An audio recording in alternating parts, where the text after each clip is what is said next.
What's up, everybody? Another New York Out game live Knicks Watch Party. And if you're watching this, do not adjust whatever phone, tablet, computer screen, your TV that you're looking on.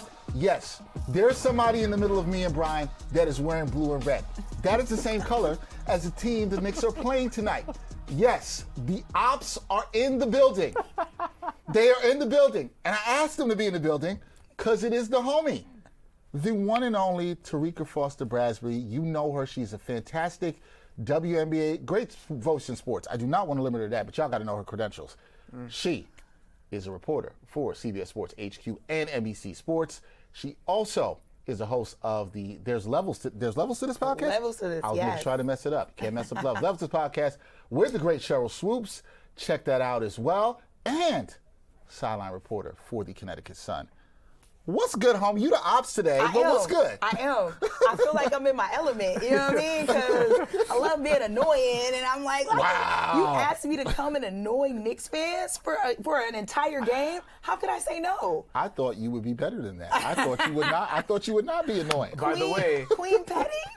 I mean, if there's a fan base that enjoys road games, I mean, the Pistons are up there. We tend to be enjoying almost every arena that we play in this year because I have never felt this excited about a team being good in a very long time. Because any team that you root for? I haven't felt this good in a very long time. I can see that. It's because Detroit, they're young too. It's young, but Detroit thrives on the Pistons. Like, everybody can be good, but when the Pistons are good, like, the city is just outrageously more fun. than the Lions. More than the Lions, because the city's used to the Lions not being good. good.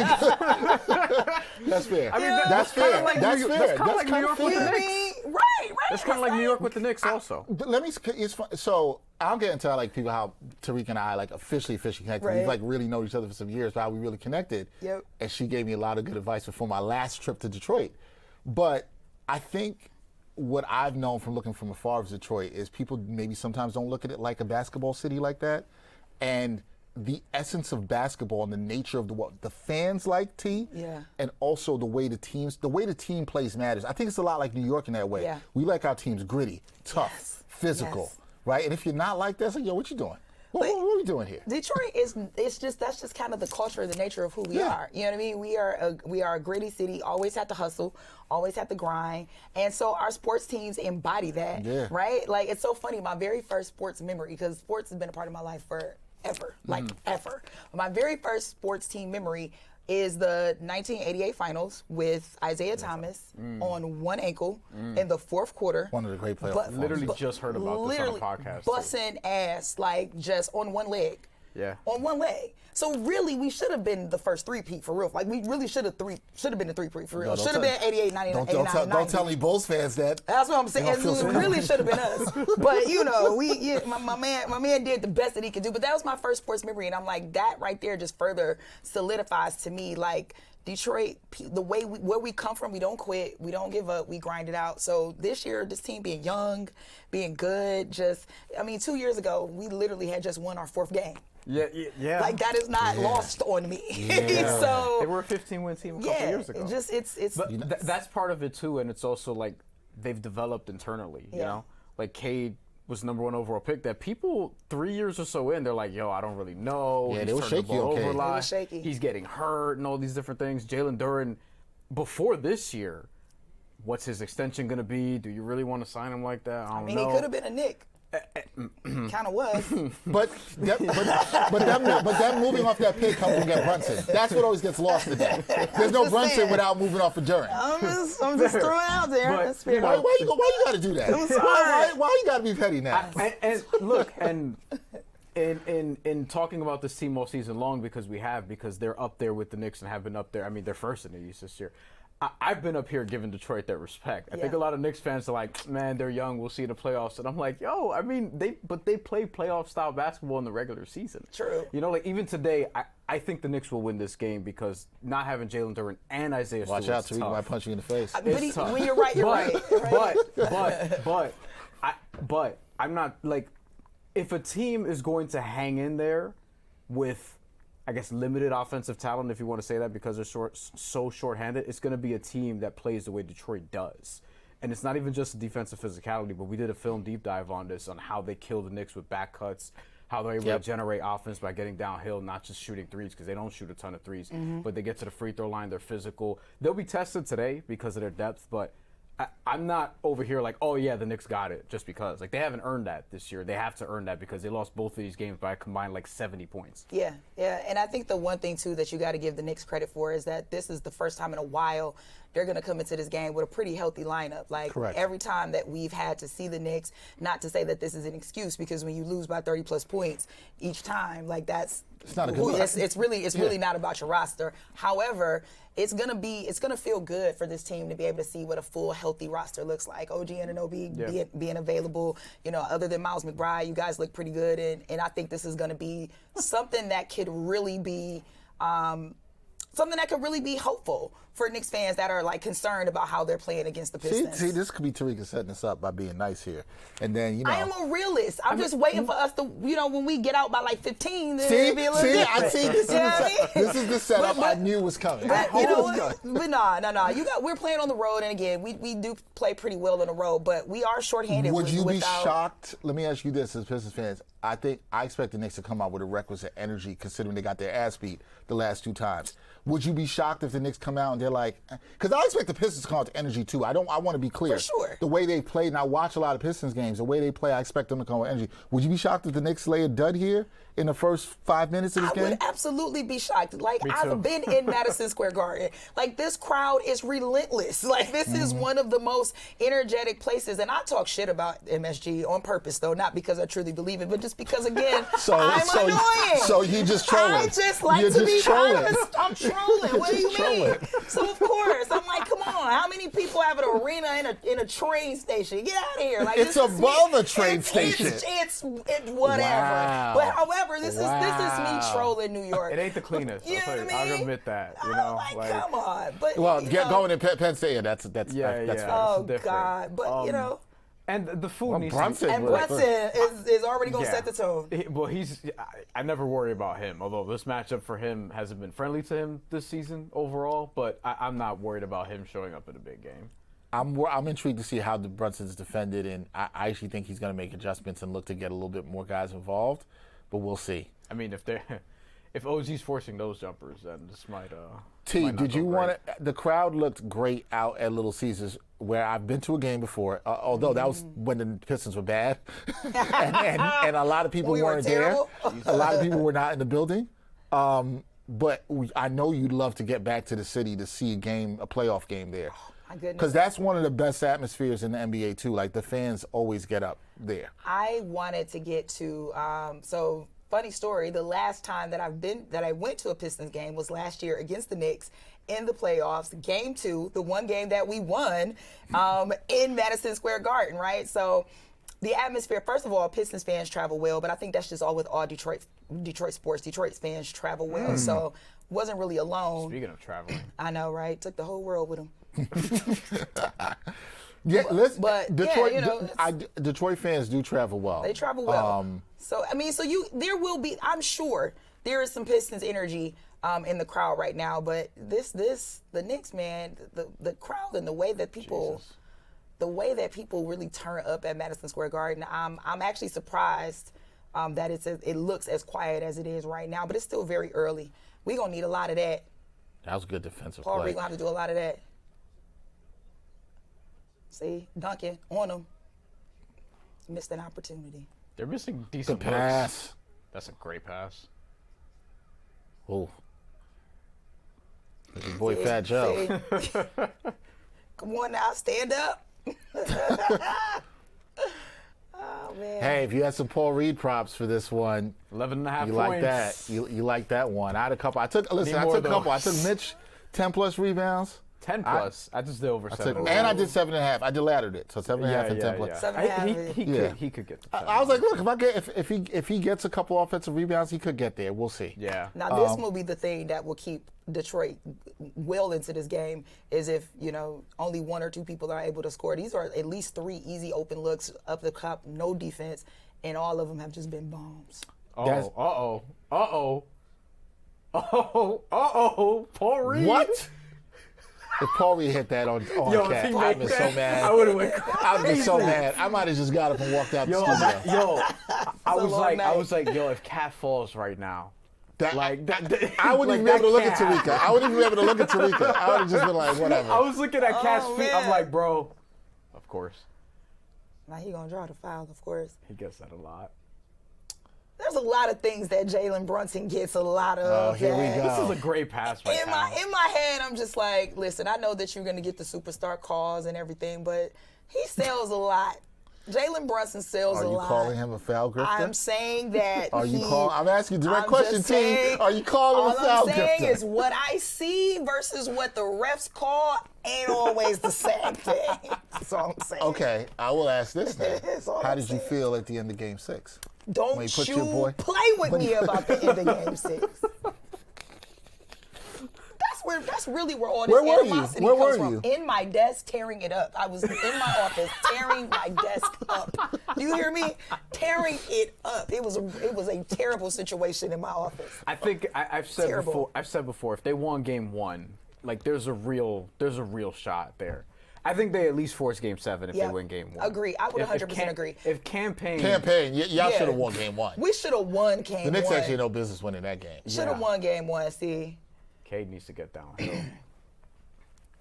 So you tore up your office. They're tore defending my him office well. up. Damn. Tore my office apart in Game 1. They hate Brunson in Detroit right now. Oh my God. When that man touches the ball out there, it's not only Detroit. They don't like him in Boston's just angry. They're angry all the time. Boston's a given. Philly's a given too. Philly don't like anybody except Tyrese Maxey and VJ Edgecombe. That's it. They don't like anybody on their own team. You know what? And T is married to a Sixers fan. Yeah.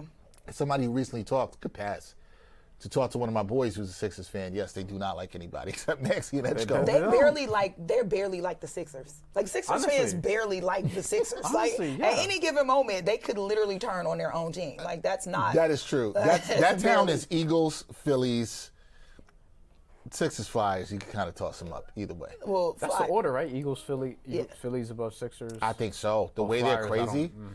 Well, I mean, I guess before 1997, you could probably put the Flyers up there. I mean, the Broad Street Bullies were they were a thing. You probably could put them above Worst Temple in Villanova. They had the Sixers. So, and you know what's funny? I always call my husband he's like a fair weather Flyers fan because he doesn't follow hockey. I love hockey, right? So he doesn't follow hockey, but he'll follow the Flyers like if they're doing well. That's right. With the Rangers. And so So I always have to remind him the last time they were really doing well, they lost in the Stanley Cup Finals. Are they like one of the worst teams in hockey right now? No, they're not actually. They're actually pretty decent. They are? They're actually decent. They're decent. What do the Red Wings do? I've not paid attention to that. The Red Wings are only at the top of the East, my dear. This isn't good. No. None of this is good. Yeah. None of this is good. Yeah. See, because do you understand what this creates right here? What T just said. But you know what? This matters not. You know why? Because we can do. Let me tell you my life over the last year. Okay. Detroit Tigers fan. See, #1 all year. Get to the playoffs, barely get in, give it away to Cleveland. Then we get in, have a 15-inning game against the Mariners, lose it. And then that's the season, right? Then you get the Lions. Even though I'm not a Lions fan, I'm a Lions supporter. But you get the Lions. What do the Lions do? They were the Lions. Were the Lions. They were the Lions. They had, even before this season, last season, they should have probably went to the Super Bowl and ended up losing it to Washington in the first. Just a mess.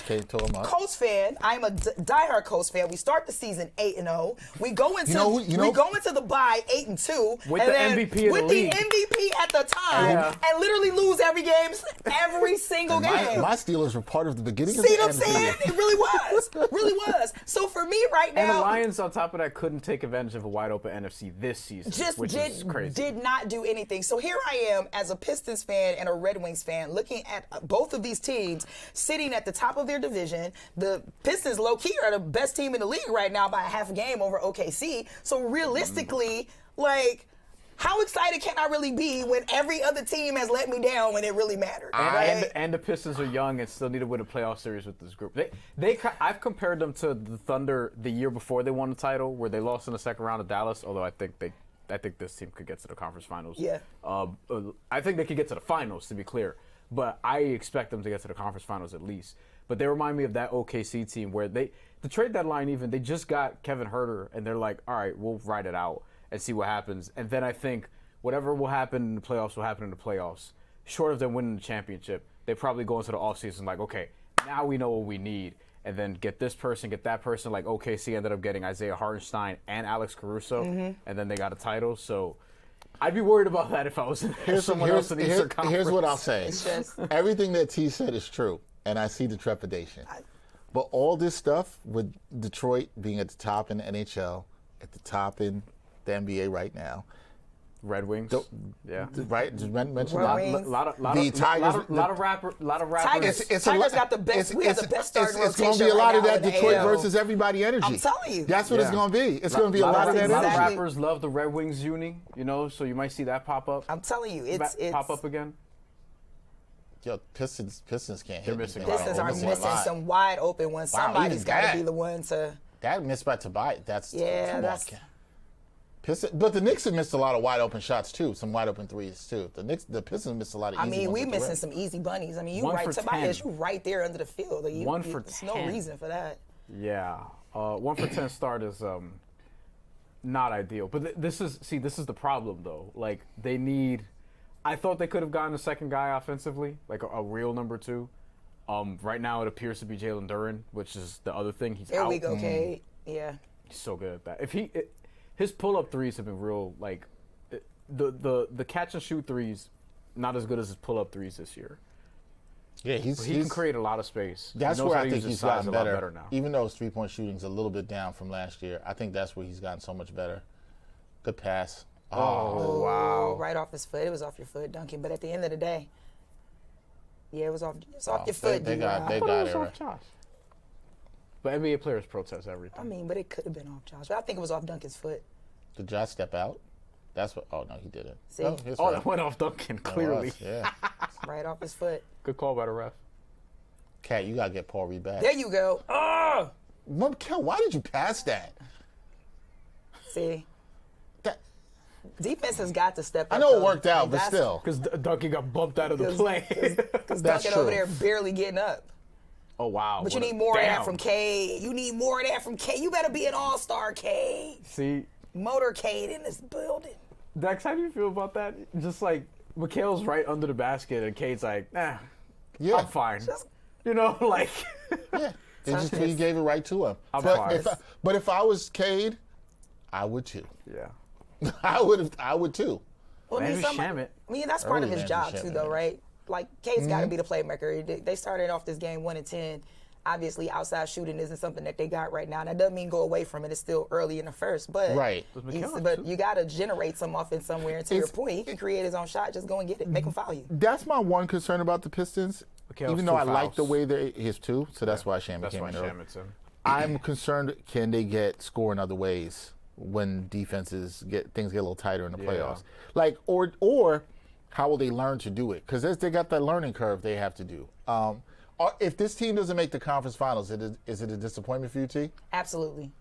It is absolutely a disappointment. You can't have the kind of season that we're having right now and not at least get to the conference finals, because you've already proven that you're, not only one of, but quite literally you've beaten all of the playoff teams that you've come across. Like, you don't have a losing record this season against any of the previous playoff teams that you've had to play against so far. So you've proven to yourself, if no one else, that you can bang with the best teams in this league. So there's really no reason to not get at least to the conference finals.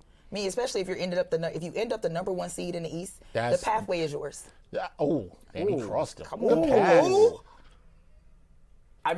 He's one of their swing pieces. Like, if Asar Thompson, like, he's one of those dudes where you could see him maybe put some things together in the playoffs, and you're like, oh, wait a minute. Actually.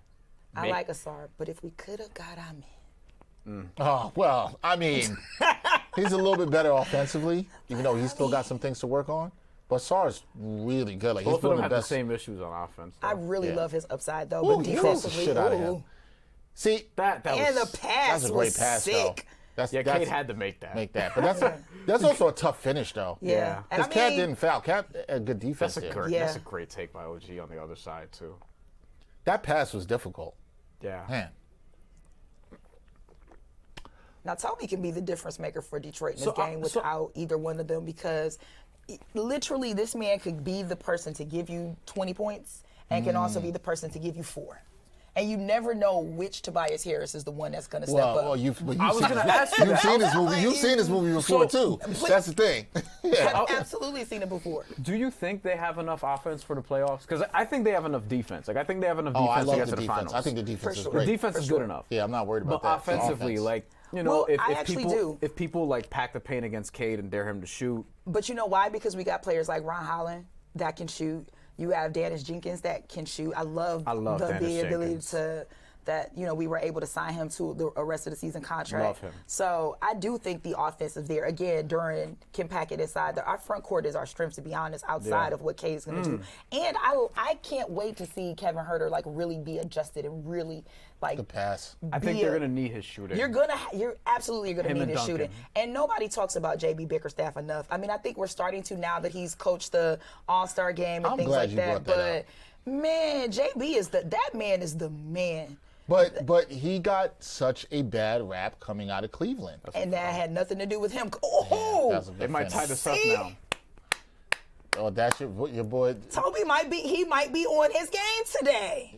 He's the one that I'm looking at, like, yo, in the playoffs, and he's played a lot of playoff games. So, like, sure. They need him to be consistent, because I do wonder about, like, all right, if Cade's 7 for 21, you have to get offense from somewhere on the perimeter. Yeah. You know? And you have to generate shooting, too. It should be Tobias. It should be. Will it be Tobias? Because he's so inconsistent. Like, to me, if I'm equating him to a player in the WNBA, he kind of reminds me of Marina Mabry. Marina Mabry is that's a great comparison. And you saw her live. She is incredible. Can hit it anywhere. Although she talks way more than Tobias Harris does. I don't think Tobias has a crash out jar. But I just mean the ability to create offense is there. The problem is that sometimes Marina is so inconsistent. How's that not a travel? He took 3 steps. It's cool though. It's all right though. That's crazy. We ain't see it. I don't know what y'all are talking about. By the way, I want to let you know you got some Detroit fans in the chat, and one of them we know, Jordan Raymond 5267. Shout out to you. Because he's been on a couple of these with us, so shout out to him. Love it. He's a Pistons fan who's been in here with us. Let's go. He said, "Here comes Cade." The Pistons have responded well after a slow start. Absolutely. That's a blocking foul. Yeah, he was in the restricted area. The bucket counts. Yeah, that was the right call too. That's good for the. No, he was in the circle. Yeah. Let me run his back. Pistons. Yeah, his foot. Yeah, his foot was his right foot. He was moving too. He moved back. That's the right call. Yep. Come on. Yo. Stevie Wonder can see that. What? Oh, that's crazy. God. Listen, I don't know what y'all are talking about. That was a solid play. I don't know. I didn't see any issue. Jay Williams? Wow. Wow. That's crazy. I didn't know you could do that. Any issue. By the way, Dex, minor surprise that Mohamed Diawara is after all the Jeremy Sohan. Diawara getting in for Sohan. I did see that. Sohan should still play tonight. He had Mitch on the lob. He did. You got to give the Pistons credit because they were down 9-2. That was a 9-2 lead for the Knicks. Dennis Jenkins played in this arena in college. Yeah. And they're now on an 18-8 run. Yeah. So, oh my God. Yo, Asar. Good pass. Asar's first step is nasty. Good ball movement there. It's like if you could pull up his shoe. If he learns how to like shoot consistently, it's over. Him and his brother. Yeah, scared. They could be scary. Like, because I think he's all defense good now, and his problem last year in the playoffs was fouling. See, this is why I want. And they're too small right now. It was a mismatch inside too. Yeah. And the Knicks are gonna have some of that. They got to take advantage of it. This is also why I want Diawara to play more. I like him. I like his size. I like he can pass a little bit. He'll defend. That's a moving screen. I was like, what's that? I ain't gonna lie. I'm getting like Dennis Jenkins. What a find, man. We watched him play here at St. John's, and I covered him a lot last year. But like to see him play this though. No, did I? No, I'd be lying. I thought he could hang around with a team and be an end of the bench guy, but this is a rotation guy. He's a rotational And player. when you find that as a young team like the Pistons, I mean, any team right now in the NBA with a second apron, you find a young guy like that, and he's contributing and he can create a little bit for y'all. Yeah. has the ability to take over a game. A lot of times you find guys like that, all they need is time and opportunity. And this Pistons team is a team that could actually give him a lot of that because they're still looking. They still want to figure out what that second unit in That's its Brian's totality point will about look like. why they may even still be. I know. Listen, you want to try to win when you can, but it could be a year away. They're still figuring things out with this roster. I'm sorry, I cut myself off about JB not getting the credit in terms of it because a lot of people looked at, he failed in Cleveland. I mean, I trust the Pistons more than I do Cleveland. Well, I mean, I like Kenny Atkinson though, to be clear. So do I. I like Kenny Atkinson too, but maybe Bickerstaff was a good coach that just needed to be with the right young team. Sometimes we don't talk enough about fit, and maybe this was just it. Like sometimes you need that. Oh, in the game. Lord. Sorry, you dropped your water. In the game. I got you. You good? Lord, yeah. Oh man! Shout out to Steph from Marbury. Marbury got the villain hat from Call of Duty. The fuck? I was thinking more so like my man from American Gangster. Straight up. All he needed was the chinchilla. Yes, that's all he needed. Yep. 2 Americas. Ready. 3 Americas. 3 Americas. 3 You want to Americas. say? Yeah. Ready for winter. It's 3 Americas. my Good God. defense. Ooh, fighting for that. It's a lot of physicality under that basket, ref. Javonte Green in the game too. Is Javonte Green the center in this lineup? No, he's not actually. Jenkins got to stay over there now. You can't be leaving him open on that it's just outside corner. They didn't have 2 shots over there on that outside corner because nobody's covered. Good defense. There you go. Wow. Good defense, Cade. Kept his hands up. I keep saying underrated. Oh, yeah, how do you botch the alley-oop like Knicks gotta take that? advantage. Underrated 2-on-1 defender. break. Nice. Okay, Alvarado. Look at that. Look, you got Look this at man that, waving man. his flag. Listen, Look at Puerto that. Rico is having themselves a month right now, okay? Everybody was trying to hate on the Super Bowl before I it loved happened. that bunny. Loved it. There we go. There we See, go. This is what scares me. There we If go. the Pistons They who have don't role have players, Come man. on now. who aren't a great shooting team, they start hitting the shots from outside. That's why I get nervous. Talk about the Sixers. That's- We appreciate that. We appreciate that giveaway. Hey, you got to go home. I do. I do. Everything that I share on this stream, my husband has already heard. Fair enough. He's already heard. Yankees Girl 161 says, let's go Yankees. Let's beat those O's tomorrow. Are we talking Grapefruit League baseball? Man. Yeah. I mean, Yankees Girl, you are ready? She's here for every She also game, said yo. she says she likes the flag. That's right. She said she likes the flag. That's So right. fellow Puerto Shout out. Rican. She might be Puerto Rican. she might be Puerto Rican. Hey, I'm just saying, like, What is this commercial? What? Wow. Wow. not a prescription commercial. Stop it. All right. Like, Get your bag, Jalen. I ain't mad at that. who is he playing against? It's like just random actors. Yeah, That got that's what it is. 500 for the commercial. You know what I'm saying? yeah. I mean, they didn't put it. He's not even an official NBA I gotta have gear. Detroit style pizza. Still. So wait, have there's got okay. There's a couple to places have- in New York you get You've it. told me There's that. one right here in Robinson Wait. Aces, which is also in Brooklyn. I mean, but It ain't buddies. so here's the thing, though. Here's the thing. Where do I Here's- find here's- good Detroit here's my- style pizza here's in my New York? here's my confession. My confession is, I've never had New York pizza because I developed a tomato allergy, and so now I can't eat pizza that doesn't have like white sauce. Oh. And so I've had like pizza from New York, obviously, that with like white sucks. sauce. But like the places That- that everyone right. wants to say, Right. you got to go and get a pie from blah, blah, blah, blah. I'm just like, I will probably die if I eat that. We can't. We don't want that. I always get white pizza. I've been to a few spots in Brooklyn. My homeboy Miles, shout out to my boy Miles. Yeah, He shout out to always- Miles. Shout out to Miles Shout out Ehrlich, to the Miles. homie. Shout out. He always takes me to a good spot to get some good pizza Where do in he take Brooklyn, you? but I don't know the names of these places. You just go in places with I Miles. You just don't know go- where I you just trust Probably Miles. Artichoke is one of them, probably. Because Miles lives just north of me. I We would live guess. not far from each other. I'm thinking where he would take you. And first of all, I want Linden y'all to know Street? that I really trust Miles because I'm really trusting a white boy to take me to get pizza in Brooklyn. Like, that's some shit right there. So that's how you know Miles is the homie. That's how you know Miles is the homie, dog. First of all, come on now. For people who don't know, That's Miles, how you know. Miles has been with me on New York Got Game. Yes. He's been Liberty lately. Yes. He's done with me. Yeah. Miles, He who is the covers the Liberty for Winsider, my good friend, fellow Brooklynite. Miles is invited to the cookout. He is. We will say that. Miles is definitely invited to the cookout. Right? Like, Miles knows this. And he will not bring potato salad with raisins. With raisins. Miles is not going to do that. He's not going to do that. Miles is not going to do that. He's not going to do that. The moment that I went to, let me just tell, just for the people who don't know, I went to Miles's wedding, and my man was like, I've been asking the DJ to play my requested song all day. I was like, yo, first of all, you're the groom. How they not playing your song? What you want, But I'm right. like, what you want? I'm expecting him to tell me like some Led Zeppelin or something, bro. My man wanted Waka Flocka No Hands. All I right. said, Tells you what you need to know about Miles. I said, shit, Miles, my dog forever. See, this is something I try to tell Bryan. You can't be judging everybody. You can't. Sometimes you don't know. This happened today. That's what I'm saying. I don't even know if I can bring it up because it's way too inside baseball. You see, It's told me way the too story inside today. baseball. You got to tell T the story after. I gotta hear it. I gotta know what it is. It's way too. I mean, we have 3 hours, so might as well. We So got like, time. y'all not even gonna get the reference, but just stick with me, please. If you know 90s hip hop, like if you know 90s hip hop, you know where we're going.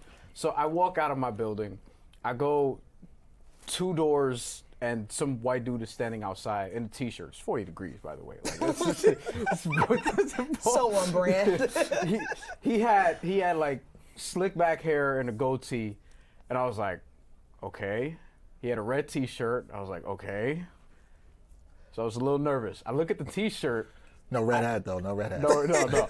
I swear to God, I look at the t-shirt. Ill Al Scratch. Where my homies? That's what it said on it. The last thing you would expect. And if you know who Ill Al Scratch is from the 90s, they had a song with Bryan McKnight. They had a big single. You know what I mean? Yep. It was before my time, but I know my shit. Shout out to my older brother. Ill Al Scratch was a group in the 90s. Yep. Old school hip hop. Damn. Not expect Offensive him to foul. have that The shirt. slick back. Now, I don't know if it was his shirt. I don't know, whatever. But listen, it's New York City. Like, at the end of the day, you got a lot of dudes here that love hip hop from all different types of backgrounds. For sure. I was like, yo, I judged him a little bit. Then I saw Ill Al Scratch. I was like, all right, cool. I never saw the shirt before. I had to Google it. I was like, this is a real shirt. It's like, this right here. yeah.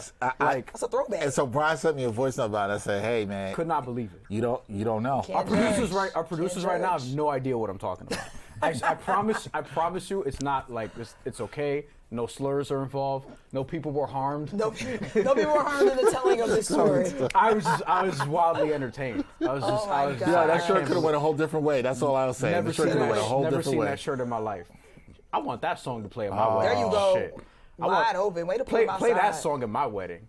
You know what I mean? Oh, you man. talk about That wedding shit is DJs. lit. I'm going through this now. I'm like, yo, there's 2 things I'm gonna be a stickler about at my wedding because I'm engaged. Is DJ and food. That's it. Them the only 2. All I care about. That's the only thing my fiance could do everything else. That's exactly And she might what be all watching, grooms. so I'm gonna just stop talking. That's but what all grooms say. Yeah. I got your back. sis. That's the right answer. That is absolutely the right answer. I got your back. Mitch! Oh my God! If he made that, yo. Yo, Mitch taking it on people. I was mad disrespectful. I'm almost mad he didn't make it. Yo, he's been trying to like show us off the dribble bag. First lately. of all, the way Jalen Brunson throws that arm out, boy, every single I didn't see that. What you talking about? time, yo. I didn't see anything. I mean, that What are you push talking off, about? that push off be so serious every single time. When did you he don't push see off? it, and the refs don't ever see it. When does he like push no off? one ever sees it. When he push off, end of game 6? You know what? Oh my God. Oh, no. That's what we doing? Oh, no. It's a 4-point game, and you going here? That's all I'm going. And I was Sometimes you waiting gotta go. till Sometimes you halftime. gotta It's go where you all gotta. right. Sometimes you gotta It's go where all you gotta right. go. It's all right. I was You know what I'm waiting saying? till I was waiting You gotta till go. You halftime. gotta go. You gotta The go. level of disrespect. I just felt Detroit basketball, as y'all like to say, would appreciate a little physicality. We appreciate the physicality. What we don't appreciate is you push it off every damn time. Y'all wasn't saying that in the 80s and early 90s. My goodness. Y'all was listen, out here beating people up. Listen, the way That's that why I have boys- this. That's why I have this. See, if you grew up playing basketball in the street, you wore the rubber bands. Bands. This is a rubber band. This is a rubber band rivalry. That's what I call it. I The would agree Pistons with that. Knicks. This is a Woo! rubber band rivalry. No pushing off there. Oh, good pass. Oh. You damn right it was a charge. You damn right it was.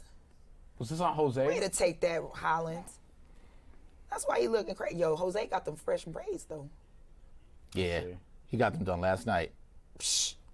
Yeah. What is that about? That's the right call. What is that about? Yeah, I like that, though. That's physical basketball. What is that about? I said it was the right see. I saw that. I didn't see the Brunson thing you were talking about. Oh. I saw that, though. You saw that, though. I saw that. You ain't see the push-off, Yo, sometimes you have, we all can admit that we sometimes have convenient selective vision. Here we go. There's your boy, Jeremy Sohan. Sohan. What do you think of his hair? Would you do multicolored braids? I would. Have you? I have. I've seen your braids in different colors, Yes. but multiple different. Have I I've seen done you with multicolored. Will you do it in the playoffs? I would not do red and blue braids. Like I wouldn't do braids for the Okay. Yeah. Because I get it. have a real job It's a little outside too- of my fandom. It's also a little too patriotic. I understand. Listen, You can't be I have Pistons a all real the job time. outside of my fandom, and I wouldn't want my producer to be like, Terrika, we love the authenticity and the individuality, but you can't be Pistons the all the time. red and blue might be just a bit much. Yeah, you they're know? Come on. They'll probably judge you. They'll be like, what are you, like, hype for the election or something? No, you Great tell way- me. that's a great way They to might think end. you Team Detroit Shock. Since the Shock are coming back The in a Shock couple are years. coming back, and I'm so excited about that. Is that official? Yeah, It is official. Yeah, it's official. Yeah, they're What back in 29. 29. Oh, that's math. 28, 29, and 30. So, wait, okay. Cleveland is 28, Detroit is 29, and Philly is 30. 30. And Toronto is... Toronto and Portland are This year. year. Whenever the season starts. Whenever the season. Do you think this? Is that all 20? Or... No, it's that'll have up to 8. 16 Is that or 19? 18. 18. It'll be up to 18. They'll get it. This even. year, It'll be up to this 18. year, I They still believe. need 2 more. This will make it 15. This will make it Yeah. 15. And there's 3 more. 15 coming. and 3, so make it 18. Wait, yeah. when's the expansion draft? Well, we don't know. We would love to have a draft. Yeah. Oh, wait. But this is That's right. Yeah. We just CBA. talked We got a about. CBA thing. CBA We just negotiations. talked about Still. this. So we don't know when nothing happening. Don't nobody ask us about shit because we don't. That's Speaking right. of Detroit style pizza, there's Little Caesars. But see, now I have a real question I want to ask. Oh, this is good. And I don't know this to be true from my time in Detroit. Do Detroit people really mess with Little Caesars though? I mean, now it's very different than like back in the day. Back in the day, Little Caesars was like really like Now a they thing. mainstream. Right. You know what I'm saying? Like now they everywhere and it's not the So same. it's not the same. But the guy who owns or the family that owns the Detroit Tigers and the Red Wings, the Ilitch family, Yeah. they were the family that actually started started Little Caesars. Caesars, oh. So As Spencer Hall once said, the most honest food in America. Because all they promise is hot and ready.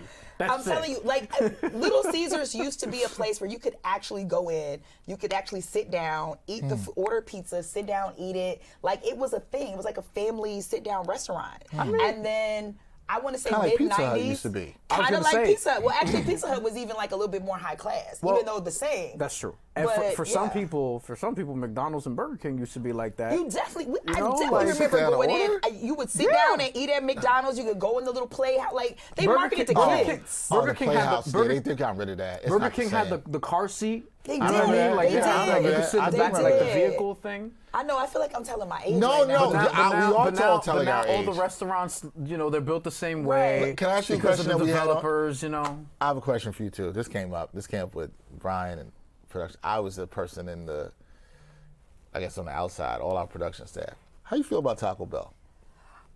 Oh, see, telling my age. I remember when we used to have the dog, the Loquito Taco Bell. Yeah, Remember the Yeah, dog? I remember the dog. I don't necessarily have an issue with Taco Bell, but it's like if I'm thinking about I'm gonna go get Mexican food. Why would you do that? Yeah, Taco no. Bell like the first. See, that's what I'm saying.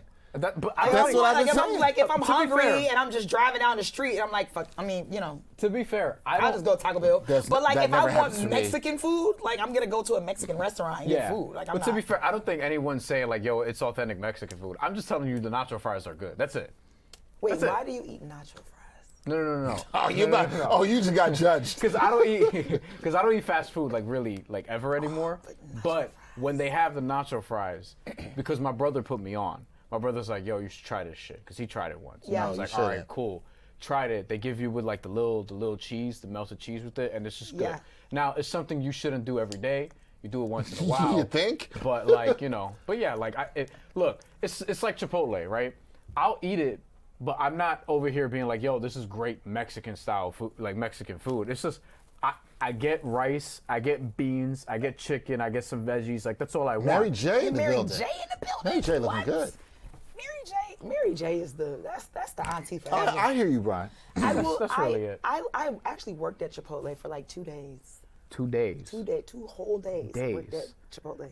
Okay, what happened on the second day? Well, the second day is when I realized this quit or shit you got is fired? not for me. Oh, you quit. Absolutely. You quit. I don't think Absolutely. you quit. I did all the training. So I was there long enough to get a sufficient check, and then literally when it opened, I was like, "Oh, good take, Ron Good cut. Holland.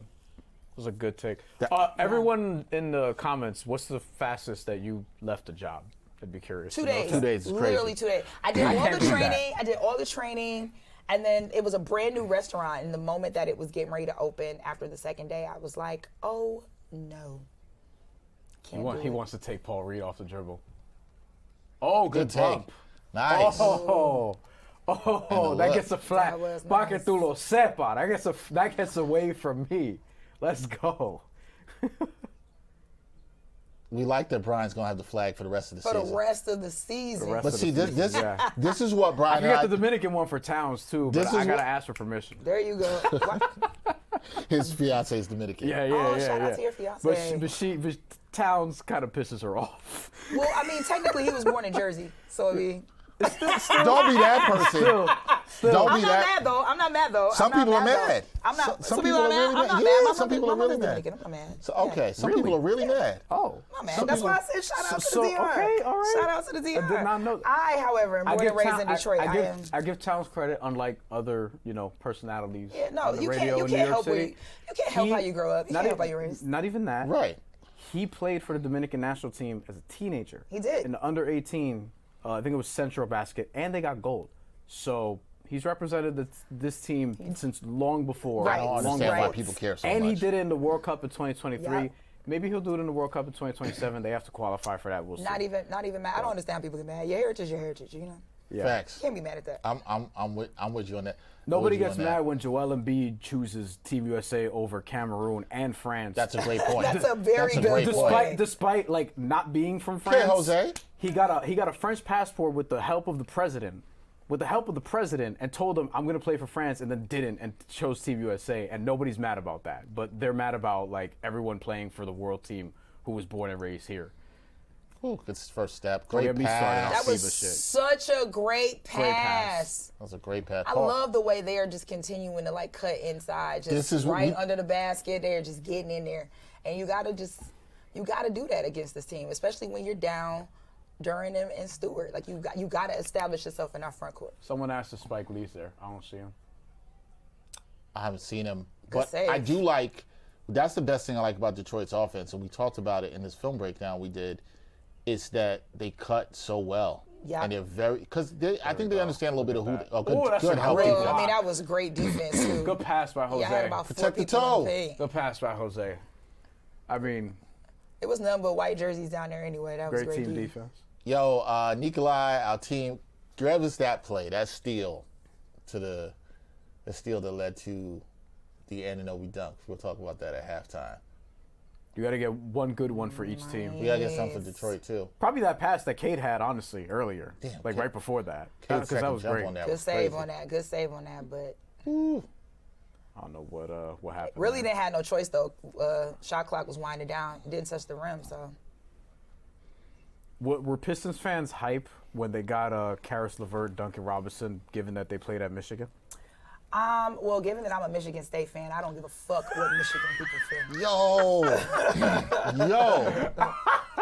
I'm glad I why asked do the I always question. feel? I don't know. I noticed this. I just noticed something now in this Michigan moment. State. People I know who root for Michigan, and the people who I know who root for Michigan State, very different energies. Oh God. Very different energies. We Say cannot- more. Say more. There because is literally like when you talk about like sports hatred, sports Yep. rivalry, Michigan State has got to be like top 5 because Michigan, Ohio State is also Michigan, top they're like 5. number 1 exactly. Yeah. And so what's the common denominator? Michigan. Michigan. Michigan. Like, what do you That's a mean? fair point. Michigan. Fair point. Why there's a little bit more of a FU energy from Michigan State Of that I course. kind of rock with. Yes. That is more. The people I know who root for Michigan are they tend to walk around with that, sorry production crew, but y'all know this is true, that Yankees energy. I got it. Win. That I do it energy. Am I wrong to be surprised by that, given that they had the Fab Five? Well, I like the Fab Five growing up, They though. had the Fab Five. Wait, so you was a root for the Fab Five growing up? I never rooted for the Fab Five, but I never She was rooted. like, why would I do that? I never, but you have to also understand, too, it was kind of hard to not be engulfed in that culture a little bit, though, Right. because Yeah. as from around that time, for me, I was like a middle schooler. And Yep. this was like, we ain't see black kids look like this, Yo, act like that's this, why I play like the this. Fab Five. You And know they what wore the I'm black saying? kicks and the socks and And the everything. black kicks, the socks. Yeah. So it was kind of one of those things where it's like, I really don't fuck with Michigan, but you kinda had to for the culture. And they all from Detroit. You know what I'm Right. saying? I was It's gonna like, say, that y'all was are the like other really thing. putting down for the city. So I could not hate that. But that was at the same time leading into from football the Lloyd Carr era. When everybody, you know what I'm man. saying? Like, so they always treated us like little brother. Michigan State was always the little brother of the city, and so that's why we got that fuck you energy, because it's like, what do you mean? That's definitely that. We got somebody in here say, yo, what's up? I'm a Pistons fan. Let's go Pistons tonight. Pistons fans come in here for this and have been very nice. Honestly, yeah. They've been even through the playoffs. There was one Pistons fan, I can't remember his name, but he was always commenting. He came back after they lost. He's Yeah, like, I said I would come back. Yeah, I came back. Yo, I gave him respect because he wasn't a herb about it. Like, he was like, look, I'm gonna show up, win or lose, and he gave respect, and I had a lot of respect for that. The pace has really slowed down. Good play, That's Landry. good D by Landry That's Shamet good. there. Oh, Really good transition defense, which was actually something terrible. that the Knicks were terrible at against this team. last Good week. pass. And of course he course he fades away. Oh my God, Mikhail. And one. Yo, Towns hasn't done anything, has he? No. Is that not typical? Well, I mean That was his first shot that's attempt. first shot attempt. I mean 0 that in a points. good way. Like, I think that's probably one of the differences in why this game is even still remains so close. The first Hey. few matchups, Karl didn't play it, and this one he's been ineffective. So it's like, I mean, you he's- gotta pick your poison. 0 points, 3 rebounds. Look, I told my producer Tommy, said he liked Cat 20+ points, and I was like, he put in a parlay, and I was like, that's the one thing that scares me. I says the one thing that scares me is like his offense has been real inconsistent lately. I'm confident about the rebounds. He said him for 10+ rebounds. I was like, he'll get that. You know what The I points? want? You know what I'd like to see from Detroit actually?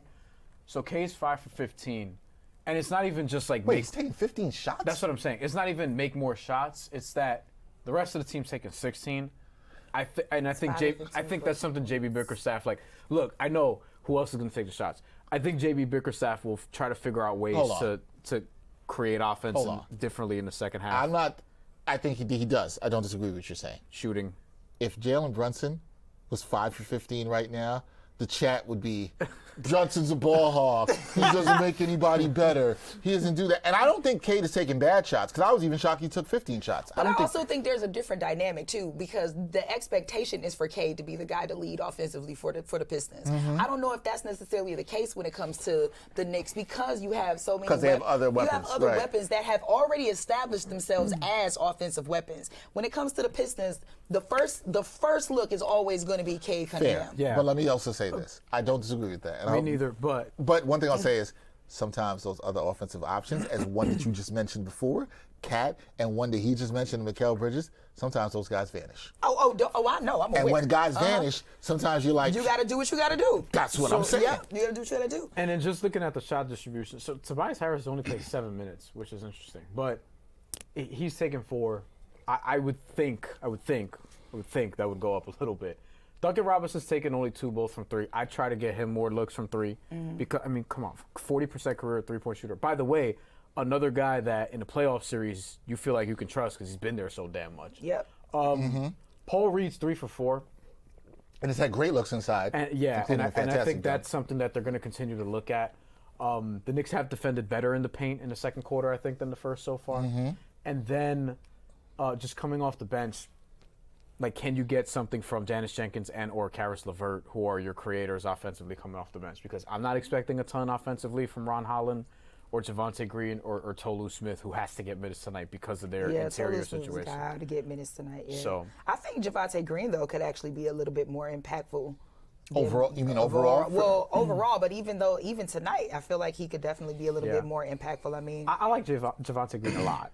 I like him a lot as a two-way player. I do too. We talked about him in the offseason as somebody that the Knicks could have. Last season, not even during the offseason. It was last season. It was in a buyout market. Yeah, it was in a buyout market. We were like, yeah, that's what it was. But we were talking about him for the Knicks because we liked him. I liked him for a while. Yeah, I liked him as a two-way player. He's gotten a lot out of his career. You know what I mean? Like, because he's not. You don't look at him and you're like, oh, you know, he has all these physical tools. He just plays hard as shit. He can make a three, even though people look at him and they're like, wait, he can shoot? Yeah. He can drive effectively also, and he could defend multiple positions. Like, he's a solid role player. No, I absolutely agree. Knicks shot distribution's actually fine so far. Like, Brunson's taking 7, OG's at 6. It's just Cat needs to... This being Cat's first attempt is kind of crazy. I don't think he's been terrible. Was this challenged from a defensive standpoint, though. Oh, there's the elbow to toe Smith. Oh, and I wonder if that's what they were looking at, like the elbow. But Cat kind of... Never mind, man. Yeah. I could never give him props because then he does something. That's exactly what it was. And Detroit got the ball. And Detroit must have won the challenge. Yeah. 2 fouls for Cat. It's just... Yeah, Oh, they wow. won the challenge. Because yeah. Every time, man. It looked like, it's funny, it actually looked like Harris had hacked him first. Oh, that's a good good. strip Yeah, from he lost Jose. it. Still out on him last, but that's good to break up the momentum. Battle of the cornrows. I can't believe he's an NBA player. Who? Jose. Yeah, Oh, I I know. really thought you were talking about Karis LeVert. No, I love I was Harris. like, damn. When I covered the Nets, he was like my second favorite player to interview. Yeah. Like, I love Karl LeVert. And I hope he does well. He's 10 years in.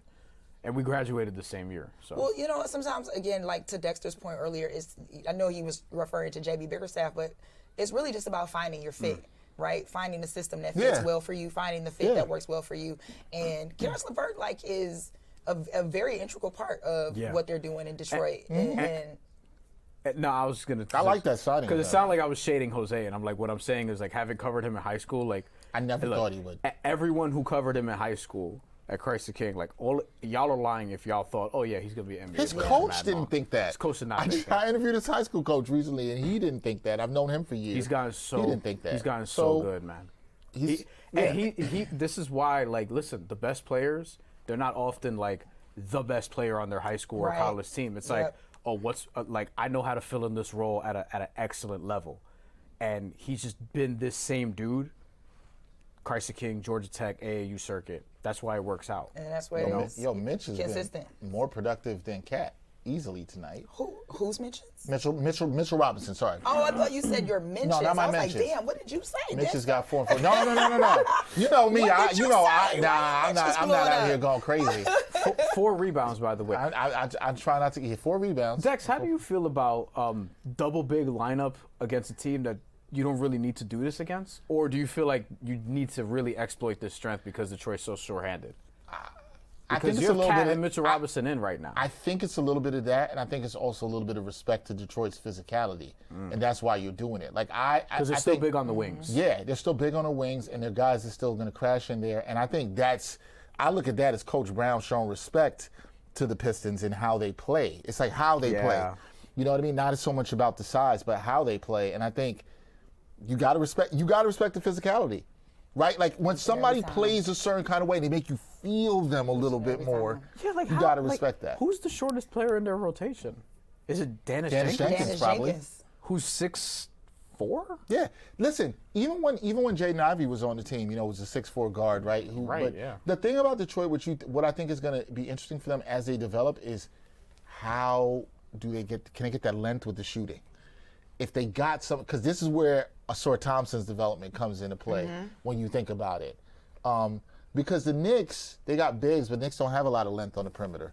They have a lot of small guards. They A lot got of small guards. guards. I mean, outside of the Wingstop and OG and Mikal, they don't really have that. And Mikel's a leaner guy. Brunson, How tall is Jose. 6 foot. Depends on how Maybe. you ask. So he's listed 6'2". There's no way. I'm 6'2". And so You're like 6'3". What? You're like 6'3". Closer, whatever. Yeah. But like, I'm like, Give yourself some credit. all right. I was trying to take some. Wow. See, there it is He's again. just chilling in the paint. He's just chilling down there, wide open. Yeah. Wide open. Can we look at that set and great for that Tony led to that find dunk him. right Yeah, there? yeah. Pull up That's a that good play. set that That just half. happened right there. That's a good one. to look at that play. Gotta crash them. Also, how patient the Pistons were on that set, because it was never rushed. Yes, the Pistons dunk is what we'd like to look at there. That soul set. That's a foul on. But I mean, just peep this. The way he got 2 defenders on him. Well, see, that's on Mikal too, because Mikal was overplaying. We'll look at that again. We'll look at that at halftime. Mikal misses a lot. Like, for somebody who's look at Rick Pitino. Probably there for Dennis Jenkins. He's there for Dennis. He's there for Dennis, yeah. But like, Mikal, for someone with his defensive reputation, he gets burned a lot, man. Like, he's kind of like Trayvon Diggs, where like Trayvon Diggs gets like. Oh, that's a wild comparison. Because Trayvon Diggs, like, he makes like the glamour steals, like he gets pick sixes, he makes these plays, but then he gets cooked a lot, bro. It's legitimately like the same play, like legitimately the same play, and they're getting caught each and every time. They've killed the Knicks with backdoor cuts. It's the same one. Look at Tobias. He The back Knicks there should not be chilling. losing. This, and we could look, guys. We could even pull this play too, because the thing you're going to look at, it's about guys overreacting to something. Look how many guys were around Karis LeVert on that play right there. We'll talk about it more at halftime, guys. Let's look at that play too, because that was a broken play. I know a hand got on the ball there, but you have 4 guys looking at the ball, and Tobias Harris did what he was supposed to do. He did exactly what he was supposed to do in cutting along the baseline. He did but exactly what he was supposed to do. I also think that also shows the Pistons have established themselves as a threat from outside to the point where they feel the need to even pull up that many guys to defend the perimeter, leaving the back door even open, especially with no Jalen Duren. Yeah. Right. Well, I like what you said, even the threat, right? Like just the willingness to shoot. Just the willingness to shoot. Not even that you'll make it. Yeah. Not even that you'll make it, but they're going to be dead because they ain't scared. They know you're not scared to shoot. Right. Exactly. Yeah. Right. They're 4 for 12 from 3. The Knicks are 1 for 12 from 3 so far. I mean, that's kind of the difference in the game, though. Yeah, and Detroit started 1 for 10 from good front of the rebound. field. That's an excellent rebound. Tolu Smith. Good job. I mean, a lot of Knicks fans are like, who is this dude? And like, I get it. But listen, but see, these are the things that matter. We say it for watching the Knicks or other teams. When you guys come in and they're playing with the energy, he's giving that same energy. He's keeping that same energy for Detroit, right? Same energy. Total Smith. You might be like, I don't know who he is, but he looking like Jalen Duren out there. He knows exactly what to do. Right. What's this call? He knows exactly what to do. What's this call? Hold on. Brunson's asking for on the ground. If he gets called on the ground. He's asking for them to count the bucket. For them to, so there's a bump on him there. There's Jenkins. They called defensive 3 seconds. Okay. Oh, but he's saying it should have counted because it was before. Yeah. What was that? Oh, Josh. How did he even get that look? Easy bunnies just. There's a drive. Oh, wow. Good hands by Brunson there. Josh Hart, he's passing. I need Thompson to go over with a little bit more authority next time. Floater. Nope. That's a make. You don't love Tobias Harris in that spot, but no, Brunson got the right shot that he wanted there. Wow. I love this energy, but this is what they need to do right here. Slow it down. Yeah. Even though they play with great pace, they still need to slow it down. Harris is a vet. Good ball made the right move. Alvarado. Like this matchup for them. That's good defense. Take that. Oh. Tobias! I can't kill them. The Knicks defense was actually good on that. Until the very end. They gotta they played defense good for 22 seconds. They actually seconds. just played off Tobias a little too much, and he's actually been shooting well in this game to play off him. I'm surprised that he's shown up. I'm saying we didn't know if he was gonna show up. That's a little too good of a look with that situation. That Jose should have shot that. He's gonna shoot that one though. I think he should have shot the first one. Yeah, although he might have been a little off balance because of how he caught the pass. Caught the pass, yeah. Jenkins is not. That 3 for Tobias feels big. Oh, there you go. That's what he wants. That's offensive foul. What? He wanted the switch. That's why. Blocking. He wanted the switch. That's 2-1 Brunson. I was like, I don't think he's gonna take Hart, but he's like, nah, give me Brunson. Close your mouth, Mike. Yeah, damn. He be making some funny ass faces. Oh, bro, dang. I'm not gonna bring up the NBA Cup one again, but if you know, you know. Yeah, we know. If you know, you know. I don't think that was intentional, but the way it was edited didn't have Mike Brown looking great. Good. Looking crazy. I had him out here looking crazy. We ain't gonna be home wreckers though. Oh, look, Jalen on Duncan Robinson again. I have not seen Duncan Robinson enough in this matchup. Damn, Good board by Cat. I don't know how I feel about Brunson guarding Duncan Robinson, but I mean, Well, they who is he guard? I don't know, but they put him in a lot of work action against him. That's on the ground. Nah. That was called before. Towns got to get that up faster.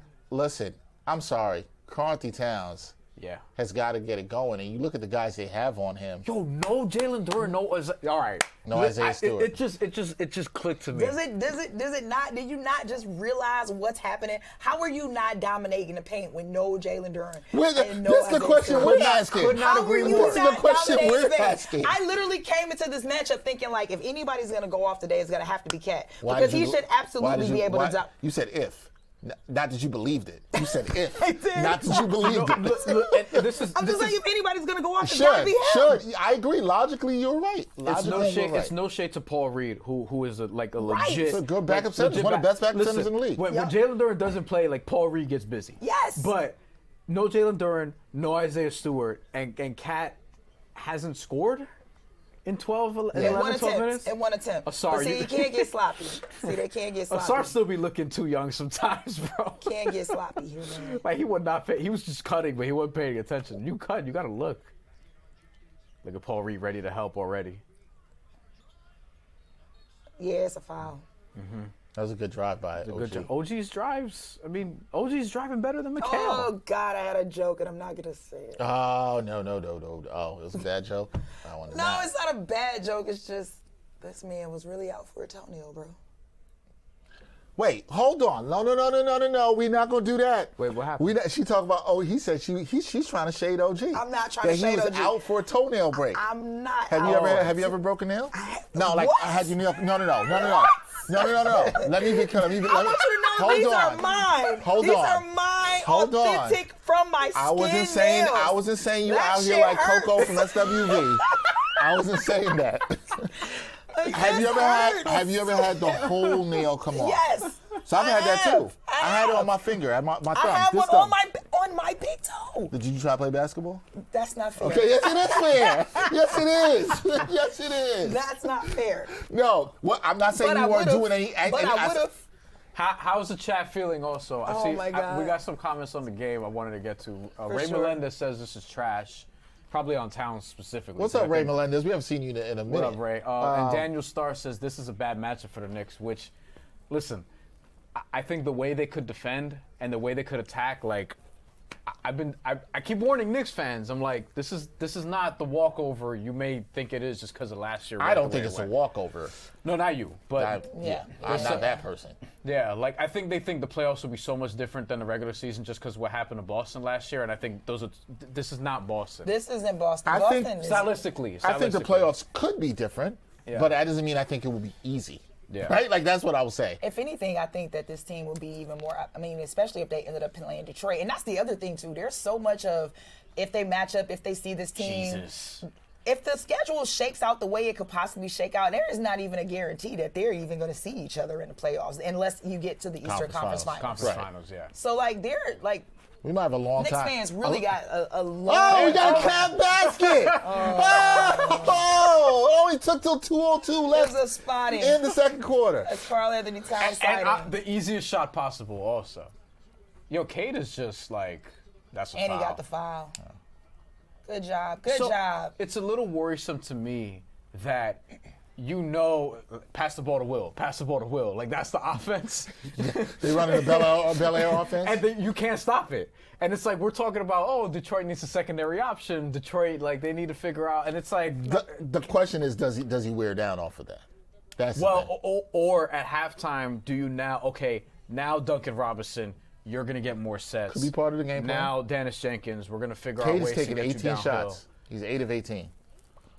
It's not great. It's not terrible. No. Yeah, he may wear down. I feel like he's taken probably a couple more shots than he's needed to.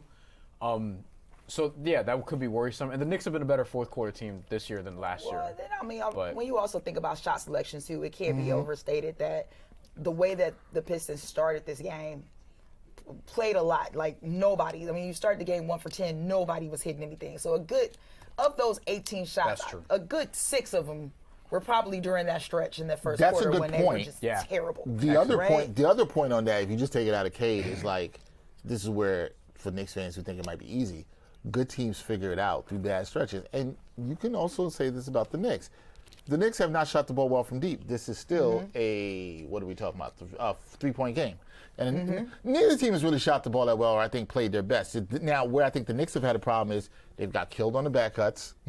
That has been terrible for them. Both teams have had some sloppy turnovers. I don't think either team's played great. No, I don't think so either. Neither team's played great. I don't think so either. Which I think is a testament to the other team. Right. Neither team has played great, which I would agree with you that, non-biased aside, again, you're missing your second best player on the team. For it to be a 3-point game, not in your favor, is on the road. Like, it's at home if you're the Knicks. Like, you're at home. You're down 3, and the other team is playing without their second best player on the court. And, like, for them to I don't like that. You can't like that. No, without their second best player and their the backup to the second best player. Probably one of their best defensive players. Their third most important player, maybe? Maybe, yeah. Wait, you talking about Isaiah Stewart? Yeah, like, legitimately. Well, Bryan's always going to think it's important to have somebody that's willing to fight somebody. I don't disagree. I know you wouldn't disagree. Which is why I don't understand why people were like, Isaiah's stupid for coming up. No, he not. He did exactly what he was supposed to do. And I love JB's reaction to it all. Like, listen, nobody should ever get to this point. However, if it's going to pop off, what I heard is let it pop off. What I heard JB Bickerstaff say is something that I generally believe. Sometimes you got to punch people. Sometimes you got to just punch people in the face. Sometimes you got to punch people in the face. And if the person you're punching in the face so happens to be an abuser, allegedly. See, I was going there. I was going to go there. I really am not upset about it. I feel like I was going to say, I was thinking, like, I know it's going to be an unpopular opinion. If anything, but I felt like the NBA should have just gave the games they should have gave to Miles Bridges in the first place. That's all I'm saying. All I know is when that kind of thing happened in the NFL, I know a certain running back that has never ever touched the field again. So I don't know what's different in the NBA, but that's neither here nor there. Point is, I'm not mad at Isaiah Stewart. I wonder if Isaiah Stewart's energy coming into all of that, I would love to talk to Isaiah Stewart about this. Like, was this on your mind? When you came off the bench, were you like, oh, it's him? Oh, it's him? Oh, it's that dude? Oh, no. I got to give him everything. Right? Like, some people just like, no, he can't be the one here in a fight. And here's the thing. I would be mad if it was Miles Bridges' fight. Like, if I was on the court, I'd be like, not you. Not you? Of all people? Not you.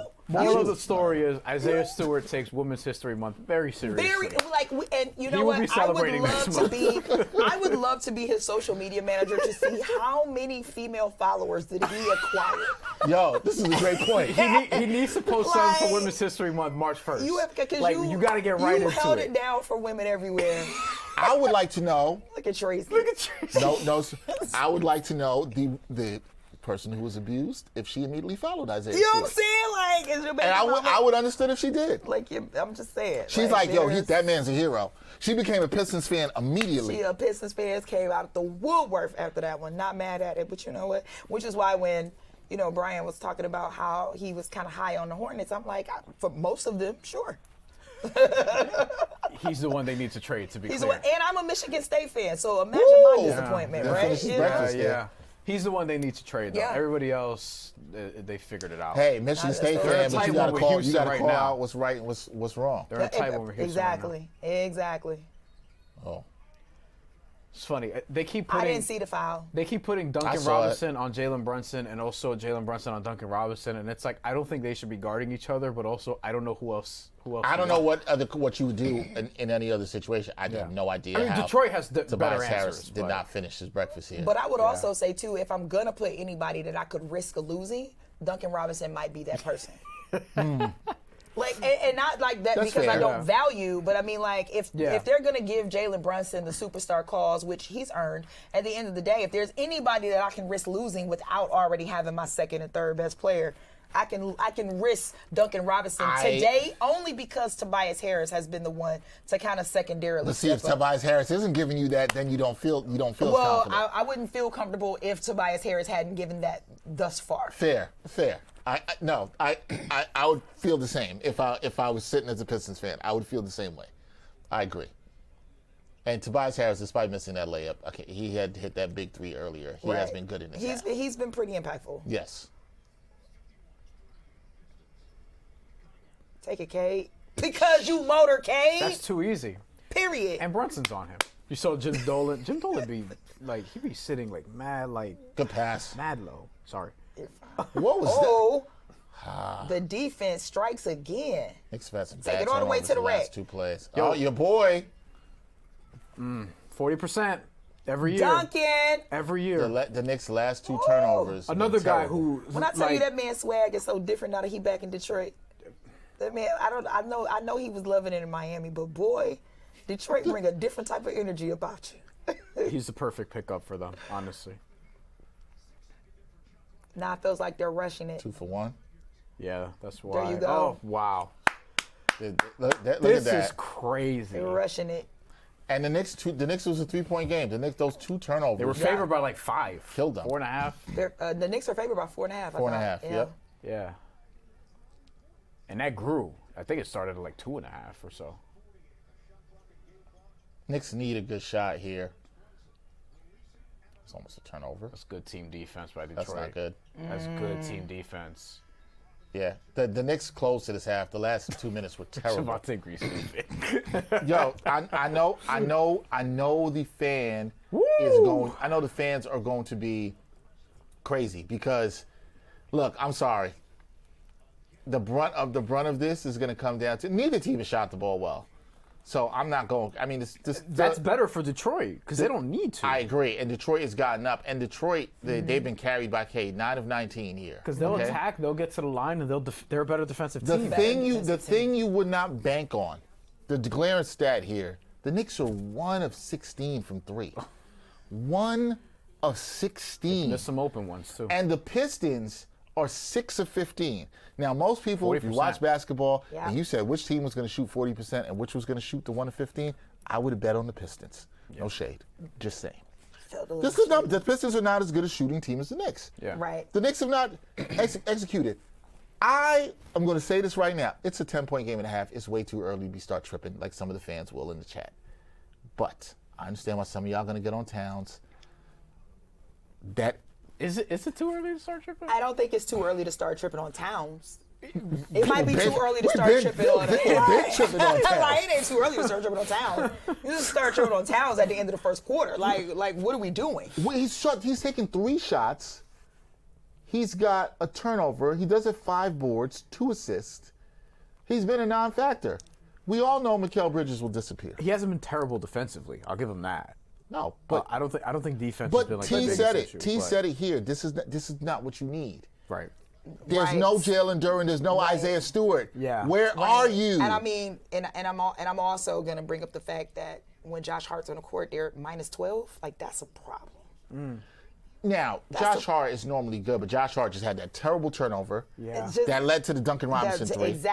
Exactly. So I'm saying in this moment, it just feels like those last 2 minutes of that in that half. Terrible. Like that should have been the time where you're like, listen, we're only down a few points. Let's settle down. Let's control the pace. Let's make good shots here. Detroit just did enough to kind of throw them out of their rhythm. A couple of those transition passes were just enough to throw, even before the turnover. They just were rushing the pace, playing faster, playing more than New York was ready for in that moment. And, of course, they capitalized on them.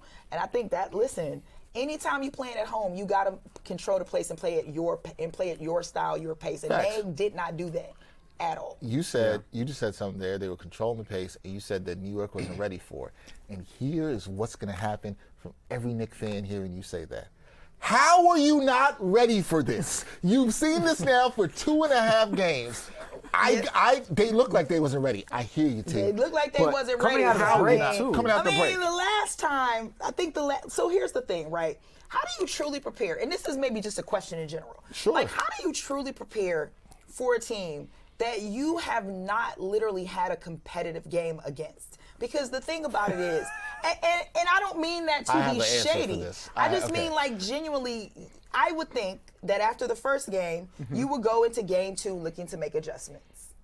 I would think. That's what most teams do, most people do, most players do. You go in the second game, you watch the film, you prepare, you make adjustments. And they were more shorthanded in the second game, I would say. First game, 0. Listen, they haven't seen Jalen Duren all season. And it's been what it's been. It's been what it's been. Like, and by the way, in that first game, it was Jalen Duren was out, Tobias Harris was out, and Karis LeVert was out. And the Knicks were missing, I think, Josh Hart and Landry Shamet. And then the second game is where the Knicks are missing. Like, they were missing quite a few. OG, Cat. Right. And that was the game that was right before the All-Star break, too. So that was a couple weeks ago. But either way it goes, it feels as if, like, okay, you've seen what they do well when they are at full strength, and you've seen what they do well when they're not. So to me, there's no excuse really for you to not be fully prepared coming into this game. There's no excuse for it. I don't disagree. In my mind. 100% agree. 100%. But when it comes to actually getting on the court to do it, when they have destroyed you in your confidence and destroyed your whatever hope you had by 69 combined points, I feel like it's a little difficult to really get out there and execute the way you think that you're going to, because the moment that they start to get a little rhythm, moment that they start to get a little, start having flashbacks. Here you go, going to this point, like, do you, and so I'm asking, like, it's not an excuse for NBA players because y'all are grown-ass men who get paid millions of dollars to do this. But the reality is, do you mentally relapse a little bit, which is what we saw in that final 2 minutes going off into the half, because you're starting to fall back into the habits that got you in the position you were in game 1 and 2. So here's what I'll say to that. What you just said and laid out, logical, possible, you could relapse. I think that makes a lot of sense. And that's probably what we saw in the final 2 minutes. I will say that. So here's what matters. I say this about everything in life. I could be mad about the last 2 minutes. I could be mad about the last 2 games. None of that matters at this point. What matters right now in this locker room is, what are you going to do? What you going to do? What are you going to do now? How are you going to execute? Players have agency. I say this all the time. This is not on one person. I'm not even going to single just out Cat, although he's got to show up. I'm not going to single him out. I'm saying that he has to show up. But they have to respond. Either you're going to or you're not. Now, if this goes terribly and they don't respond, and we got to sit here and watch you puffing out the Pistons shirt and all this other stuff, it's fine. I'm going to still love you. But look, there's nothing you. I gotta fix it. I'm sorry. First of all, I want y'all to know I just made this shirt too today. Specifically, yes. Like you printed it? Like you printed it? Oh, you printed it. I printed it. Oh, very nice. I don't have those skills. That's very nice. I just made this shirt today because I didn't want to come to New York with some gear I already had. I needed some fresh, never seen, you know. So then you could put some fresh gear for a fresh second half ass whooping. Right. Yeah. Yeah, I was like, let me make sure I, bring some. All right, that's nice. I have a business, so my side gig. I like it. Yeah, we like. I mean, we have don't to come fresh. We don't really like it. We just like that you came fresh. You want the live line? Sure, go ahead. Pistons are favored by 5.5 right now. Stop it. I get that. Stop it. 5.5. I get it. But let's do this. Nikolai, if we could cue it up. Oh, we were asked, what were the letters that say underneath Pistons on your shirt? Oh. Someone on the stream wants to know? Yeah. So the Pistons, all of Detroit teams, we have a song. And the song for Detroit is, the Pistons won again for the Pistons. Okay. For the Tigers, it's, the Tigers won again. For the Lions, the Lions won again. So yes, G-Mac Cash, he makes all of the theme songs for Detroit sports. So that's what the letters mean. I have a question for the Pistons I have a question again. for that and G-Mac Cash. When the Lions most of the time was terrible, he couldn't really play that song. Excuse me? I'm just saying We're not doing that today. He could not play the song. That's all I'm saying. We're not doing that. Lately, he's been able to play the song often. Okay. G-Mac Cash is holding it down musically for all of our teams. Shout and out at to the G-Mac end, Cash. whenever we win, you will see my boys going to the social, putting dubs in the chat, letting everybody know, we want to get, you got to hit the music. It's okay. We'll hit it at the end of this. Are you gonna, if the game is over, are you going to cover it because you will not have won again? No. Okay. No. I just wanted to know.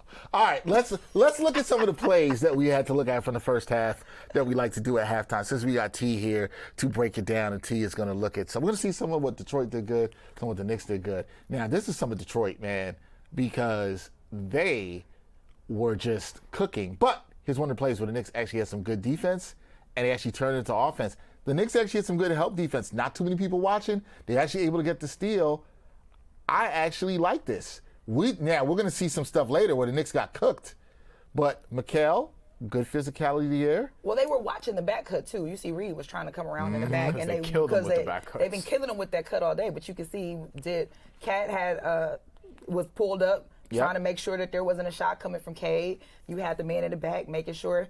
Listen, hey. That's one of Cade's more difficult attempts. Sorry, go ahead, Bryan. And the other part of it is OG is guarding Ron Holland. So he kind of, and this is why Ron Holland being able to shoot matters, because if he can't, then OG's not going to respect that jumper, and he's just going to be able to, okay, now I can overhelp and try to force his turnover. And was able to get off in quick enough time to get the lead to create the space to get out for the wide open shot. So yeah, that was huge. That was one of the Knicks' better defensive plays of the first half, because you did not see that in the final 2 minutes. But the Pistons, they were doing some good things offensively. Guys, let's take a look at that. And a lot of it is what Bryan and I talked about in the film preview.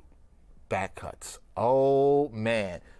Knicks have to be seeing back cuts in their nightmares from the Pistons. Because if they saw them, maybe they could stop them. they memorize them. Put them in your mind. They have not.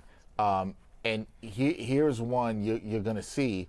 And this the Asar Thompson one? Is this the one where this is the one where Mikal comes up too much. See? Yeah, Mikal showed too much. Asar Thompson. Yeah. Like, can we show this in slow motion? Because if you just see how we get Tolu Smith right here, 35, bottom of the screen. You can see him walking towards the line, getting ready to cut. Mitch is going to help. This is over helping right here, but okay. Mitch is going to help. I don't even know why he's pressuring to this degree. But Tolu Smith is now with Stewart-Bridges and gets him out of the way. So Asar Thompson's like, cool, Jose Alvarado has to choose between me and leaving Karis LeVert wide open for a three if Tobias Harris can make this pass. So if we let it run in slow motion again, now he's seeing the whole floor. There's Karis. Jose sees Karis, but Asar Thompson's right there. Too late. Way too late. And Mikal having to step up extra, which he didn't really need to. It shouldn't be on Jose to be guarding in the paint either. Like that should not be Jose Alvarado's responsibility. Yeah, Mitch overhelped there. That's really what started all of that. Mitch overhelped. A lot of overhelping caused the Knicks problems. And that was one last play we're going to look at. This is a year-long thing. Last year too. Yep. This was the same thing with Tibbs. So this is a personnel issue with this team. Personnel issue, and then the defense not recognizing the personnel, because recognize who the Pistons have on the floor, and you don't play that way. That's no shade to the Pistons. That's just KYP. You know what it is? You know what it is when you overhelp? It's like you work with somebody, like just at a regular job or whatever, and you're constantly like, nah, like, I got it. Like, I'll do it for you. You know what I mean? That means you don't trust that person that much. And this is the issue with their chemistry all season long. It feels like these Knicks, like, defensively, they don't trust, like, oh, this guy got it.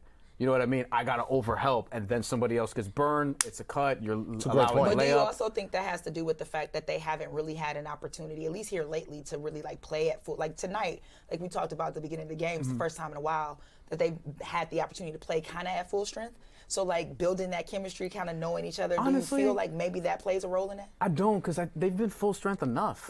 Like, relative to other NBA teams, I feel like they've been Knicks health-wise. They've been pretty healthy. They had Josh Hart out for bed. Deuce out for bed. Deuce is gone now. Brunson missed a few games. OG missed a couple weeks. Well, I guess I mean, like, specifically against the Pistons, right? Like this, like they have not the first two games in this series, like we just discussed. So they didn't have Josh Hart. The first game they had almost everybody except for Josh Hart. I think the consistent issue. Shamit was back for that game. Shamit was there for the second game. But the consistent issue is like, and not all of these guys were on the floor, but like Brunson is what he is defensively, which isn't great. For sure. Karl-Anthony Towns either, and then Stewart-Bridges hasn't been as advertised, and then it sort of trickles down from there. Mitchell Robinson's great in the paint, but on the perimeter, like, it's an adventure. He can, like, there are times where he switches on to guys, and it's been better lately, but there he overhelped for no reason. And then when Stewart-Bridges is the last line of defense in the paint, that doesn't typically go well. Jose Alvarado shouldn't be playing free safety, like, down low when nobody else is there. And it's just they continue to make mistakes, and teams figure that out, and teams are able to just get them off balance, like, consistently. It's happened long enough for us to look at this and be like, oh, all right, maybe this is just who they are. I don't know if they're going to figure it out all of a sudden in the playoffs. The problem is now it looks just bad because so much of it, to your point, T, has been against Detroit, because they've won 10 out of 12 coming into this game. Their defense has gotten up. They were in the middle of January, down to almost 20th. They're now up to 11th. They've been actually trending well defensively. But something about Detroit and the way they cut, they ain't adjusting to it. And that's a problem. We're going to look at one last play before we get back to the game. Bring up the last play here because it's another exercise in futility in terms of back cutting, where this was just also over helping too, that you just have to hate here too. And it's like, look how many guys are looking at Karis LeVert. What are we talking about? Can we freeze it there? Can we freeze it again? We're going to look at it again too. And Tobias Harris, like, that's what I'm talking about. Mitch. Pause it right here. Brunson, pause it right here. Right. Like, You've got three. Everybody's eyes on the ball. Everybody's on the ball, which it's not like it's a terrible thing to watch the ball. However, the fact that there's literally no one within a striking distance of Tobias Harris, after Tobias Harris has actually been quite effective offensively tonight, is wild to me. Everybody's watching the ball and not watching the man. You know the number one rule, defense. See your ball, see your man. You got to do that. Everybody's watching it. Pause it here. Now look, it's too late. It's already too late. It's If you're seeing this pass, it's too late. So if It's too late. Shamit rotates over, that's a dunk to Asar Thompson. Yep. Tolu Smith is also right there.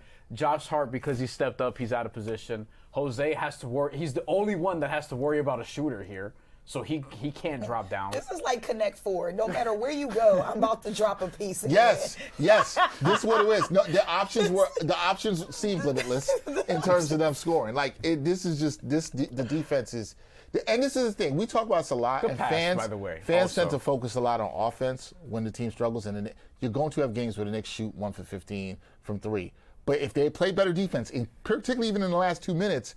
This is now a 1 or 2 possession game and not a 4 possession game in which we are to right now. The defense is the only reason why Detroit had an opportunity to get back after a 9-2 start. Absolutely. Right, because Detroit started the game off, the great point, not shooting the ball well. And but we talk about this all the time, and fans always focus on offense. Every time. And it's like, guys, any NBA season, you're going to have halves, you're going to have games. Sometimes we don't shoot the ball well. But if you keep that defensive effort, it'll keep you in a game or be able to push your lead. That's what the Pistons, it's not like the Pistons had a great offensive first half. They did just enough. And sometimes that matters. Yep. But it's not, I think you would say, I've seen better Pistons offensive basketball this season. 100%. I mean, you've seen better Pistons offensive basketball against the Knicks this season. Against the Knicks this season, yeah. 100%. Like if we're keeping it a buck, that's the truth. So, defense is the key here. If anybody, and I haven't even looked in the chat, if you're talking about offense right now, you have missed the plot. You have missed the plot of what went wrong in this game. Both of these teams can stand to do better offensively. Defense has absolutely been the difference maker so far. And Detroit has just found ways to play D in a way that has just disrupted New York once again, specifically number 32. That's your boy. I think Cade might shoot 35 times. Like the first play, he just comes out and is like, "Oh, I'm going downhill again." Nearly got a call too. Wow, Asar. Look at that, Asar Thompson. Wow. He figures out, I got Brunson. Like, they don't waste a lot of possessions either. Like, they're really good at exploiting mismatches, and part of it is the athleticism. But they have a lot of guys that they don't get enough credit for their basketball IQ. Two of them, Isaiah Stewart especially, like, is not even playing in this game. Basketball IQ is a really good point too, because that really ties into what you're talking about knowing your personnel. Like that's part of having a good high basketball IQ is understanding what pieces you have on the court at what time, where they are, how you get to them, how you incorporate them. I think Isaiah Stewart might be like the smartest player on their team. And there's hustle too. The little things you watch him do, it's ridiculous. Like we were watching some of the film and like some of the little screens he sets. You know what I mean? We talked to Isaiah Stewart. We were talking about with him setting a lot of great screens. He's so fucking smart, and he doesn't put up big numbers because he doesn't care. He's one of them dudes. Like, he's a winning player, right? I think the dribble. I think that sometimes gets overstated in everything, but you see this too. We see it in the W. We see it from watching the NBA. Oh yeah. Some people are just winning players for your team. They're going to get the little things done, right? We love T Cloud. Shout out to T Cloud. Love T Cloud. Even on the Liberty, Benajelani Hamilton, one of my favorite players to watch and cover on that team. She's a winning player. Legitimately one of the best two-way players in the game. One of my favorite. Yeah, and just the game she'll have 3 points, 4 points, 5 points, but then she'll have like 5 steals. See what I mean? You know what I'm saying? And 6 dimes. And you're like, oh, she kept it really connected. And even though she's a walk-in triple-double threat, Alyssa Thomas also. Because 100%. like she'll have games where it's like I'll have 10, but I'll have 16 boards and 12 dimes. 12 and everybody on Phoenix is eating. 10 points. Like, I told you about Alyssa Thomas, like top 3 players I would not want to see in a playoff series. You were you covered her as a sideline reporter. You were on the Sun sideline, right? I've been covering Alyssa since 2022, Jeez. and really even before then, because I remember watching her when she was at Maryland. Yeah. So, but yeah, I'm telling you, have been saying that Alyssa Thomas is one of the toughest players to play against in general, and she just does not care. And players tell you that in the W too. They'll say that. She's one of my all-time. She's one of my all-time favorites. Legit. Nice person off the court though, but people tend to forget that. They don't think that, right? Because she could be a little. Because she is a competitor. That's what you want from a competitor. Paul Reed. That's what you want too, Paul. That's what I'm talking about. That's not what we want. That's exactly what we want. That old school Brandon Bass baseline jumper. I haven't seen somebody with a baseline jumper. Cat, please hit this. That Udonis Haslam baseline jumper. Wow. Cat has risen 5 points in the quarter. He's shown up. 2 free throws and a field goal. It's too early to get excited. You're right. You're right. Let's bring it down here, guys. You're right. He got him. He definitely fouled him. Definitely got him. But a good shot by Cat. Put your tongue in your mouth. You ain't did enough for all that. You ain't did enough for all of that. Paul Reed knows it too. I respect it. No complaints. He's like, yeah, I got him. Cleveland is whooping Brooklyn's ass. Is that something that we didn't expect? Yeah, this is interesting. That's just 97-91, Houston and Charlotte. Now that is something. Alper Sengun is 2 rebounds in 30 minutes. Not that anyone took his rebounds over today. Somebody did. Musa Diabate and Miles Bridges aren't playing, and Alper Sengun can't get more than 2 rebounds in 30 minutes? That's crazy. Oh, you got to finish that. Yeah, definitely got to finish. But I am noticing a bit more. Oh, no. Oh, my goodness. That could have been terrible. First of all, he traveled, but if y'all didn't see it, then I didn't either. Cat needed that. Did you see him kick the leg out after? Like on when purpose. When nobody was even reasonably Nobody was there. Do not foul. I'm amazed that he did not foul. See, now Pistons playing a little sloppy here. Wait till Lasar gets to year the pass. Be under control. Okay, Cat. Cat's having a quarter. Okay. Cat's figuring it out.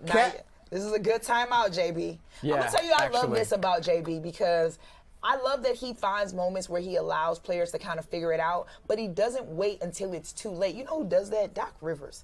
Doc Rivers waits until y'all already went 12, they're on a 12-2 run. Now you strike me as somebody who does not like Doc Rivers. I don't have a beef okay, with Doc. I was like, did he do something to you that I didn't know about? I don't have a beef with Doc. I just call it like I see it. Like you try to play through it, and I love that JB understands this is a young group. I'm reading the room. This is a young group. After the first couple of times, 100%. let's bring it in. Mm-hmm. Let's strategize, figure out a way to get back on track. But not all coaches do that. They don't quite. Talking about know your personnel, coaches got to know their personnel too, and have to understand how to motivate whomever it is that they're coaching. So sometimes you might have to look at Mike Brown and be like, "Hey, yo, Mike, what's the chemistry going on here with y'all? What's the conversation?" Look, just saying. I agree. And listen, you got to give him credit because when the Knicks were 2-9 in January, he righted the ship somewhat. But at some point, I don't know what he said at halftime. Cat's come out with a little bit of fire. He ran the court there. He hit a 3. But here's all this Cat's is not. been doing this long enough. Like he also, I'm sure he recognizes. I'm playing like shit. And for me, all this is fine. All this is fine, and they've had a little run here, and Detroit takes a timeout. You got to defend. You got to continue to defend. We'll see if they continue to defend. Yeah. I need to see it for us. We have not seen them defend consistently for a stretch against Detroit this season. Yeah. We have not. Detroit's just got this season we're talking about. We have not seen it. Have they broken? They've broken 90, right, against Detroit? I think. It's like crazy. They did in the first game, but Detroit held them to 80, which is their season low in the last game. So wow. What movie is this? Pulling up, because I want to say the Knicks had 90 in the first game. In the first game, and in the second game, it was like 80. 180. And it was like 118 to 80 or something like that. And that's the season low for the Knicks. That's their low in points. Yeah, that's what I was looking at. Right, they're on pace to get around 100. There's that. Yeah, man. We'll see. All right, so WNBA. Do you think there's gonna be a lockout? Yep. I feel like it's gonna be a lockout. We're not gonna mess up your money. I know what that looks like. I'm not here to mess up your money. No, listen, I am very much a reporter. Mm-hmm. I report the truth. I don't have a dog in the fight. You know what I mean? Like, it is what it is. And I think that it's wild that these, billionaire owners take the stance that they take, given everything that we've seen with this league, the merchandise sales increasing, the ticket sales increasing, the viewership increasing, the TV contracts and deals. I mean, Rival just sold out Philadelphia, and now they're gonna sell out Brooklyn. Oh, I'm surprised. I wouldn't be surprised if they didn't sold out already. March 2nd. March 2nd. I'm actually gonna try to pull up. Are you gonna be here for that? I'm definitely pulling up for that. What day of the week is that? That's a Monday. Monday. I'm seriously gonna. I'm gonna get credentials for I was in Philly. I might try to. Philly was great. Who did I talk to from Philly? I talked to Christina. I talked to. Did you talk to Nat? We were Natalie. all together. I talked to Natalie. I actually talked to Natalie like the day after she came back. Shout out to the homies, Christina Williams, Natalie Esquire. The games were good. Like, the games were really good. I didn't really get to watch. Like, I kind of peeked in, but I didn't get to watch. But I saw all you guys on social tweeting about it. I always watched the one-on-one tournament. Yeah, and that's what they're doing in Brooklyn. The one-on-one tournament they already done, right? Yeah, and they did that. Chelsea Gray won. So this is going to be a semifinals game. Oh, it's the semifinals game in Brooklyn. In Brooklyn. Did you go down to Miami too? I have not had a chance to go to Miami as of yet. Last year, I wanted to go to Miami, but it was literally at the same time of Athletes Unlimited. I was covering AU last year. And so this year, I've been covering them virtually. Y'all got to get back. Y'all got to get back to this offensive rhythm that y'all had. Y'all coming out to have dry. Coming out dry. I don't like it. I like AU also. AU is really good. I got to get that. I said I'll go down to Nashville this year, and I didn't get to do it. Bria Harmon be killing in that. Oh, God, doesn't she? See, the one thing... Towns again. Towns had figured out that Jalen Duren ain't there. He finally realized it. And that's I'm glad to see Crap wake up. OG is on Cade. Okay, Mikal. The Knicks actually playing some. What? Are we sure he didn't step on the line? Yeah, that pass was. He didn't need to be there. Honestly, he could have banged on him. He didn't need to see. Duncan, come on now. Can we run that at the end of the game? Grab that play. Grab that play. That could be huge. That pass was crazy. That pass was crazy because Cat tried to do a no look and he didn't need to. That was crazy. Cat just took away all the good. Not took away, but some of the good momentum he had been having. He's playing NBA Street Volume 3. What is this?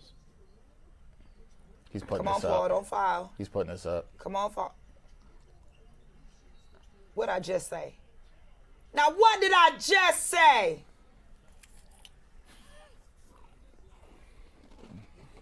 Now, see, I can understand the frustration because... Wait, for who? For Paul Reed. Me. I can understand the frustration because you literally just fouled him off a three-point play, which was a legitimate foul. Like, you didn't play smart basketball there.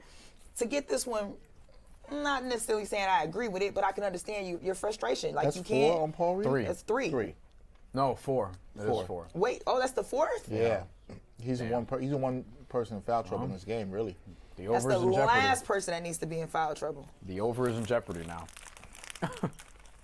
See, now Smith about to really have to get some minutes up. Not a good shot by Cat. This is really one of them trial by fire situations. This Spike. You were asking if Spike was there. He's there. He was going to miss this game. Was there a doubt that he would be? Yeah, I didn't think so. Come on, OG. I didn't see him earlier. Knicks 2 of 20. There you go, Kay. Come on now. Duncan. Y'all just going to let him stay over there.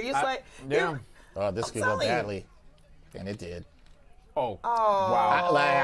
I'm going to keep it real when it's real. That's a late bailout call. That was late. That's a late bailout call. So I'll keep it real. That's not. Late. If you're going to call it, call it. Call it, yeah. It's not that he didn't get hit. I mean, corner three. And we want to give credit for Duncan Robinson's had himself a good quarter. He's hit 2 big threes that have changed the game. Yep. It went from a 2-point game to an 8-point game. But I mean, that was again to the point that we were talking about earlier about when you come out of the half and you come out with some momentum. Is this now the opportunity where JB says, all right, Duncan, we need to make sure we run some sets for you. Yeah. All right, now it's time to get you in rhythm, right? So And they've looked for him in transition twice. Duncan Robinson is another guy where it's like, yo, I can't believe he's an NBA player too. Like, he was a D3 guy and then went to Michigan. In Michigan, he was just a role player, like Jose Alvarado. He was a role player. Just excelled in his role, and then of course he went to Miami, and Miami got him $90 million. Like, he earned it. Hey, he can hit. He has an elite skill, right? He can hit the open shot. He's had some big playoff games. He's had some bigger playoff games than the other guard that they got in Miami. That's neither here nor there. Same spot. Hit it again. Oh, my God. If he had nailed that a third time in the same spot, the Knicks should be ashamed. If I'm Detroit, I'm okay with Tobias on Brunson, I think. I'm not okay with this. You gotta take this. Not okay with him on Smith. Got him. Of course he does. Not okay with that. Yeah. Although Smith did fine, but he stayed in front of him. He stayed in front of him as he could, much as he could. Well, I mean, Brunson is just much quicker. That to me just was a bad match. But now we need Cade to be locked in, and OG foul. OG got that. Yeah, too physical there. Tolu Smith is giving good minutes, man. Yeah, actually. Look at him. Like here, honestly, for a big, that's as good as you can do. Yeah. That's as good as you can do. Like, if you're JB, you're like, yo, like it is what it is. Good job. Like Jalen Brunson's a top 1% mid-range creator. Yeah. What are you gonna do? And Brunson made sure he got himself enough space, but like that wasn't easy. He had to work for it. Yeah. Yeah. Tolu Smith is. Knicks are challenging. Knicks are challenging. I thought OG was. I don't know if they win this. Oh, OG has 3. That's why.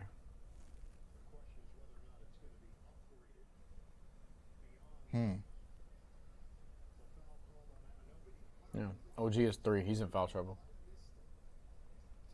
They're considering an upgrade. I don't get that.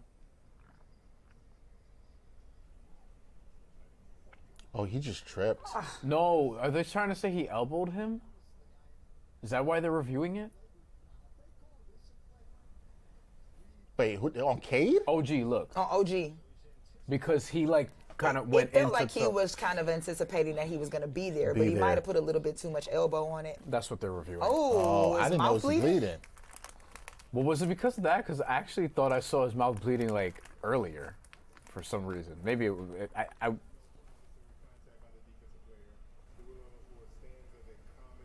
comment foul. Yeah, I mean, I'm cool with that. I didn't think he was trying to be extra in any way. He just anticipated where the man was going to be. OG looked mad like somebody stepped on his toenail. We don't need that again. No.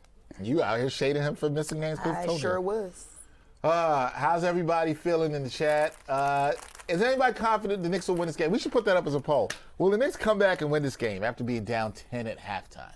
Will they come back and win this game? Or is Terrika going to go home happy? I am hoping to go home a happy girl. I mean, you'll be happy either way. You got the Pistons won again. I'm trying to blast. I honestly, but you know what? I said this too. Like, I didn't expect. You did say that. You said I literally came here thinking like, you know what? This might be the one that you know, they're playing at home. We're down 2 people. I didn't expect much from Holland, who had been That's a good take. It's a great take.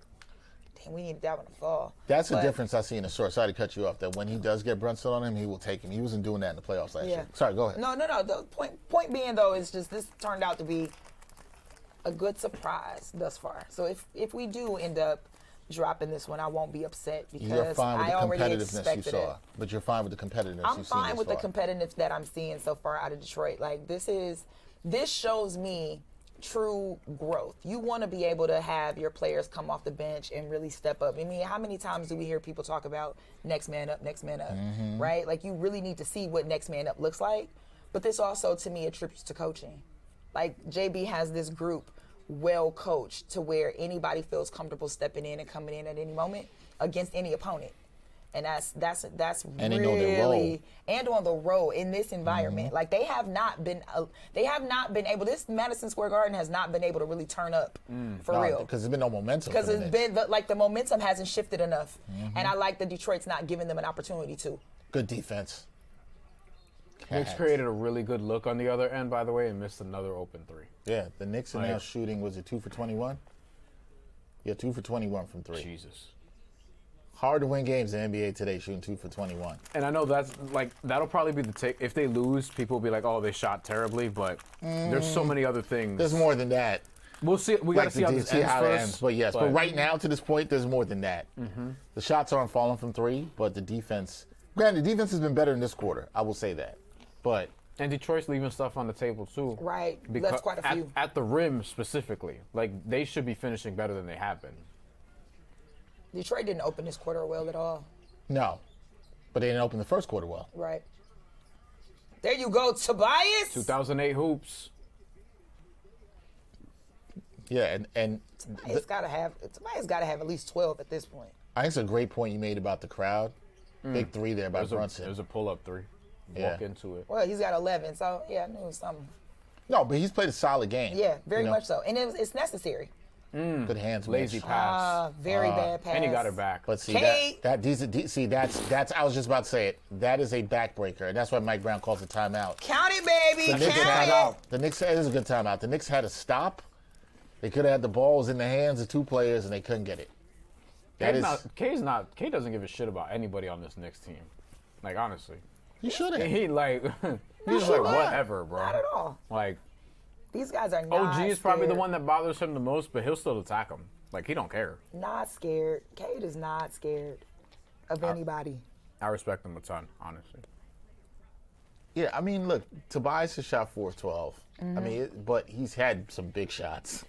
He's had some really timely shots. I don't feel like he's playing poorly at all. No, I don't think so. I don't think so either. He's been competent defensively, but too. Cade is 4 of 7 from 3. Duncan Robinson 3 of 6 from 3. That's big. Cade being 4 for 7 is big. Yeah. It's funny who it comes from and when it comes from. And then Duncan Robinson's what? Duncan Robinson 3 of 6 from 3. Those have been some key baskets. Everybody else hasn't shot well from 3. Javonte Green's 1 of 2, right? That's the only other make. Oh, Tobias Harris 1 of 4. He had that big 3. They're not making they're making open threes. They're getting open threes. The funny thing is the Knicks' looks have been fine. All of Duncan Robinson's threes have been wide open. All 6 of them. Like, they're lucky he's missed 3 of them. That's I agree. He's somebody who can make contested threes if he has to, but it's not even that. And Cade, for the most part, I like the threes he's taken for the most part. Again, do you want to nitpick and say maybe he's shooting a little bit too much? Sure, but I think he's reading the game really well from an offensive standpoint and realizing we know what this game has to be in terms of what I need to do for this team offensively. And what's crazy is, not to cut you off, but there haven't been too many bad looks from Cade. So even with shooting, with going 22 shot attempts, I mean, a good 13, 14 of those could have easily been better positioned. Like a good 12 of the 10 that he made, those other 12 that he missed literally weren't like bad looks. They weren't just like random, I'm throwing the ball up. Like they were really good shots. And I think that again just kind of speaks to the fact that he knows his role on this team, as well as to anchor the defense, is to really be the first line of offense. And he takes that, and I love that they share that when they expect that of, his teammates expect that of him. Share that of him. Which is damning to me, because it's like, if you're the Knicks, why can't you stop this if you know what's coming? You know it's coming. But that's what I was saying. This is what I said to T earlier. T was making the point right before halftime. It was right before that 2-minute stretch. T made the point that if you're the Knicks, maybe you've been beat down from some of the stuff you saw before, and then you see this coming, and now it's like you're playing a little good, and then you get smacked in the face because you're like, oh, man, this feels like deja vu again. But at some point, you got to respond. You got At some point, there has to be some resistance, right? At some point, you got to look at the Pistons the way Isaiah Stewart looked at Miles Bridges. You have to do that. I want you. And that's what I'm saying. At some point, you have to do that. And players have agency. Now, look, that's not me taking any credit away from the Pistons, because I won't do that. You have to credit them for the way they're playing. Because, again, I still don't even think the Pistons are playing their best offensive game, which should make you more mad as a Knicks fan. They're not. Because it's like, but again, where is it? It's fine if you don't have your best offensive game, but defense is about effort, right? When we saw 3 Duncan Robinson threes in the corner that were open, and Bryan is not wrong that all the 3 that he missed could have been hits. Easily, yeah. Now, I think it was a good time out by Mike Brown. They got to respond here and close this quarter strong. This has been a better quarter defensively for the Knicks. Diawara. early. That's interesting. That's good defense by Karras. Shamit's had a rough night. Yeah, he hasn't really been impactful at all. Okay, 3. See, that one I could have done without that one. I could have done without that one too. I think that was a situation where he could have waited. He could have been a bit more patient. Bailed the Knicks out. He did. Tolu Smith trying to give Shamit baseline. Look at that. That was the right defense to play there. Yeah.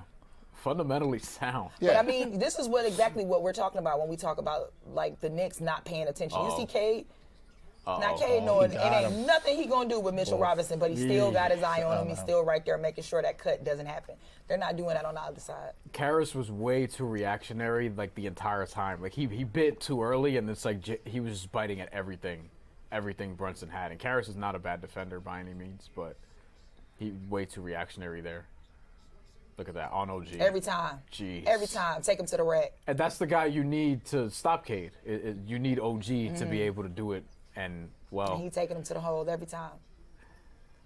There you go. Oh, wow. There you go. Oh, great. Great play by DOR to get it back. Come on, sir. You got to hold on to those. Come on, OG. OG's just off today, man. I mean, you can't make a play like that and then let the ball go. Sorry, you got to hold on to them, friend. Yeah. I think Karras wanted to take Landry Shamet there. Cunningham disrespectful. Man. 2002. Cade is disrespectful. He just. You're not supposed to take that. You're not supposed to take that shot. Damn, Cade. That's just.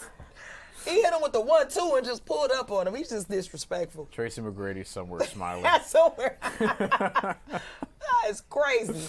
And here come this smiling guy. there too, as a matter of fact. He likes a mid-range. God. But here's the thing: Brunson needs somebody to help him in this one. Brunson's played much better against his defense. The way this quarter started, I thought that was going to be Cat. Well, he did. Now Cat's off. Cat did his job when he was in. Yeah. Now other people gotta step up. But Tolu's not shooting. Ooh, wow, you got him can't. fake. I mean, I suppose you can bite at that, but K's gonna be all NBA something, first or second team. That's a grown man's take. Yeah. And then this is just like this was just disrespect. This was just. And that's where I mean, listen, OG hasn't played. OG missed 4 games before this. Man, the thing that he's gotten better at is just knowing how to use his strength. Like that's what I see like is the biggest difference between this year, last year, and especially the year before. It's just like he straight bullies guys, but also he's not afraid to just shoot. He's like, yo, I can just beat you any different way. Like wait till you start shooting. Oh, Cade! They put McHale on him. They did. That was a left hand. He just got past him. Oh my God! Somebody, please grab a stat play because he split him and Mitchell Robinson, and that was grab a stat play, guys. Because look at his watch. He just splits him and Mitchell Robinson. One hand. The left. That was the right. Wait, it was his right. Was that on Cat? No, that's his left. I was the left. My bad. Sorry. That's what I'm saying. That's what I'm saying. That's just Yo, what is happening? Oh my God, yo! In Cat's face though. Ooh, that man's 7 feet. I'm sorry. Look, The level of disrespect. I gotta say something. Y'all don't have him all NBA first team. I don't know. That man borderline MVP. I don't know. I gotta say this. Borderline MVP out here. Look at this. Who's One more gonna time. who's One more gonna get time. mad? One more time. In his face. Oh, that man is borderline MVP. Why did Mitch reach? That's the thing. Why'd you reach? And here's my thing: if you're the Knicks, who's gonna get mad? You gonna let this man come in the garden and dunk here on you? That man got 33 on y'all real quick. You know what's gonna be the thing too if they play in the conference finals, which is gonna be the first take talking point. Who's the best player in the series, Brunson or Cade? That's gonna be. I hate that show. You know it's gonna. you know it's gonna be a thing, and whew. And at this moment, it's hard to make an argument that it ain't Cade. Oh, not from this year, how he's been playing? I mean, no. I trust him more defensively beyond all the offensive stuff we're talking about. As much as I look, Jalen Brunson's Cade on one right now. I don't need to see Mikal Bridges on him Cade is on one right now. That's 2 straight possessions. Mikal can't guard him. No, we saw that last year in the playoffs. Yeah, he was giving it to Mikal. And I'm not sure OG can either at this point. OG's had better against him. He's the best guy for him. Yeah, like in terms of building everything. How much I'm He's the best guy for him in terms of build, but he's slower, by just a hair because Cade is absolutely going down. Oh, we needed that. And Cade is probably stronger than OG. Yeah. You know, like that's the other thing. Especially now, he's grown into. It's funny. More. That's a good point you bring up there. He might be one of the strongest people that OG faces on the Oh my God! Now you done let my man Ron Hollins get up in here. What's he shooting from 3 this year? Because I know it ain't that great. Ron Hollins, actually, this is his first game back from. He didn't play against Toronto, I don't think. And I don't believe he didn't play Charlotte either. Yeah, they missed a couple games. Sham it again. That one not good, but they down there crowding them paint. Getting at them boards. Ron Holland from 3 is 23%. Look at that. Look at the cut. He does this Backdoor really cut. He does that really well, though. That's inexcusable. He does that really well, though. I saw that cut coming a mile away. Because he was right there posting up. He was pivoting for it. Cat was sleeping. And listen, they're not even doing the again, I'm going to say this again. We've been saying it all season. I've even looked at the chat. For all of y'all talking about offense, what are you talking about? Oh, you can't leave. It's just the quickness. I mean, that was a great shot by Bridges for sure, but just the quickness of Cade to get back to get on his man on D. Jose wants to slow it down, which is smart. He knows he's not going to stop Cade, but you can try to disrupt him a little bit. Mikal has 8. I'm sure the contract won't get brought up. No way. Nobody will bring it up. Look at Jose. He's doing a better job than Mikal. I have to completely. Much better. And OG. And make a tougher shot. Look at that. That was better defense than Mikal played on him the last couple possessions. And that was even close. Jose knows how to guard up. And he's smaller. Good pass. He knows how to guard up. Go up! Go up at the basket. Why would you do that? I love the pass, but I love the defender was in place more. Come on now. But he bailed the defender. But he bailed the defender out going away from the basket. He did. I don't mind them holding for 1 here. Never mind. Karis! We saw that a lot in Brooklyn. Eating in the paint right now. Eating. That was. I'm sorry. This is a bad quarter for the Knicks. Yeah, it started off After good. the way it started, After I the didn't cat think run, this was... what's the run that the Pistons are on right now? Because the Knicks they didn't have a lead, but they were close. They got it to 2. 2, right? Yeah. The second 2 times in this game, we see Knicks get it to 2. This is the largest lead for the Pistons in this game. Yeah, 13. Yes. Yeah. Knicks' largest lead, 7. That is Jay Williams. You were right, Bryan. Look at Jay Will. Where's he been? Is he still... I haven't been watching ESPN like that. I don't know. Fourth quarter margin this year, Detroit is 6th, the Knicks are 2nd so far. Cleveland's 1st. That's kind of surprising. Although lately they've been playing, the Cleveland sneaky been playing really well. Really well. And the Knicks see them in a couple games. Jeremy Sohan. So is this the Jeremy Sohan, like, I think we'll probably see more of him in the coming games just because he just got there. I have one of my friends, shout out to my homie Charlotte Pierre. She's a big Knicks fan. She just texted me and said, I mean, text more. She's like, bruh, I already know what all this means.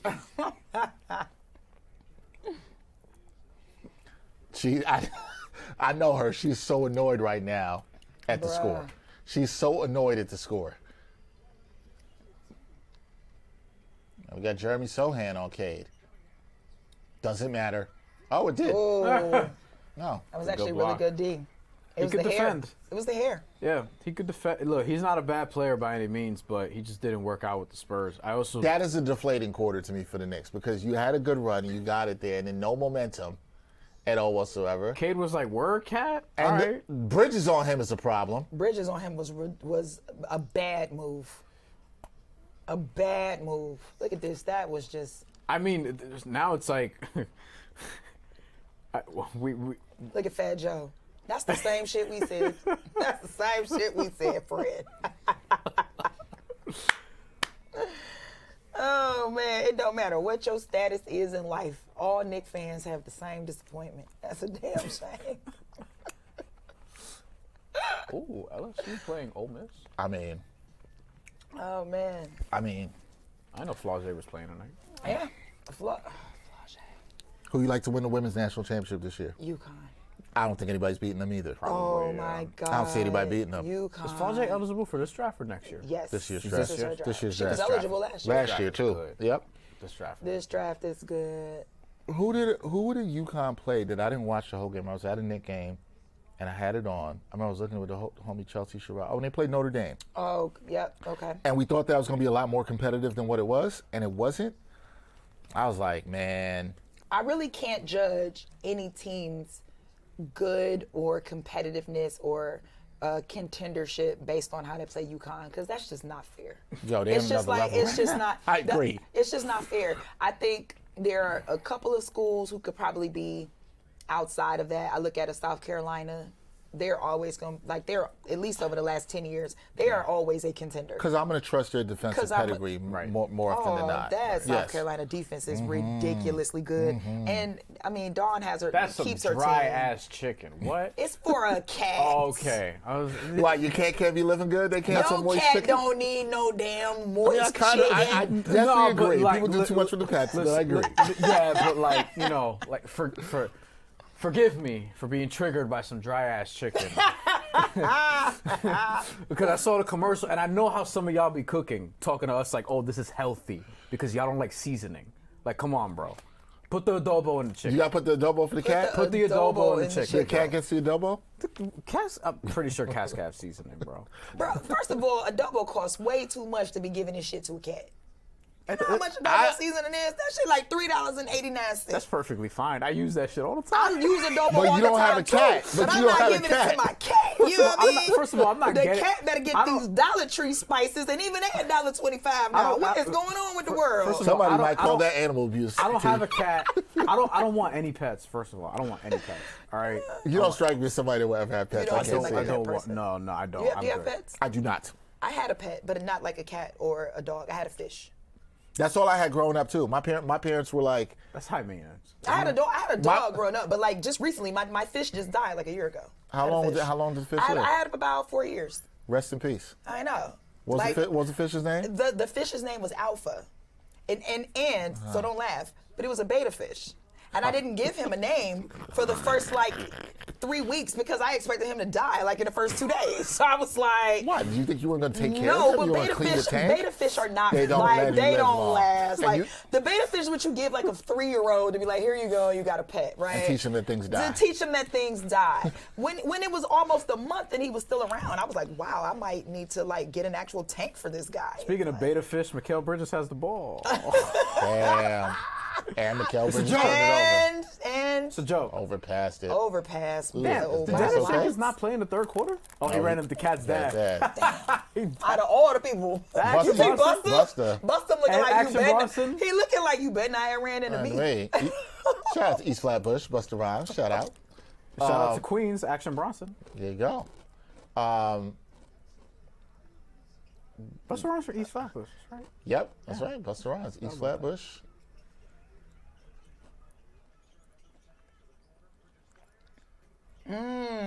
Look good. It did. Till it wasn't. The fact that you can give Dennis Jenkins the ball and he could run offense in the fourth quarter is kind of insane. It's actually such a help. It is. They need it. Like, honestly, he made Jaden Ivey expendable. Jaden Ivey, who I thought was really good last year. That's a great point, too. Really good last year. Like, he What was... What were you trying to do, Kat? Oh, Dexter about to have a whole fit over here. What I was getting ready to say was About to have a whole fit over here. Jaden Ivey was who I liked for most improved player going into the season. Really? Before the injury. But I picked the wrong Piston because he got hurt and Jalen Duren was like, word? You know? Dex, you had a strong reaction to... You feel the way about that play? Yo, Cat, it's been downhill for Cat ever since he had that run. Why? Yo, but why? this- but- Why? yo, but Why? for real, Why are you going behind the back there? For real, Why? this is my issue with this team.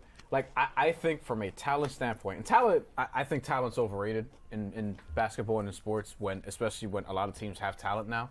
But the most talented team doesn't always win the title and doesn't always get to the finals, as we saw last year with the Pacers getting to the finals, despite them not being the most talented team, but they were like extraordinarily deep, really well coached. Tyrese Halliburton's awesome, all the Tyrese things. Halliburton was that guy. And honestly, they might have won the finals if he didn't blow out his freaking Achilles in Game 7. That being said, the Knicks have the most talent in the East, I think. They have a deep roster, but this happens way too often, like way too regularly. These dumbass mistakes, the defensive miscommunications, offensively, the chemistry doesn't seem to be there often enough. And it's like, I don't, like, I don't know. I feel like they're always like, I'm expecting A level basketball, and I'm constantly getting like a B+. But wait, why your friend Greg in the chat says That's not my friend. we gotta go? That is not my friend. He says we gotta go back to tanking. I'll tell you what. Greg, you don't want that. Greg, you don't Adam want Silver that. said y'all can't tank no more, man. Word. Y'all can't do it no more. Team's gonna do it. It's fine. The Kings my just did God. it. The Kings got 2 of their guys. I'm Yo, can y'all get screaming. surgery so we don't have to play y'all? I'm screaming. How did he get that pass Such off? a great pass. And one? Count it. How did he get that pass? What was his over-under? That was a great pass. My goodness. Was it 11.5 or 12.5? This is important. 11.5. Okay, we need this free throw, Paul Reed. That was It was a one-handed pass. You have 11, and I'm getting. He got it off in plenty of time. I don't know why they're even looking at that. I am still disgusted You about are that still behind over the back here. Your dribble. body language says I don't I'm like disgusted. it. Straight Do y'all want to fight or Free not? over. They're Let's go. like, what are we talking about? They don't want to fight. Hey, there's Joe Joe Budden. Budden is in there. There's Rick Joe Budden. Pitino. All the people came out to the Garden for what? Joe Budden likes leaving early. He's probably going to do that soon. You got to drive back to Jersey. I'd beat that traffic too. He ain't driving. What you understand what I mean? Somebody's driving. Someone is commuting. He was And shitting on regardless of somebody driving or not, you don't like sitting in traffic. He was shitting on his driver during the pod recently because he says that he doesn't know where to pick him up after the game, so he'll be having to walk to the car a lot. First world problems. Having to walk. I don't know why, but something tells me it might not be the driver's fault. That was a great block. Wow. My goodness. Paul Reed. Oh, What? I almost thought that was Isaiah Stewart. somebody got to come help now. This is Yeah. He wants Cat. this is. Listen, we said Give him what he asked for. And said he got the- Give what he him what he wanted. asked for, Toby. we Got said it. the first Pistons loss was the worst loss of the season, but Karis LeVert wide open. I think- Oh my. I think this would be the worst loss of the season. I'm inclined to agree because there was no, if they do not come back in this game, there was no resistance. There was not a point in here, even going up like this. That's What is crazy. that? That was a nutty block, bro. What is that? First of all, you know why? When he took off, he could have got blocked by the Look side, at by the side of the Brunson knows it. Yeah, that's He me. knows it. That is me right there. He knows That it. is me right there. Oh my because he's God. like this guy again. Again. By the way, Karis LeVert, he's running to the backside just to try to help, and he's like, you know what Detroit does really well also? It's like they're sending guys to these plays where they're in position to recover these loose balls. Like everyone has an understanding. I'm watching.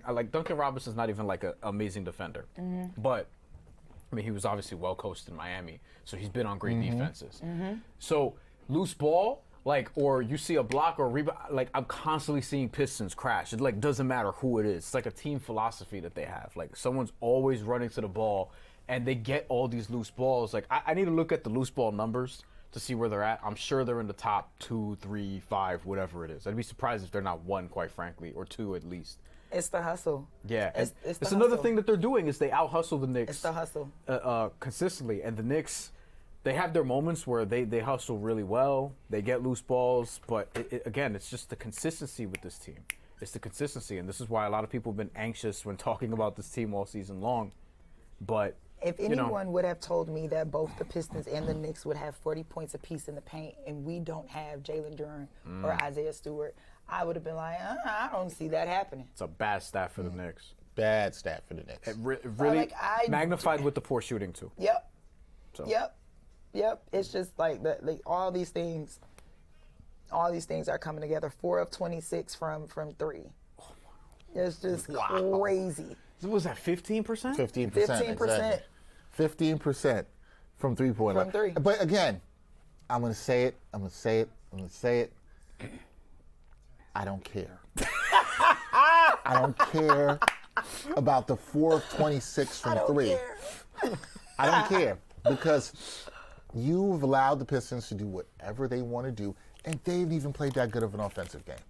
They've not. Terrika will say this. Honestly, yeah. I'm not. This is just me watching basketball and telling you what it is. Where's the resistance? Where's the fight? Right? You hear all the talk about offense, because everybody just talks, oh, they need to make more offense. This is not an offensive problem that you're seeing. This is a defensive problem and a resistance problem and a stepping the hell up problem. Mm-hmm. That's what it is. Step up or step off. Yeah. You're not seeing that. I'm sorry. There's the guy in the chat who likes to complain about the captain who did what he had to do tonight because he didn't show, he's not 4 for 20. It ain't Brunson's fault. Yeah. Okay? It's a whole collective of defense because we like to just try to isolate. We killed Cat for not showing up offensively. Cat deserves some blame. You had no Jalen Stewart and no Jalen Duren and no Isaiah Stewart. I combined them together because they might as well have been combined together as one force. They might as well have been because that's how they play. You got Paul Reed out there, who I think is one of the best backup bigs in the league. So this is not me shading Paul Reed. Yeah. And he is giving more effort out here than Cat. 5 for 6, by the way, Paul Reed. That's the thing. In games where Jalen Duren sits, Paul Reed shoots like 60-something%. He's 5 for 6. 5 for 6. He got 12 points. And to the point of people talking about, Cade having 29 shot attempts. Oh, my goodness. They're still sharing the ball fairly well. Like, Detroit is still sharing the ball pretty well. What's their assist They total? have 25 assists. Cade has 9 of them. On 37 made buckets, right? 25 assists to 10 turnovers. I mean, the Knicks, their ratio of assists to made buckets 18 on 29. It's fine. But, that's what happens to shoot. But you've let them get way too many easy looks. But the 11 is going down hill. There's another cut. That could have been an easy foul, too, because Cat put his hands all over him. That's another cut. It's how it looks. How many fouls does he have? He's not in foul trouble. He's only got 2. Cat? Yeah, so he can definitely be a bit more aggressive. I promise you he'll get a third. Oh, I'm guaranteeing he'll get a third. We're speaking it into existence. Does he still lead the league in offensive fouls? Oh yeah, see, to the point that I just made about points to the paint. That. Oh wow, that was a bad pass. Very bad pass. Yeah, miscommunication there. Great read by Notice who Mike Brown has on the floor right now. He got Sohan, who's barely played. I mean, you think you talking about you? I mean, why nobody else? What do you mean? No, but listen, he's got Sohan on the floor. I love when players do that. He's got Shaman on the floor. Of course it was you. Karras just walked. He's like, I know this shit gonna be called. It's crazy. Sohan out now, but he's putting players. Maybe Sohan was. Maybe he's trying to put players in there that are gonna give some resistance on defense. I would leave Sohan in then. I would have too, but then your offense. You're trying to come back and get points. Brunson, Alvarado, This is a small team for the Knicks. Wow, Hart's at the 4 here. Okay. Karras can do that. He's streaky as hell, but he can do that. Bryan, we will get back to your point about if they lose, if this is the worst loss, because I do think it's a fair question to talk about after the game. I'm going to hold that for after the game. Good defense. That was great defense. Great defense. Oh, you got to finish, though. Jenkins helps him up, too. He has time to help him up before running back. You got time to get your sloppy seconds and help you up. Yeah. Oh, pull up 3. That's a needed 3. It's going to help the percentage a little bit. The Knicks are still not even 20%. So we had the poll we finished. Will the Knicks come back to win this game? And I just finished a little while ago. 73% of people said no. Y'all have these are very smart people watching this game. Might be some Pistons and some Pistons fans. Yeah. I mean, not that they are not smart people. Not saying that. I may or may not have voted. I'm pretty sure you put a vote in. I actually didn't put a vote in. Oh. But I started to put a vote in.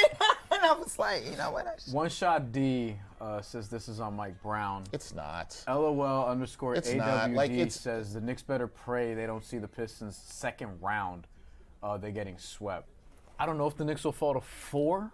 I'm sure that I think the Pistons will stay at 1. I think we'll stay at 1. I think this is Eastern Conference Finals, but we'll see because it's a long way to go between that. If Boston and Cleveland surge, it's not out of the realm of possibility. Yeah, and I was just gonna say that to me, Boston has a better opportunity of kind of finding that late season rhythm than Cleveland. Yeah, I trust them more. I trust them more. Yep. That's a great pass. Oh wow. What a pass. Another great cut, another great pass. And this is what I want to say about people. This is why I think the comment that someone says when they say this is on Mike Brown, because it's the lazy thing to do. The team's won 10 out of 12 games. You think from Knicks fans the sky is falling and they've lost 6 out of 8 or something, right? It's personnel, man. But the first thing that people always want to do is blame the coach, which is extremely lazy. And it's like you're not watching the team. The coach ain't out here. It's not about. This isn't robot. This isn't playing 2K. Guys have to go out and execute. The Knicks have the talent to go execute. They're not doing it. It is that simple. It is not. This is not scheme. This is nothing like that. We just did a film breakdown. They know this team cuts all the time. Yeah. They know this team is physical, T. I know agree. this. I agree This with isn't you. on the coach, but feel like it's a but. There is a but. There is a but. It's some of this is coaching when it comes to personnel matchups and whether or not certain people feel comfortable doing certain things. Like, I love when you got a player who's like, I don't care what the coach calling, if I can see the floor and I see this is what we're doing. Like a Kobe, for example. I see what we're doing. I don't care what you're talking about, Phil. This shit right here not gonna work. So, and this is what we finna do, and it works. But do the Knicks have those players? But so that's what I'm saying. Like, there's no one who feels empowered to say whatever it is that you want us to do and got us running against this team is not working. So who's gonna call the audible? I don't think there's anybody except for Brunson. No, but I think they have talented players who constantly underperform, and I don't think that's coaching. I just think they should be better than they are. I think there's something. There's something a little bit of what T is saying. Somebody's got to be able to, somebody's got to call an audible. But Stephon Marbury had that same face when he was on the team a lot. Was he calling audibles? Like, he was, because they I'm telling you. They were nuts. He definitely was. What's he calling got to be audibles? calling audibles. Like, somebody got to. What's he calling audibles? Man. So here's my thing. But that's what you're talking about is something you either got in you or you don't have it in you. I agree. You feel me on that? Like, either you got that in you or you don't, right? I'll ask this to T and Bryan, I asked this to all the Knicks fans in the chat. Who do you trust to have what T just said outside of Jalen Brunson on this team? That's like, hey, this ain't I'm gonna get this done. Mm-hmm. Right? Mm-hmm. We saw Cat do it for a stretch. I've seen Cat do it. I saw him do it in a game against the Pistons in the playoffs last year. Well, I mean, he might be the only other person on the Knicks that I would trust to do it. No, sister. That you would trust to call an audible? Trust is a strong word there. That's the operative word there. That's the problem right there. Okay. Trust is a strong word. Okay, so you think he has the talent to do it. He has the talent to call That's audibles. what we'll say. Yes. Talent to call an audible. Because you know what I'm trying to say. Here's the problem, though. But you're right. Here's the problem. That man can't call an audible. Everybody who calls an audible, you're a Colts fan, I'm going to use an example here. Everybody ain't Peyton Manning. You understand what I'm saying? Everybody is not Peyton Manning to call that audible. Mm-hmm. You trust Peyton Manning to call an audible. You trust, I'm just trying to think of another quarterback of his era. Or somebody you think that is trash. You trust Daniel Jones to call an audible the same way? I mean, you do not. I mean, if he's going to run, to be fair, if it's the Daniel Jones that played for us, do I trust him to call an audible? Yes. If it's the Daniel Jones that played for the Giants, if it's the Daniel Jones that played for Giants, I'm sorry, Giants fans. Except for that 1 year. I didn't trust anything about that team. So, yeah. Fair. My point of saying is who's calling the audible matters. And when Cat calls the audible, he can have a stretch like we saw early in the third quarter. He said Cat is the laziest big man in Knicks history. No. Have you seen Eddie Curry and Jerome James? The laziest big man in Knicks history? You left off Michael Sweetney. That too. I tried to forget about that. Come on. No, he's not the lazy. I don't think Cat is lazy. All due respect, because I have a soft spot for Georgetown bigs, but yeah. Lazy? I don't think Cat is lazy. I think Cat can times be, this is my point with Audible, he can be out of control. Yeah, that's he can be undisciplined. Those are words I would use. I think undisciplined is a very lazy good is a little that I wouldn't say definition. I don't think he's lazy, but I know exactly the point you were making. I think it's a good one. You gotta have players that have that want to. I get your point. That like can see what's happening on the floor, and I'm not necessarily blaming. Like I don't want to make it seem like I'm blaming coaching, right. But I'm saying when a coach makes a decision or makes a call, you've got to have that player on the floor that's like, this is not working. Like what you're doing, what you got us doing, or this against isn't this working. team, this doesn't work. It's not working. So in the moment, you've got to be the one to be like, we're not doing that. This is what we're doing. But that's a mentality, T. Yeah. You got to be hungry enough to do that. You know what? I agree. And the thing is, though, like, what, and this goes back to like what I'm saying about this team is I don't know what works. Like, what's the audible? You know what I mean? Right. Like what's the matchup you're going to exploit? Like that's what I'm having a hard. Maybe it's Pistons specific, and they can't quite figure out this team yet if they will. But like that's where I'm struggling with this team. It's like why does this happen? Why does this happen on a recurring basis? And now you're playing with enough fire to the point where, look, it was brought up in the chat. Maybe maybe they're the 4 seed. They play the Pistons in round 2. You don't want to play with that fire because, it's possible they could fall to 4 because Tatum's coming back and because, for all the shit I give James Harden during the playoffs, regular season he'll help. And regular season, they'll be... Please make the distinction. Yeah. Regular season, he'll help, and Cleveland will... they could finish in the top 2, 3 in the East. So then if the Knicks fall to 4, and they can because, you know what they have? They have a shit ton of road games coming up. And they've struggled on the road this year. Better lately, but they struggled on the road this year in totality. So if they fall to 4, you're playing with a matchup where instead of getting, maybe Orlando, Charlotte, Miami, you're getting Toronto or... the team that I don't think you want to see in round 1, Philly, because they're just a wild card. You should beat them, but you just don't know, right? You'd rather not play the Sixers in round 1 than one of those other teams. Oh, but I mean, by the way, he's back. Cade's back, but I mean, I also think that a lot of credit has to be given to the way that Detroit just has created this year more than any other year that I've seen, at least since 04, 05. Just a level of versatility and where they can literally turn on and off doing so many different things well from so many different players that it is really hard to dictate. You know what you're going to get from Cade. You know what you're going to get from Jalen, right? You can even say you know what you're going to get from Isaiah, but you do. When you get what you're getting from Tobias, or you get a Duncan Robinson that's going to come off the bench and be able to shoot 3 of 6 from 3. Your boy Paul Reed. Reed. Paul Reed will step in and give you a good solid 9-point night, 10 rebounds. It's hard to really focus on who should I center my focal point on with this Detroit team, which is something we haven't been able to say for a long time. But they have just become such a versatile team that really I can understand why the Knicks might find a struggle because damn, you pick your poison. You cut off one and then 3 more grow out on the side. And this team is young, so you're not ready to, and that's the other thing too. Because this team is so young, folks just aren't ready to admit how good they really are. Because you want to say, oh, but they're a year away. And I'm not saying that they're OKC not. was. Like OKC was. It's you just kind of got to call it for what it is. Oh, we actually need some defense here. Yeah, well, that was also just a bad play from Cade, too. Good timeout. That's a good timeout by a big staff. I was listening to you say that, T, and you know what it made me think about? And this is where I give Detroit the respect because you can look at this team, and Bryan and I have talked about it and say they don't have that secondary shot creator that you traditionally would like, right? And there's things you could nitpick. But maybe we need to give them the credit that they are the team in the NBA right now that is actually getting the most out of their talent and their roster. And that sounds like I'm shading their talent, but I'm not.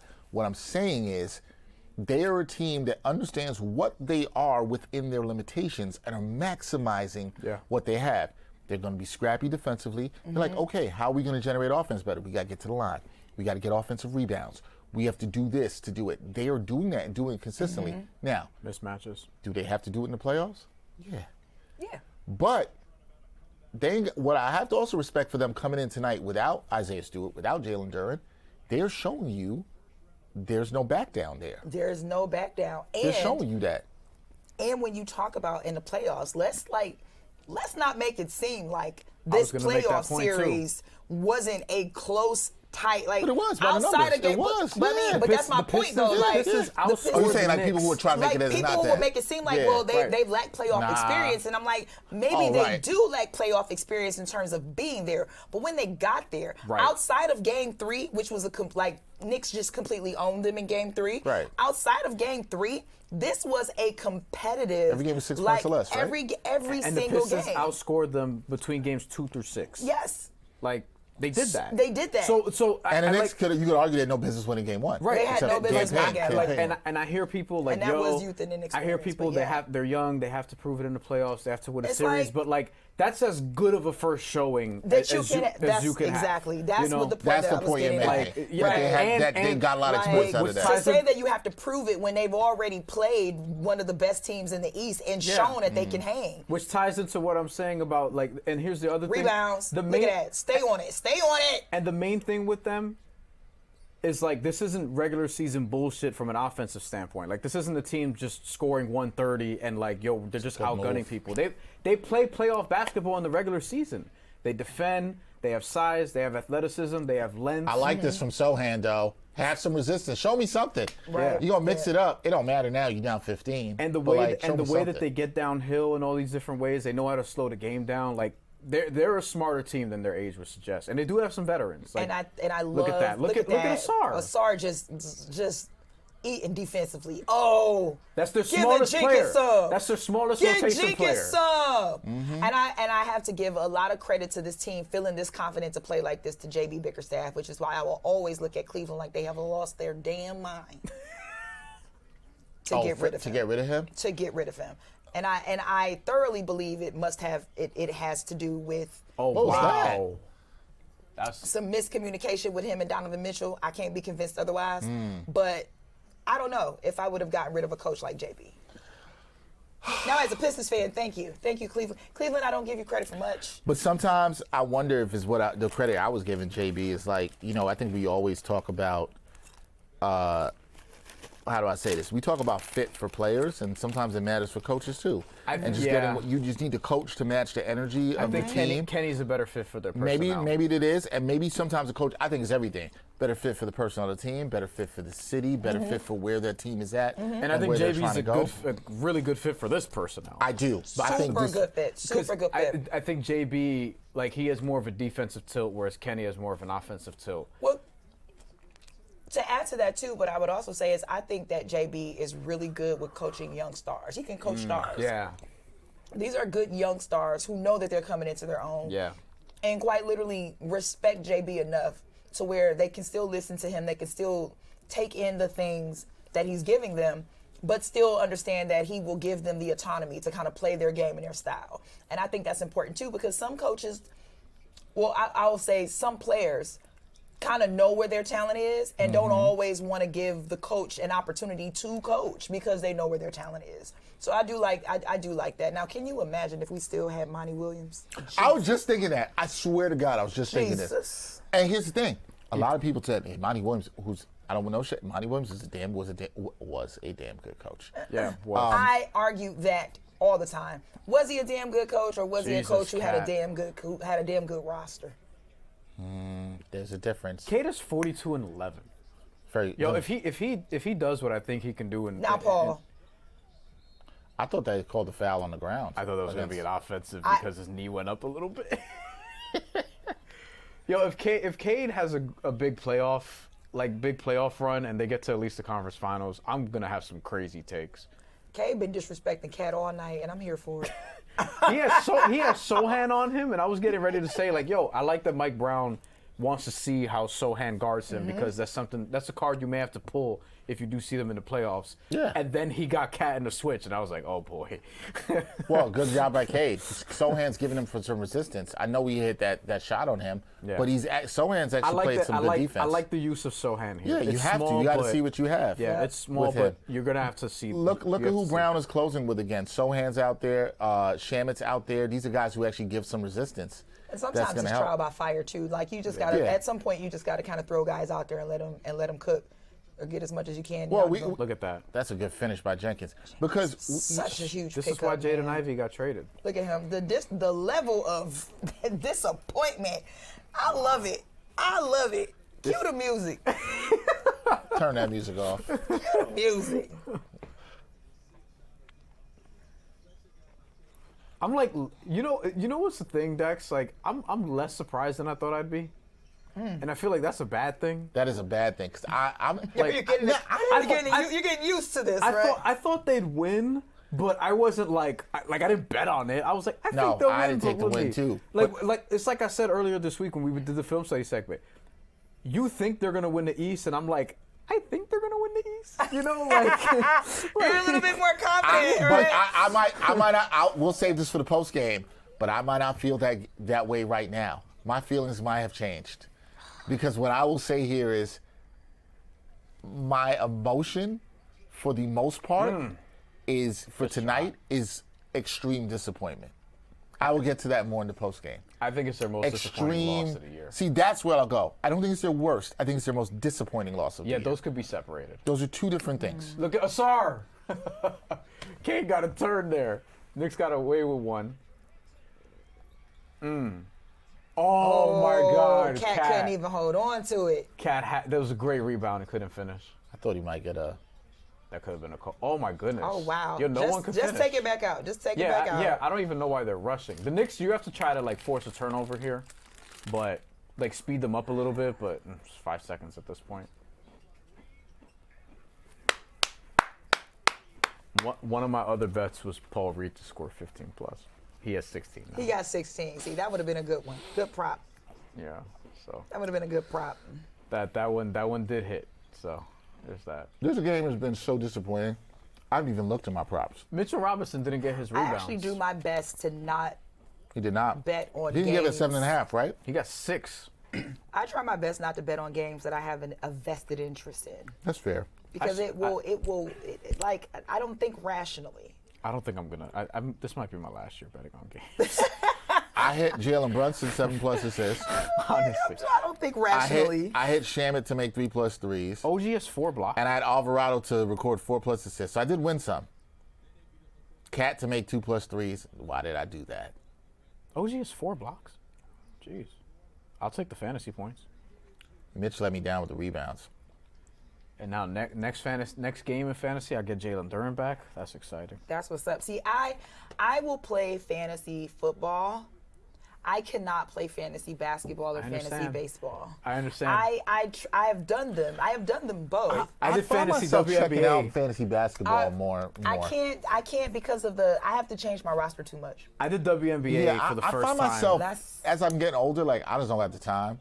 Like football once a week. Yeah, I think that's a lot of it. I think it's a lot of it for me now. I realize, like, fantasy basketball, I love it and I watch so much NBA, but I just don't care enough. I'm just like, I care. I'm competitive as shit with fantasy basketball. I'm losing my love for it. I'm trying to trade for Jamal Murray in one of my leagues right now. Yeah, I'm like, y'all got enough to do around work. Brandon Miller, There's too much to do around work in basketball. I'm like, I'm just watching these games. This is just out of control. Mike Brown's doing the Tibbs. Just take him him back up. Just take it back up. It's 11 seconds. It's 11 seconds, man. That's crazy. And here we go. That's going to be a final. The Pistons. Terrika, you're not right. You're not right. Hopefully we don't get flagged. We'll just talk over it so we don't get flagged. Yeah, I don't know what she's talking about. I don't know what she's talking about. I don't know what she's talking about. Post-game show should be good. I like the fit. You know what I could do right now? Right now? Pizza? Because Detroit-style since we pizza? since we should have done that, I should have ordered some Aces, and we should have brought some Detroit-style pizza in here, because it's everything Detroit coming to New York. And I'm not paying Terrika no mind. Because Eastern Conference Finals, you could do it. We'll get Detroit-style pizza. Should we bring Terrika back? Nope. Yeah, 100%. Absolutely not. 100%. Absolutely not. My phone was ringing. I didn't mean to be rude, but my phone started ringing in the middle of the show. Look, and it just so happens to be the Pistons won again. Who got that ringtone? The game was what it was, but like I thought the show was great. The show was great. And we're about to do a post-game show. You know? Shout out to my girl Cassidy. Love her. Shout out to Cassidy. She's been awesome. Amazing. I used to work with Cassidy. She's the bomb. The funny thing is, I've seen Cassidy a couple times at the Garden this year where she's come to prep for games before, and a couple times when Knicks haven't done good, and Cassidy just comes in and is like, I love Cassidy. I worked with Cassidy at ESPN, so we worked together for a while. So that's my girl. Look, man, we're gonna get to post game in a second, but the Pistons won again. Dubs in the chat. Hey, Dubs in the chat. Hey. I don't know. This is the most. Listen, I want y'all to know I came Pistons out, okay? We can see that. I got the shirt. I'm rocking the blue and white, red. I got the Pistons socks. You see what I'm saying? Like, I like those. I've been in the trenches. I deserve this. Do you? Do you? Do you deserve it? I deserve this. Knicks fans like they ain't seen the championship since 1973. Listen here. We really should have won in 05. Should have won 04 and 05. I still, to this day, cannot stand the sight of Robert Horry, but we're going to keep it moving. You should have won in 05. I was disagree with that. Heck, I'll say this to people. I thoroughly enjoyed those Pistons teams in the mid-2000s. I've thoroughly enjoyed those teams. Listen. Love the way they played. Would it surprise you to know that they're one of my favorite teams ever? No. I can believe it. I rooted for that team hard when they made that trade for Rasheed Wallace in 04. We got Rasheed from Portland. Even as a 10-year-old, I was like, I don't want Karl Malone to get a freaking title. Yes, Cade. That is an all-star right there. That's my MVP. Let's go, Cade. What did he have? 97 and 22. What was it?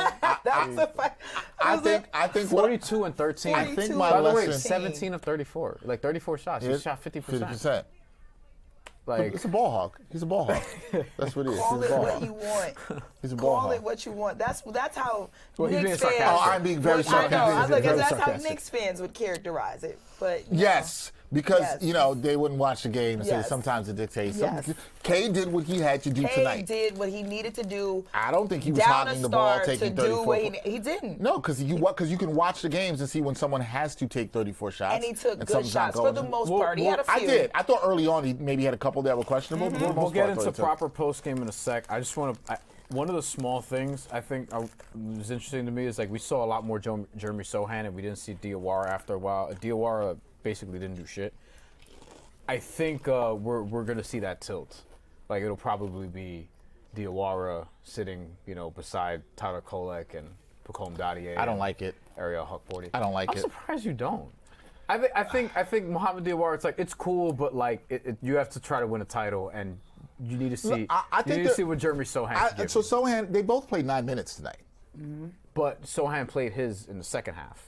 True. When you were trying to come back, guarding Cade Cunningham. Too. I wonder if it stays somewhere like that, and we'll see about that. One thing else. Here's what I want to say. I think about Sohan will eventually take the spot. I but think we'll I see. learned a valuable lesson from tonight. Right? There has to be. Never stop learning. That has to be shared. Never stop I learning. never stop learning. Never stop learning. Valuable lesson. Learn something every day if you can. We have been doing these live streams for a little bit, almost a year now, and there's only one other time that we had the ops in the building. And that was the homie Grady Diaz. Came through, I know she's a Celtics and fan. she's a Celtics fan. it was during game 1 or game 2 of that series. Yeah. So she walked out of here She a was loser. chilling, and then I'm not saying that Grady's a loser because Grady, we love you and we know you're not a loser. Love you, Grady. We would never say that. But no we chance brought to the trust ops in the building today when the Knicks had lost 2 games to the Pistons. And Terrika is going to walk out of here a winner. And I'm wondering if maybe we have learned a lesson that we just shouldn't do that anymore. You just shouldn't have the ops We in don't the have building? to bring the ops in the building anymore. I think it's more fun, kind of. I think you should absolutely have the ops in the building, especially when the ops is me. I'm going to give the Knicks their props when they're doing Can well. we put a poll in the chat? Should Terrika come back for another live stream if the Knicks play the Pistons in the playoffs? Because, I mean, this is only game 3. Like, we still got one more. Don't poll that. don't poll that because people are dicks. Are you afraid of the They, results? no, that ain't gonna hurt Terrika's feelings or my feelings. Somebody says no. First of all, let's make this very clear. I am a name and a voice on W Twitter. There is anything that anybody in that chat can say that can be as disrespectful as the people in W Twitter. You gotta have the thickest, toughest skin. I feel like in order for you to truly understand your social chops, you should have to go through the gauntlet of W Twitter. Counterpoint. Uh-huh. As somebody who covers boxing. Okay, your facts. Fair. That's fair. That's fair. We also deal with race wars in our side Yes. of the world. I knew where you were going, and I was like, I get it. Except we have all of them. I get it. Now I will say, and Terrika, you know W me, Twitter is I have a engaged mess, in I've honey. engaged in That's a true. few of those on W Twitter. I try not and to. I have had to learn to step away from that because I it'll try not be to. exhausting. And some of it we've been all in the same I conversations. try not to. I but, really but, love the fact that you're able to step away. I'll be like, I'm here for all the smoke. Yeah. I'm here till I will cook some people. Yeah. And I always have people text me and stuff like, I know you be cooking people like that. Occasionally, sometimes you gotta make an sometimes you gotta example. pop out. You know what I'm saying? I'll You gotta refrain, make an but y'all wait until Aaliyah Chavez gets into the league. I'm gonna be on your ass. It's like, it's a wrap. It's just, It's a Yeah. wrap. you ever seen her play? She, Yeah, What? it's going to be that. All right, let us reset here. We got some things to talk about. Shout out to my guy, Michael Grady. Love Michael Grady. The Love homie Grady. is on the call here for, who's the Celtics playing who? Golden State. Golden State. Celtics shout out down Brand Golden Barry State. also, dunk Brent contest Barry in winner. there. And dunk contest judge Yeah. this weekend. We're going to reset here. 126 to 111. That is not a score of a victory for the New York Knicks. It is a score of a win for the Detroit Pistons. The Knicks are now 0-3 against the Pistons. The Pistons played without Jalen Duren and Isaiah Stewart, and it didn't matter. The Knicks were mostly healthy, and it didn't matter at all. It felt like we kind of saw, not exactly the same, kind of saw the same movie again. Dexter Henry, joined by Terrika Foster-Brasby, the ops in the building, Pistons fan in the building, with us for the postgame show. So we're actually going to get some Pistons perspective on the postgame show, and she has been fairly balanced. She has not just been the whole time taking it to the Knicks. She's been good. My guy Bryan Fonseca as well here in the building. So we're going to talk about this. I'm going to get with it right off the top. And Bryan brought it up. We had the poll. Is this the Knicks' worst loss of the season? I do not think it's the Knicks' worst loss of the season, but I do think it's the Knicks' most disappointing loss of the season. I'd love to know what the worst loss is. Is it one of the other Pistons games? Is it the first one? What constitutes as worse? Is it like score? Is it like plain performance? Like worse to me, and this is I think explaining the distinction is worthwhile. I think so. Okay, worse for me, a lot of times it's going to come down to like, I never really question players' effort. But it's not, it's like if you didn't have the fight of resistance, which can be applicable to this game. Mm-hmm. Okay? But I think that also sometimes creeps in for me why it's disappointing. Considering the circumstances, considering 0-2, considering there was no Jalen Duren, considering there was no Isaiah Stewart, considering you were at home, considering you got off to a 9-2 lead, and the Pistons weren't shooting the ball well. 1 for 10 to start the game. I don't give a damn about the shooting. Where was the defensive continuity? Oh, the Pistons were 1 for 10, to be clear. Yes. To start. Yeah. Just not the Knicks. Yeah, just. I would say I didn't care about your shooting. I meant the Knicks shooting. Because people are going to be like, well, Knicks should have outshot him there. Well, if you played some better defense, what's that? When the Pistons got their confidence, and that's fine. You mentioned it. They got confident in doing what they had to do. Especially, you know where I think the game was lost? End of the second quarter. That's where the game was lost.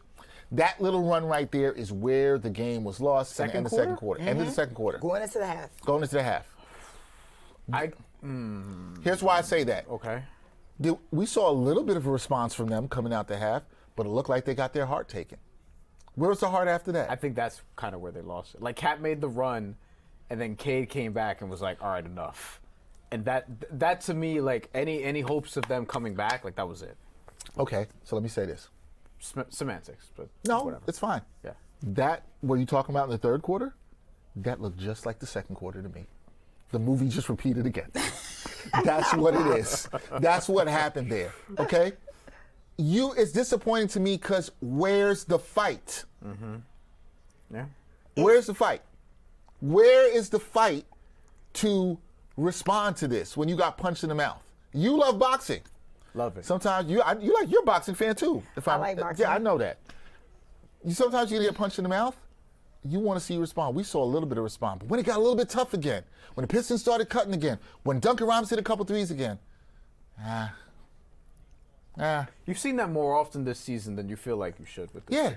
Yeah. Now I want to be very clear. There's also been times this season we saw it. We probably haven't seen a lot of it since December. But we've seen where the Knicks have had fight, where they've even had blown leads. We saw it in Philly on the road. We've seen where they've had that fight. I'm talking Philly on the road in January, not the last one where they just blew them out. Yeah. But which is one of their best ones of the season. Adversity is when you get punched in the mouth, when everything's not going your way, when you're not shooting the ball that well. That's what you're going to do. When things got tough for the Pistons,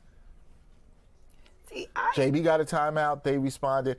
I'm just explaining why I think this is disappointing. Yes. This is extremely disappointing to me. T, you can give your thoughts on it. Real quick, do you know how many times the Knicks have allowed a team to score 126 against them this year? I will tell you that 3 of them came with the Pistons. Well, none of them technically until tonight, because one of them was 121, the other one was 118. The difference was the Knicks didn't even break beyond 90. 90 in the girls' games, right. This one they got to 111. 8 other times they allowed 126 or more. They've only won 2 of those, by the way, making this one of their worst defensive performances of the season. 2 of those other games were in overtime, and I mean, the Pistons, they don't score 126 that often. Right. They have done it 12 or 13 other times this season, as I'm looking at this, and they've only lost 1 of those games, which is not surprising at all. They only lost 1 of those games. Yeah, against Utah, mysteriously enough. I think there's quite a few things at play here. but I gotta say, I'm incredibly proud of the Pistons tonight. I mean, you come into hostile territory. I'm incredibly disappointed in you. I love this. I am incredibly so proud funny. of the Pistons. It's so much tonight. more funny this way. It is. I'd say it is fun. Incredibly proud of the Pistons tonight. I mean, they came out in a format that really to everything that you said the Knicks had going for them and the consideration Heading into this game. Are the same considerations negatively that the Pistons had to think about heading into this matchup as well. They did not have Jalen Duren and Isaiah Stewart. So instantly you think with the front court being part of what makes us offensively sound, is part of what helps us to go, we've got to figure out how do we counter not having two of our best players. And they countered that by putting up an offensive performance from players named other than Cade Cunningham, and also got huge impact from Paul Reed. Huge impact. He was great. He was great tonight. I think when you think about going into Madison Square Garden, knowing that this is a place that historically they haven't always played incredibly well, but they have done so well on the road that what they wanted to do was minimize the opportunities for the Knicks to get momentum, to get this crowd involved, to give them a place where it became even more hostile than it needed to be. And they did a great job of doing that. So they basically took the home court advantage away. I think another thing that made me proud of this team is the fact that they did not let the small runs that the Knicks had kind of interrupt what the initial game plan was. J.B. Bickerstaff has been so good, and we talked about this during the game. Whenever those little runs start to happen, he gives them an opportunity. If he doesn't see it in the first couple of seconds afterwards, he calls a timeout. Great timeouts He tonight. resets. Yeah. He makes sure that he can keep his young guys motivated, keep them centered, keep them focused. He knows who's on the court at what moment, and he does his best to try to avoid mismatches when they could happen. I love that, and so to me, this was a good win. It was a confident win, but it actually just kind of showed that this team, while maybe being young, while maybe inexperienced to some, know how to play together. They know what their strengths are, and they want New York. They are still mad as hell. They know that they should have won that damn series, and they are mad as hell. And I am not convinced that they don't play any other team with the focus that they play New York. This doesn't make me feel good. Nothing makes me feel good. And let me tell you when you know a fan is confident or making their point. When you got the... I'm telling you. Yes. Look. These Pistons they are came ready mad for the Knicks. as hell at the Knicks. And every game that they play, there's just a little extra bit of fire that you see out of them when they're playing New York. They have a point to prove. But if you take what Terrika just said, and I think it's a great win for the Pistons. I want to be very clear. You take what you just said, and you take what I just said, we'll get to what Bryan has to say. This is why I'm disappointed. You mentioned the word fire. I haven't seen, hold on, my bad again. No fire. I haven't seen the fire. Where's the fire? Does that not start with coaching? I know we talked about how it can't be on coaching, but does it not start with coaching? I would like to read something. I don't strike. That energy, that doesn't start from your coach. To that point, I think Mike Brown's a good coach. He doesn't really strike me as a rah-rah coach, though. Fire doesn't have to start with rah-rah. That's fire can, I know you're not exactly saying this, so I'm not coming at you for that beat. Fire can also be by just looking internally. It has to be the players. I agree. It has to. Now, our colleague, Stephen Bondi, who covers the team for the New York Post, great reporter, Stephen Bondi tweeted, he said, not a good game for Mike Brown. Still can't stop Cade Cunningham. Waits too long to give Sohan a shot, but it might be too late. Now, he tweeted this in the fourth quarter. Look. We'll see more of Sohan. How much of this do I think is on Mike Brown? Me personally, I always am going to players, and you got to get it done. Blame pie. How much of a percent Mike Brown gets? 10. Okay. Because here's my thing.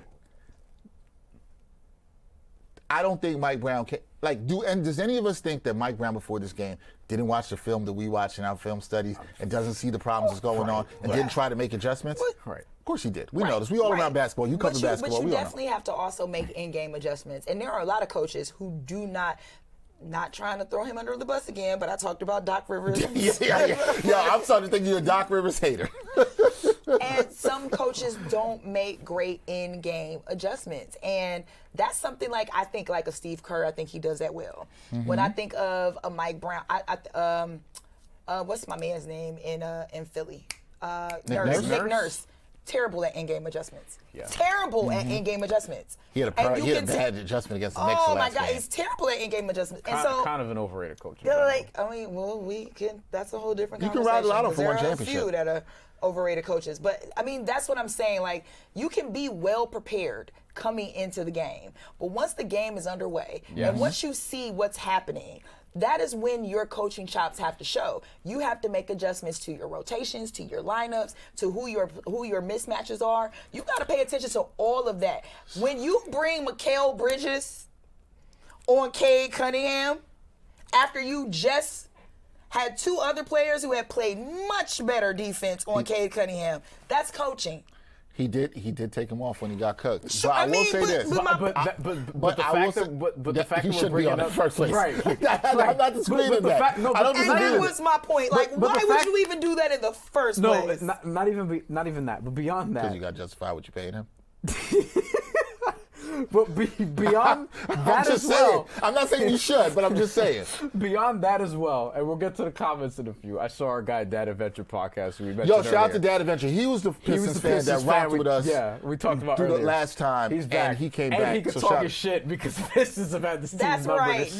What's his name? The Dad Adventure. Let's go to Dad Adventure. Shut up. No, he was cool people during the Pistons run last time. We'll get to other comments because we got Knicks fans who have made some, I think, some interesting points that I want to get to. But I think, so Mikal Bridges guarding Cade, part of it is also just it goes back to personnel to me. Sorry. It goes back to personnel to me because it's what is the solution in dealing with the Pistons? That's the point I'm bringing up.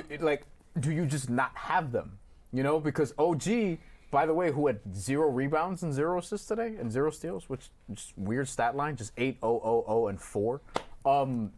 Didn't do a great job on Cade Cunningham today. Was also awful from the field. Was 3 of 13. He was not good all around. He was terrible. He was not good all around tonight. Jeremy Sohan and Jose Alvarado were probably the guys who best guarded Cade in spurts, but they're not going to stop him at all. At the same time, Cade, without Isaiah Stewart and specifically without Jalen Duren, probably shouldn't be getting 90 points and 20 assists. It's not about stopping Cade. It's about resistance. I'm going to keep using that word. Yeah. It's about slowing him down, right? And you didn't see that. Now, listen. You slow him down. He likes that sometimes. Sometimes. Cool. He's a great player. We understand that. It's the same on the other side with Brunson. They understand you're not going to stop Brunson, but can you affect him? Can you make life a little bit difficult like they did for Brunson in the first 2 games? Yeah. Now, Brunson was much better in this game than he was in the first 2 games. Unfortunately, nobody else came along with him in this one. Yeah, right? The numbers are bad. Yeah. Really bad. Right, really. If you look at the rest of the players, it's not good. But I'm going to say this again. Offense be damned. The defense stunk. Now, here's what I want to say. Back cuts. Going back to your point of Mikal Bridges and coaching. Putting Mikal Bridges on him when they did, after you saw a couple players do a better job on him. Now, you want to tell me you want to throw different looks at Cade? I don't never need to see that look again. Don't ever need to see it again. I don't need to see that look again. But that's bad because that you're paying him a lot. See, and this is the point. This is what I'm saying. Now, here's what you want to say. Now, I'm not. If you're just a point, T, you can tell me your thought on this. NBA is a business. It is a business. You got to justify the cost. Edicts that come from uptime, you got to justify the cost. I believe when a sunk cost is a sunk cost, it's a sunk cost. I hope that makes sense. When a sunk cost is a sunk cost, it is a sunk cost already. There's nothing you can do to change that. What I'm saying is, I understand you brought him here to play defense, but I think we've all seen enough of this experiment that Mikal Bridges is a good help defender. And more safety than corner. He's more of a safety than a corner. He's a safety, he's not a corner. We've seen it, right? That doesn't mean he's a bad defender because he's not. He's just more of a safety than a corner. And he's better at guarding down than up in terms of size and position. Except sometimes, we bring a lot of football references today. Sometimes if you got a dope wide receiver and then he beats the corner and he's on the safety, it's lunchtime. Oh, yeah. He might cook. Yeah. Cade was cooking. Yeah. And we saw that. But here's the thing. I could say maybe you could bring Sohan in earlier. Maybe that makes a difference. But what's that really going to do? Yeah, I don't know. What's he giving you offensively? You don't really know. But at the same time, wouldn't you also say that even if I need to justify what I'm going to pay him? What you are paying him, not going to. What you are. I can't even get this out without laughing. Do you want to know the contract? If I need to justify what I'm going to pay him, I don't always think that. No, I can't even say that because that's not even true. The truth of the matter is, you want to be able to I'd pay like him. to know what that was going to be. Well, Yeah, I do. Well, because I'm like, there are different levels of defending, right? As we all know, there are different levels of defending, and you want to say you want to look at who your defenders are on your team, who are your defensive specialists, who is that person that you absolutely can trust to be the best defender for the best player on the ball. It's supposed to be OG Anunoby. And so the reason why I question coaching in this particular moment is because if I'm looking at my staff, I'm looking at my bench, I'm looking at my roster, I'm looking at who my defenders are. You mean to tell me in your mind, Mike Brown, you thought that after OG, that after Sohan, Bridges was next in line for Cade Cunningham. Here's Here's the thing, though. Going back to personnel. Not saying you should be. Go back to personnel. Who is it? After those two, that's where I agree with Brian's point. It's Where you going? him or Josh Hart or Jose Alvarado. And so I think that there are players that, and we used to say this about LeBron Cade's and his first prime. team All-NBA this year. Yeah, you're picking up what I'm putting down. We used to say this about Bryan. We used to say this about Wade. There are just certain players. Say this about Luka now. We say this about Luka. We say this about. Cade is kind of black Luka, except he defends. There's just some. I mean, I would say this about Jaylen Brown at times. There are just certain players that you just know they gonna eat, and don't matter what you throw at them, unless they're having a bad game, meaning unless they're actually not like the way that Cade started this game, the way he was shooting. If he's just off his shit, then that's one thing. But you're not going to be the reason. And I just don't see anybody on this Knicks roster that's going to say, you're the reason beyond that Cade isn't good. I certainly ain't seeing that from Bridges. Beyond that, I don't disagree with any of that. But yes. I think as we've unpacked throughout the game, and we'll talk about now, they have other issues that are non-Cade Cunningham related that reared tonight. In terms of one of the main things we talked about in our film breakdown were the back cuts and just how Detroit kills them with back cuts. And one of the ways they did it, by the way, last year in the playoffs, it wasn't even in the game, was Jalen Duren. It's like, Jalen Duren, here, go to the top of the key, and you're going to show these dudes that you could actually pass from the top of the key. And Ron Holland and Asar Thompson and other guys are just going to cut to the basket, and he's just going to dump off and find them for assists because karl-anthony Towns going to get lost, and then Mikal's going to be there, and you're just going to have easy layups. They didn't even need to pull that card today. It was just cutting off of wherever they were on the floor. It didn't really matter. And on top of the cuts, because you're bringing people to different sides of the floor, Duncan Robinson, who's one of the best at moving without the ball in the league, he gets to peel off and is wide open in this corner. Then he's wide open in that corner. Then he's wide open in that corner again. Yeah. And then everyone's just feeding off of each other. You think, Mike, you think the Knicks didn't go over that in practice? This is all the people that are saying that. That's why I like when people. This ain't 2K. I keep saying it. It's not 2K. It's not. You don't just control pieces on the chessboard and they go exactly where you want to go. That's not how sports works. Right? That's not how it works. And I want to read some quotes from Mike Brown. Mike Brown said he liked the threes that his team generated in the first half, but they didn't just go in. The Knicks did get good looks. We all said this early on. They were missing good looks. They were 1 for 16 at one point, but a few of those misses, probably more than a few, were really good looks. Quality looks. Yeah, Brown, I agree with that. Coach Brown, we have to do better on the glass, which they got owned by the Pistons in the paint without Jalen Duren and Isaiah Stewart. Isaiah Stewart doesn't get a ton of rebounds, but he'll box your ass out. But the Pistons, hold on. He said the Pistons' offensive rebounds led to a lot of points. The Pistons had 11 offensive rebounds in this game. The Knicks also had 11. So it was even. Yeah, but the rebounds overall were 44 to 38 Pistons. That's flatly unacceptable. That's flatly unacceptable with what they had. With what they had. Here's on the OG didn't get a rebound. Right. Defense on Cade. We don't want him to get to the middle of the floor. And what did he do? He got to the middle of the floor. He said the team wasn't defending the pick and roll great. We could see that. Everyone could see that. Everyone could see that. We saw that. the players know what the defensive assignment is. The Knicks have actually played very good defense in the last 13 games. Well, outside of tonight, really, if you want to take it. And Indianapolis, that game was terrible defensively. Yeah. Overall, they did not execute defensively tonight. End of story.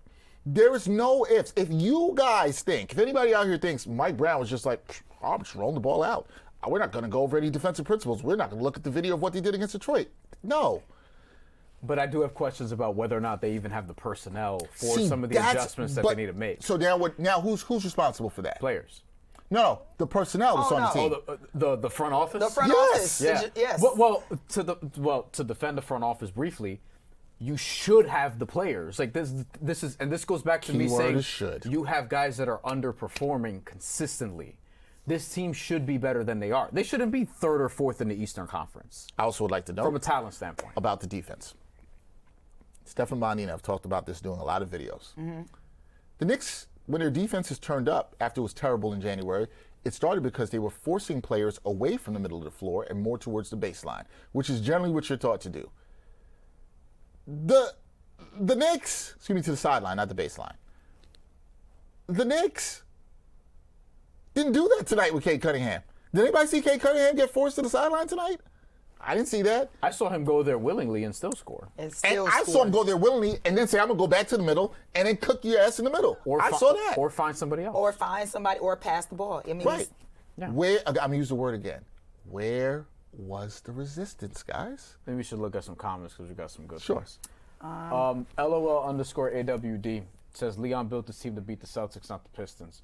I think so that's an interesting point because I've made this point about Denver before, or really Minnesota, because Minnesota built their team a couple years ago to beat Denver, and then they ran into Dallas before Dallas went to the finals. It was in the Western Conference Finals, and it's like, all right, you got two bigs, now you can guard Jokic in this way, you can make him uncomfortable, you can do this with the guards, and then you go into the Western Conference Finals, and then Dallas just destroys you because you have, similarly here, actually very similar, because you have like Jaden McDaniels, you have Anthony Edwards, you have Rudy Gobert, you have all these different defenders, and nobody could guard Luka. And that's where the problems start.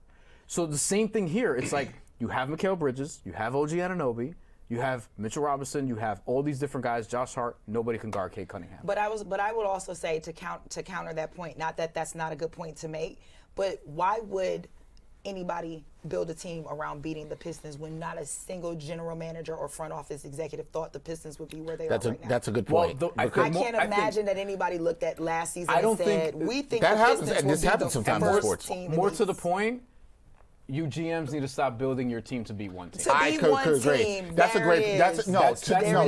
more to the point. There it is. That's both you guys make great points on that. T, that's a great point. You're sometimes overlooking teams coming into the season, and Brian's also, both of what you're saying is perfect. Yeah. And teams are like, you're overlooking teams. And the Knicks. To be fair, the Knicks ran into this last year with the Pacers. They were built to beat Boston. which was laughable during the regular season, and then Boston plays into their hands finally. Then they run into Indy, and it's like, oh shit. Yep. This team goes 10 deep. They run, but they also can get stops when they need to. Tyrese Halliburton's basically like Steve Nash. But now what you're talking about, what we're all talking about here is, and this is where I always talk about this, whether it's with tanking, with team building is hard. I want to be very clear about that. We're not trying to make it sound like it's easy, because team building isn't easy. But you want your team to be malleable. You want your coaches to be malleable. You know how you do that? You build a better defensive team. Because OKC is built to beat whoever the fuck they play against. And but listen, that's true. And a lot of it starts with they have a lot of good two-way players. Who's the team that Detroit's going to struggle with in the playoffs? Which team would they struggle with in the playoffs? Yeah. Anybody in the playoffs? I mean, even if they get to the finals? Eastern Conference. Eastern Conference? I was going to say Western Conference. No, Western Conference. Here's the thing. I'll say this. Because the way they're built defensively, like it'll come down to experience and those things like that. But I feel like struggle is a very struggle wouldn't be the word that I would use. If this is a big if with quotation marks, because I got no reason to believe it based on what I've seen thus far this season. If the Knicks played up to their talent, yes. Right. Yeah, that's because they should, in theory, overwhelm them, be more balanced. Yeah, but if they don't have offensive resistance, none of that. Defensive resistance. None of that matters, right? And that's my thing. And T, I'm going to give you praise again. That is a fantastic point. Fantastic point, because build your teams to be versatile so they can adjust in a multitude of situations. And I do not disagree with you, Bryan, in that if you build it from the defensive ground up, you could then figure out the offensive pieces, right? You know, I'm always thinking defense first. You can build it with that. So to all that, what I said, I think it's easy for people to blame coaching, and less for them to look at personnel, and also look at the front offices. A lot of times, GMs and ownerships get to skate. It's easy to go, Mike Brown's a problem. Yeah. He didn't do this. Because you see him. Because you see him there. Yeah. I think it's a little bit lazy sometimes. I do. Yeah. I get why people do it, and sometimes coaches are terrible about what they're doing. I don't think what we're looking at. We just went through stuff, and Terrika just went through and said, you put Mikal-Bridges on Cade Cunningham when he's cooked everybody else, and we watch the games, and we know that Mikal-Bridges is not a good on-ball defender, or at least what he was advertised to be. Good help. Safety, not corner. Who finished Defensive Player of the Year second in voting Right. once. Did Mikal-Bridges on being on Cade Cunningham cost the Knicks this game? No. That would be ridiculous. Yeah, I don't think it's one thing. But we don't need to see that anymore. Definitely don't need to see that But anymore. because the way the roster is built, you will. Like, you just inevitably will. And because when you have a superstar player like Cade, just like the Pistons do with Brunson, you're going to throw different looks at him. Yeah.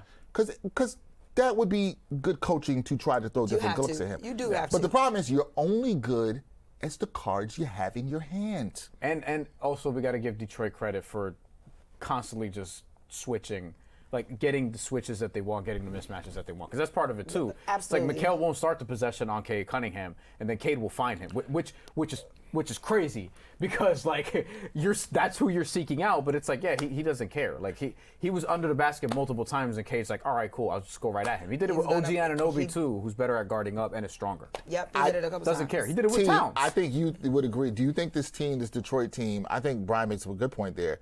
When I've watched them in these games and when we did this film breakdown, they're really good at hunting out these mismatches. They find the mismatches. Yeah. Weren't we talking They about move that? all the time. They move. They're constantly moving. Yep. Constantly moving. They're constantly looking for it. And this is one of the things that I credit JB Bickerstaff for, because he's implanted that. Yep. Like, he's implanted that in the schematics of this team, that you got to be able to find out where the mismatches are and make them work for you. But I also love the fact that he constantly, while he keeps them moving, he keeps them to ensure that they're always looking around. I think I pointed out a couple of times where you could see Cade's watching the ball, but Cade's also watching the defender. He's also watching the back. He's also making sure that his eyes never leave where the ball could possibly go. And that, to me, is what helps make you a good defending team. When you think about the Pistons in general, every team that they've had that's been a championship caliber team, from the bad boys in the 80s and early 90s to the 2000 teams to even this team now, it has always been defensively sound. That has been their bread and butter. They have always catered to the defensive, to their defensive strengths first, and everything else comes along. We've always had that, Isaiah Thomas or Zeke. Or I make we've this had point that, all the time, though. Like, it's the best teams from each city represent that city. Like Detroit, we talked about them being a gritty city. Yep.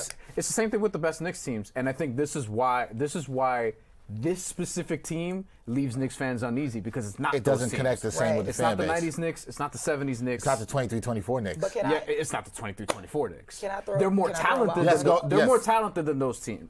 Not all those teams. They're more talented than the 23-24 Knicks. But I feel like a bunch of y'all would take the 23-24 Knicks to beat this Knicks team in the playoff series. So two things. Thing number one, I want to answer your question about who do I see the Pistons struggling against. Yeah. And I say this. Or the team you would want to see them play the least. I would say, Boston. honestly, I don't see them struggling against any team, because I honestly think that they could come out of the You East. believe in them that much. I believe in them that much. Yes. But realistically, Boston is the only team that scares me, because they live and die by the three. And that may be the hardest thing that Less the Pistons, so this year. Less so this year, but not less so much that I've seen this Boston team literally turn against the Pistons. And they're One getting of the- Tatum like back. I've seen this Boston team I've seen the Pistons fail to guard the perimeter, specifically Derek Wise, enough to where he's found his rhythm, gotten comfortable, and Jaylen Brown didn't need to do nothing, because Derek Wise was just doing it all from three. They just completely let them settle outside, didn't force them inside at all, and that's problematic. The Pistons are at their best when they're forcing people to make ill-advised decisions. When you got people that are in rhythm and they can pull up and shoot, It's very difficult for this defensive team to get set. That makes me nervous against Boston. Weirdly but enough, the thing is, I don't think Boston will sustain that level of play throughout the entirety of the year, let alone the playoffs, to win 4 games. Because this ain't football. You got to win 4. Yeah. And I don't think they can sustain that level to win 4, not this year's I think it depends Celtics. on how they look when Tatum comes back, which is going to happen soon. Which is going to happen soon. And weirdly enough, to bring it back to the Knicks, like, they can get the Knicks to take some ill-advised shots easier than they could do Boston, because Boston plays a more disciplined brand of basketball. I agree with that. This Boston team, who was supposed to be in a gap year. Yeah, I think they do, because I also think that they have a little more continuity in their system, right? See, that's another thing that matters too. They have more continuity in their system, even though they have more trust in their system, but that takes time, yeah. Right? When you change the coach, this is where people don't tell the whole story about coaching, and this is where it annoys me. You just change the coach. I'm not saying the Knicks should look better than what they are. You and I have said that. Yeah. At this point. Maybe they will in the playoffs. Who knows? Maybe. It's a long time. Y'all are really killing me with this. Maybe in the playoffs. Maybe in the playoffs. But maybe not. I didn't say it from an optimistic standpoint. No, I'm saying it could also. I'm saying both ways. Yeah, because last year I thought they were DOA in the second round. I thought they were. We both did not pick the Knicks. I picked the Knicks to lose to the Celtics. Yeah. You know, and listen, it was funny. There are people in the chat who are like, y'all picking against the Knicks. It's like, my job is to be objective and talk about what I see. Not to wave the pom-poms. Yeah, which is why I've given the Pistons a ton of credit this year. Not shading you for waving the pom-poms, to be clear. No. To be fair, I'm waving the pom-pom to be irritating, but the truth is, I'm a realist, because I'm a basketball enthusiast. I love the sport and I love the game and I love the competitiveness in it. And when a team is on, it's on. And I just think that the Pistons have been that team this year that nobody expected to be here, so no one is prepared for what it is that they're bringing, what they're doing. I think that's a great point. And the versatility that they have makes them a danger, because they can literally shift their style. Not that they're shifting how they play, but they know how to shift their style and adjust to who they're playing. They're adaptable. They're very adaptable. That makes me feel that they can contend with any team in the East. I do, however, feel like them against OKC or them against San Antonio would be scary.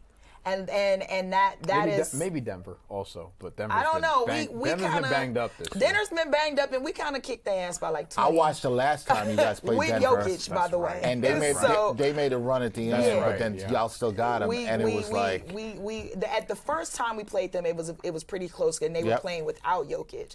The next time we played them, which was just like a week ago, or a little bit maybe over a week ago. I think it was Jokic's first game back, too. Jokic's first game back, but I mean, my goodness. And then the Knicks beat them the next night. The Knicks beat them the next night, exactly. So I thought that was interesting. But long story short, just to play devil's advocate here. You think Julius Randle would have maybe brought that bully ball? You think maybe he would have? Yo, that's interesting for Knicks fans, because I mean, it was a polarizing player for Knicks fans in a different way. He also would have gave up a lot on defense. I mean, there's still. I'm curious. I don't know. Like, it's just because he does dumb shit too. Like, he halfback dive, halfback dive, halfback dive. Like, you know what I mean? Like, it's just to bring another football reference. He's great when he's a playmaker first, but he doesn't always do that. Now, even Minnesota, his play has been a little bit unsteady lately. The shooting, obviously, you trust Cat more, whatever that means. I don't. When he attempts. I don't know. I think I don't know how much of a difference that would have made. I think more of it is just like overall where the team is right now. I don't know why Greg is saying we're delusional when I've said the Pistons have been like giving. I don't know what the fuck. I don't know what you're listening to, Greg. Like you just be hearing shit. Greg is somebody in the chat. He just be saying crazy stuff. Like he just throws stuff. Like I don't even respond to that man anymore, because he just be saying crazy stuff. Stop commenting so much, because you're ruining the chat experience for other people. Like, relax. Like, I just can't. Like the stuff is not even like logical, so I just can't. Yeah. Shout out to my guy Ron from Still Knicks Fans. He says that was a tough loss. The Knicks have to look in the mirror. I agree, Ron. The Pistons deal with adversity better than the Knicks. Yeah, that's what we've been saying. Don't disagree with it. We've been saying that. 1,000%. I don't disagree with that. By the way, so does Boston. As well. Yeah. In the Eastern only Conference. thing I'll say is the Knicks have dealt with the one thing I'll give Knicks credit for is when they had their 2-9 stretch, they bounced back. They still have won 10 out of the last 13. They bounced back better. But the thing people are going to look at is, and I don't think it's unfair to do this, it's the same as last year. They looked at how they played against certain teams. And you're playing against a team that is at the top of the East, and it's not that you haven't been competitive. You were competitive more tonight, but there was no resistance. I won't say you got punked. That would be a little strong. You got punked in the second half. You didn't show any resistance. And Ron says, salute Terrika, Bryan, and Dexter. Thank you, Ron. We appreciate you, man. And the thing was, so we talked about them being built to beat Boston last year, which did not happen in the regular season. We knew that Boston could shoot themselves in the foot, ironically, by just shooting too many threes. Detroit did. And the point that I made about Detroit won't do that. Detroit will not do that. Detroit is going to, they're consistently going to play their way. Sometimes they'll miss a bunch of shots or what have you, but like defensively, they're going to be consistent. And that's what you really need in the postseason to like set the foundation of what you can be. And then on top of that, they play playoff basketball offensively too, because they don't shoot the most threes. They can make enough of them, but really they're just going to go downhill. They'll get to the line. They can't finish around the rim. They can rebound on the offensive glass. Like it's a different thing. Like this isn't me looking at the Knicks not playing well against Cleveland last year, not playing well against Boston last year, and it's like, oh, you know, like in the playoffs, like it's a wrap, and then Boston all of a sudden misses a bunch of threes, and then it's like the Knicks win this series. Like, no, this is stylistically different because Cleveland even last year they were better defensively than the year before, but they were a hyper offensive team because of Kenny Atkinson, because of their system. Now they're gonna have James Harden, which that scares me. I've seen that in the postseason. I was just gonna say but, postseason James Harden is not the same. But postseason Donovan Mitchell is a bad motherfucker. Yeah. Like postseason Donovan Mitchell is really, and if Evan Mobley and Jared Allen could actually not be scared of Mitchell Robinson, that could be an interesting series too. So the way this is looking right now, it might not be how it's going to be for the next 2 months, but you had 3 shots against Detroit, and you were outscored by 84 total points. 84 points.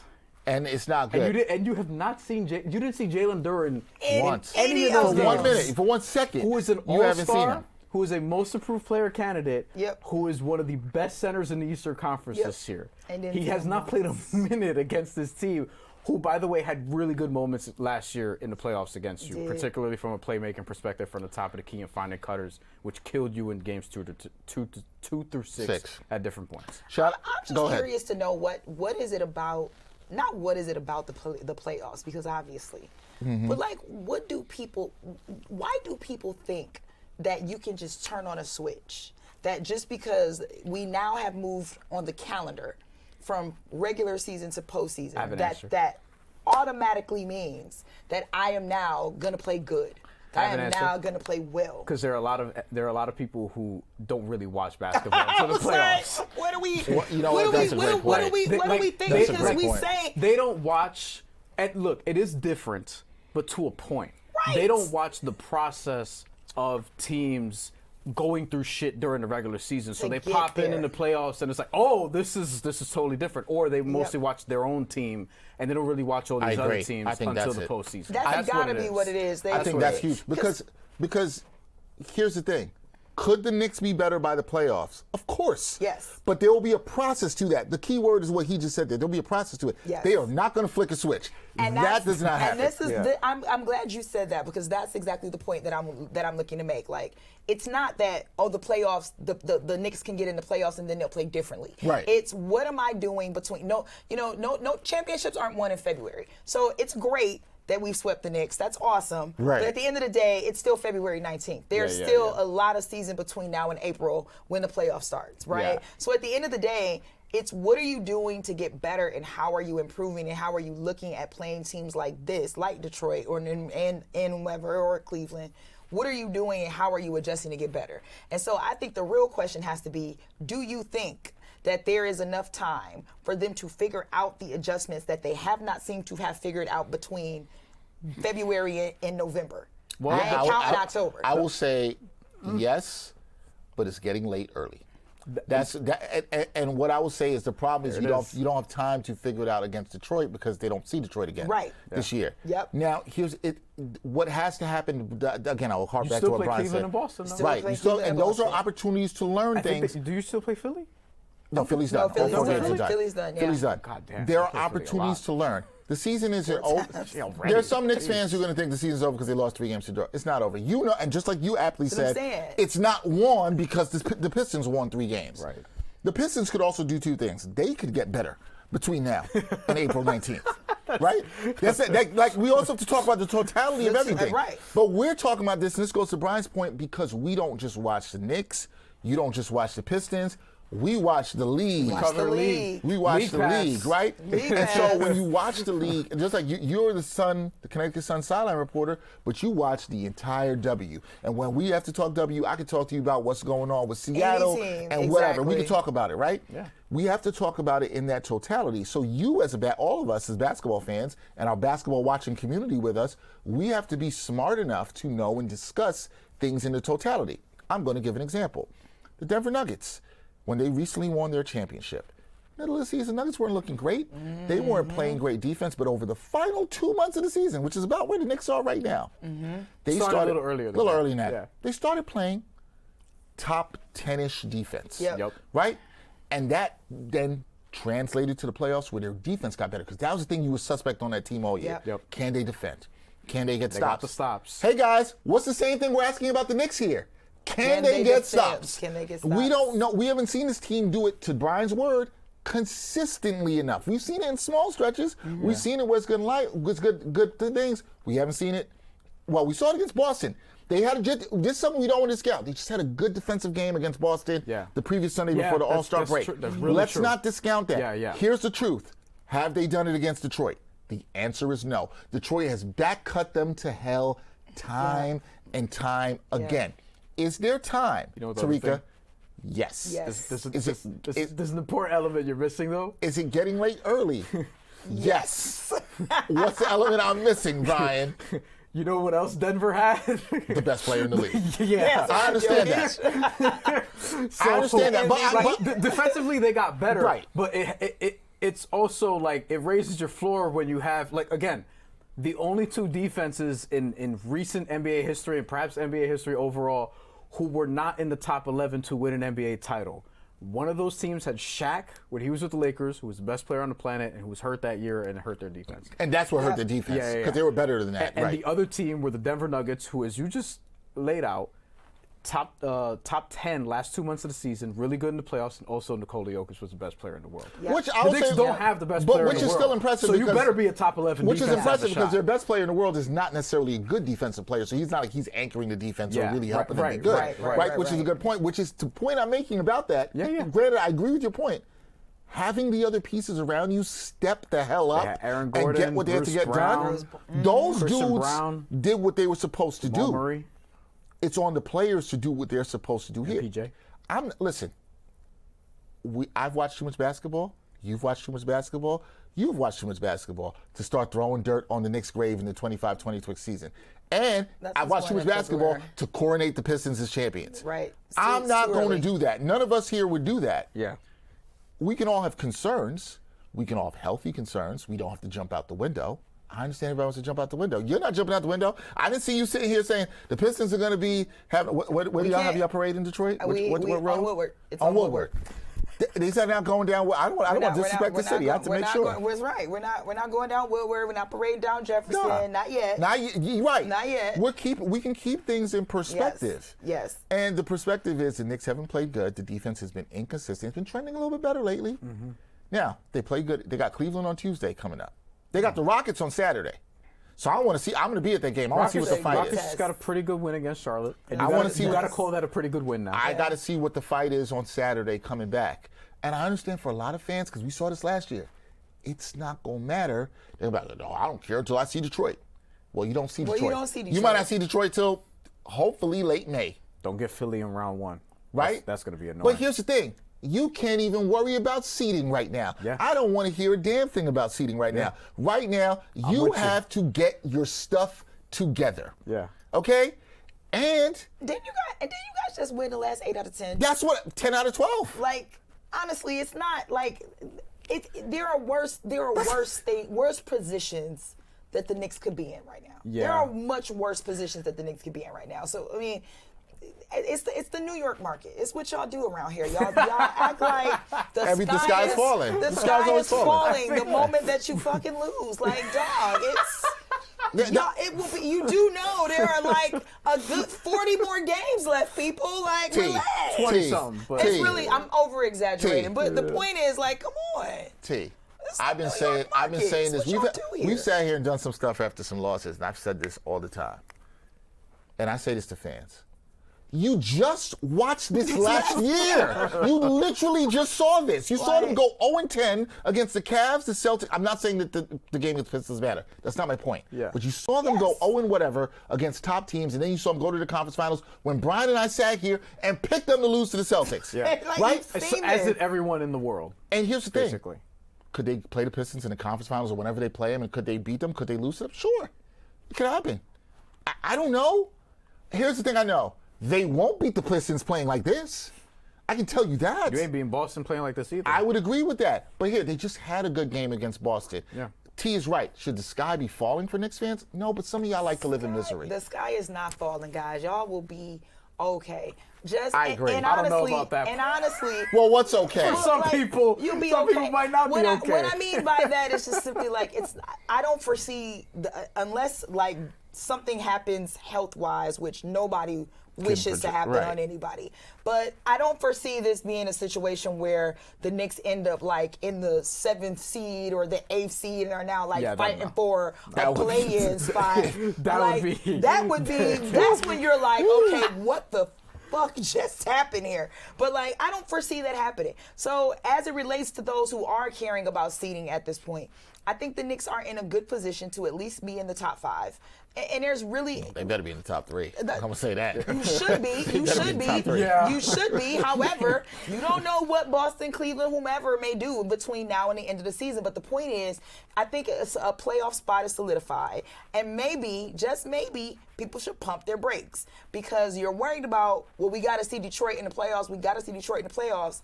Be careful what you ask for, because just like the Knicks are looking to get better, Detroit is also going to be looking to get better, and they are playing with a little different of a motivation than New York is.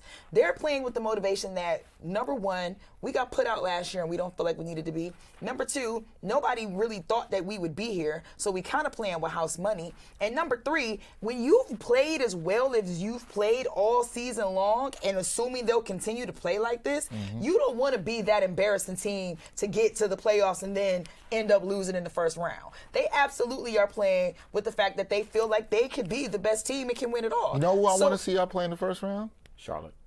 Yeah. Oh, y'all want to see people get their ass whooped in the first round. That's what you want to see. I just want the I want to see Miles Bridges. That's what you I want to see Miles Bridges and Isaiah Stewart. Y'all want to see. You know, I'm glad you pulled this up. The Knicks have 9 of their next 12 games on the road. Good. Which is important. They're 13-13 on the road this year. I've been talking about their underwhelming road performances, to put it mildly, this season.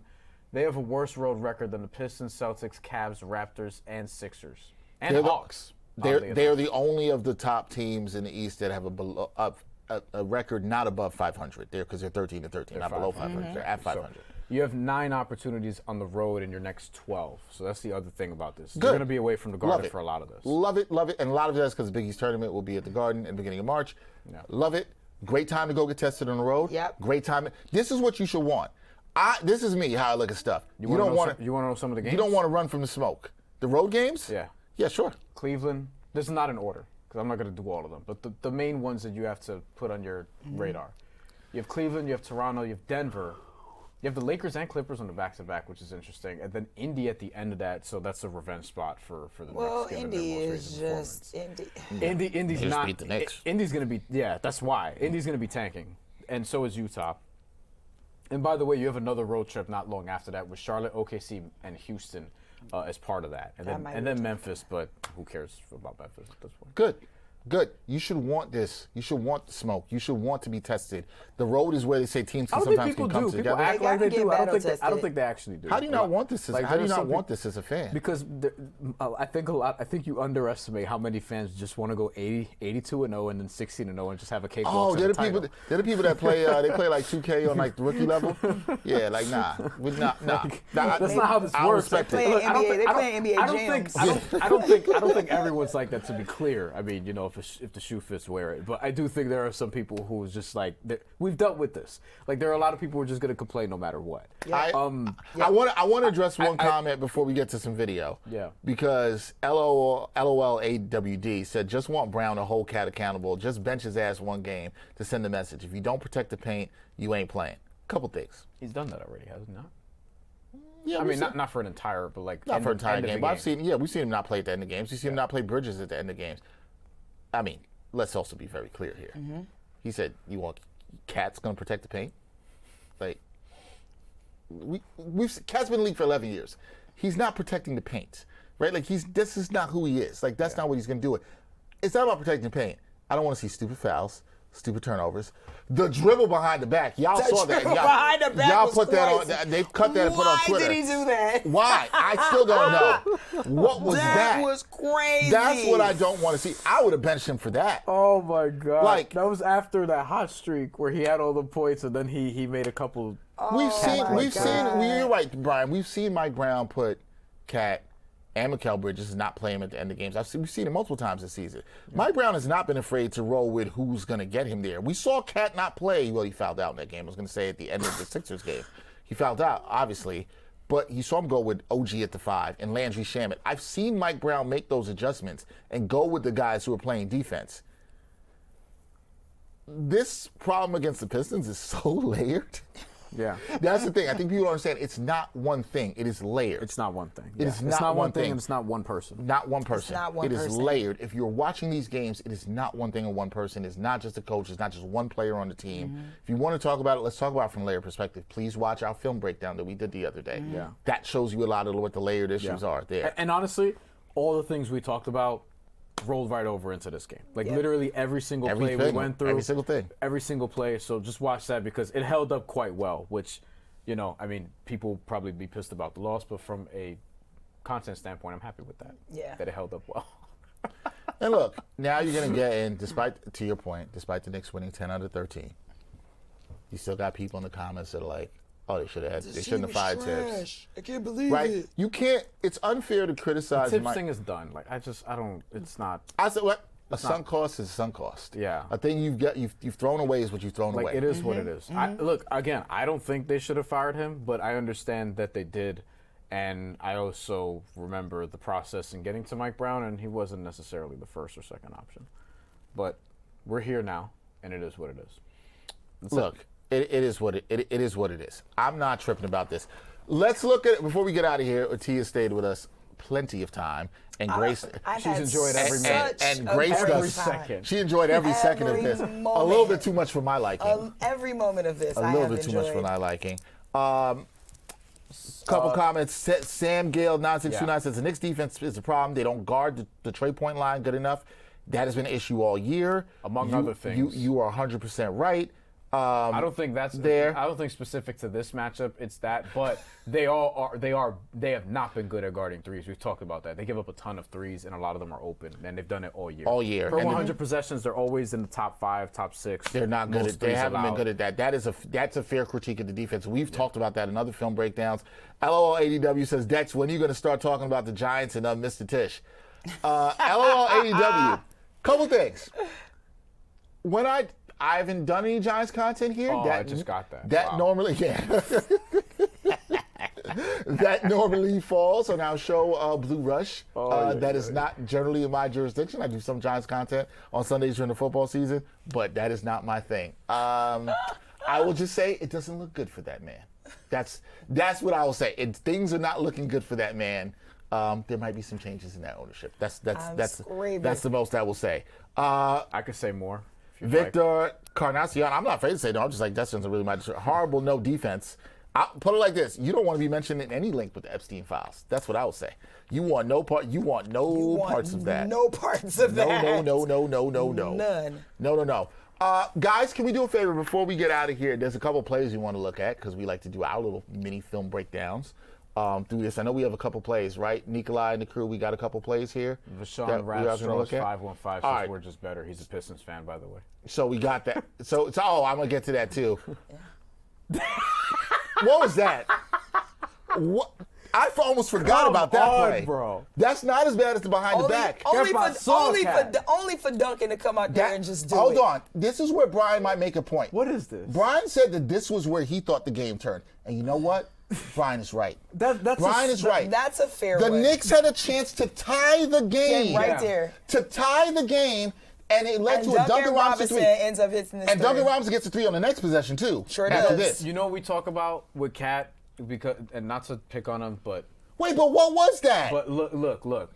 We talked about, like, with the turnovers, it's the soul-sucking, awful timing of this, right? You're on a run because of you, and then you're like, you know what? NBA Street Volume 2. I don't even feel like he you needs know? to. Right, like, I agree with that 100%, Bryan. Like, Cat should have took that to the rack. Like, first of all, why you taking 15 steps at the three-point line anyway? Nikolai, somebody please take a screenshot of that. Nikolai, shout out to you for the perfect freeze frame. Why? Why? What did you think you was finna do? Can I tell you? I'll tell you two things. You know what? Mikal Bridges was thinking on the left, and OG and OB on the right. Shit. They were like, "What's that? What is this?" They don't know if it's a shot, if it's a Euro. How you take a Euro step from the three-point line? Cade, we can't see Cade, but I promise you he chuckled, like, internally. He was like, that pass is off. That pass is off right. Like this. No, this is. I will never, ever watch a basketball game and put it down to one play. I will never do that. But what I will say is, the Knicks were on a run. It was 62-60. Yep. They had a chance to your point, T, if he drives, maybe he gets fouled. Although with Cat, he might have got an offensive foul. But, so it would have been a turnover either way. No, there's a good likelihood that would happen. Before we let this They continue did not running, tie the game here. Wait, keep it here. Before we let this continue running, I just want to read this comment before we finish the play and move on to the next. Wait. Hold on. You gotta go back. LOL_AWD says, people need to stop voting Cat into the All-Star game. Cat still thinks he's at the All-Star game. Yo, clearly he did. Wait, look like, at where he takes off. Why did you take them steps right there? What did you think you were getting ready to do? Why stop your dribble? What did you think you were doing? Right. Why would you then give up your dribble? Would you give up your dribble there? Why would you do that? Why would you do that? Right. And this is a play. And Mikal Bridges is so far behind Tobias. Like, what oop you think you finna get? Right. This is. I think Bryan used the word soul sucking. This was really a soul-sucking play. The arena's just, everyone in the arena's like, if the Knicks tied this game right here, I don't know if JB Bickerstaff is calling the timeout, but the crowd's gonna be like, "Yo, we back in it." This literally could have been a play to get the crowd into that momentum shift that I was talking about that we never saw because the Knicks never gave them an opportunity to. It went right back down the other way, and Duncan Robinson hits a three, and here you go. From the three, this man thought he was finna take. You think you Jordan? How far did he jump? Look at this. Look at this. Look at this. He picked up. Yo, what? He landed at the free throw line from the three-point. He left that thing. What did he think he was getting ready to do there? Oh, I'm confused. Come on, man. And then Duncan Robinson, just a pro. Meanwhile. Honestly, he's like, fine, cool. And listen, this was a huge swing in the game. Twice in this game, the Knicks in the second quarter and in this quarter got it to 2. And then there were I'm going to use that term, soul-sucking plays. That was amazing. Out of it. Amazing. Never change, Cat. I mean, Knicks fans want to too. Knicks fans, I agree. Never change, Cat. For entertainment purposes. Stay the same. Honestly, Stay the same. I can do this every game. No, it's not entertaining. Did you see my face after the behind-the-back pass? What about that looked entertaining? That was great. Now, do we have that? Do we have the behind-the-back? The behind-the-back pass was the most ridiculous thing that Cat did today. Oh, my goodness. I didn't understand why. Again, it's not all on one person.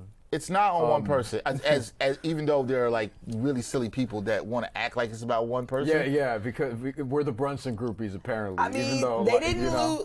Those plays didn't lose the game for the Knicks. I'm not even sure. But they certainly didn't help. Listen, no, I would agree with that. I said it during this episode. I said I'm not even sure if they play each other. Brunson's the best player in that series.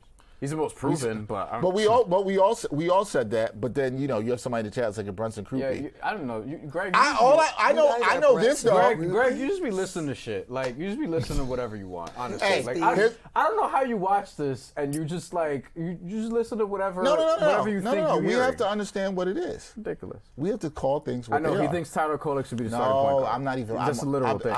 He thinks Tyler Kolek should be starting over Jalen Brunson. So he hates Jalen Brunson. Like Jalen Brunson stole his girl. He gets mad at us when we pick on Cat and not criticize Jalen Brunson, despite the fact that Jalen Brunson is again the only Knick who really showed up in this game.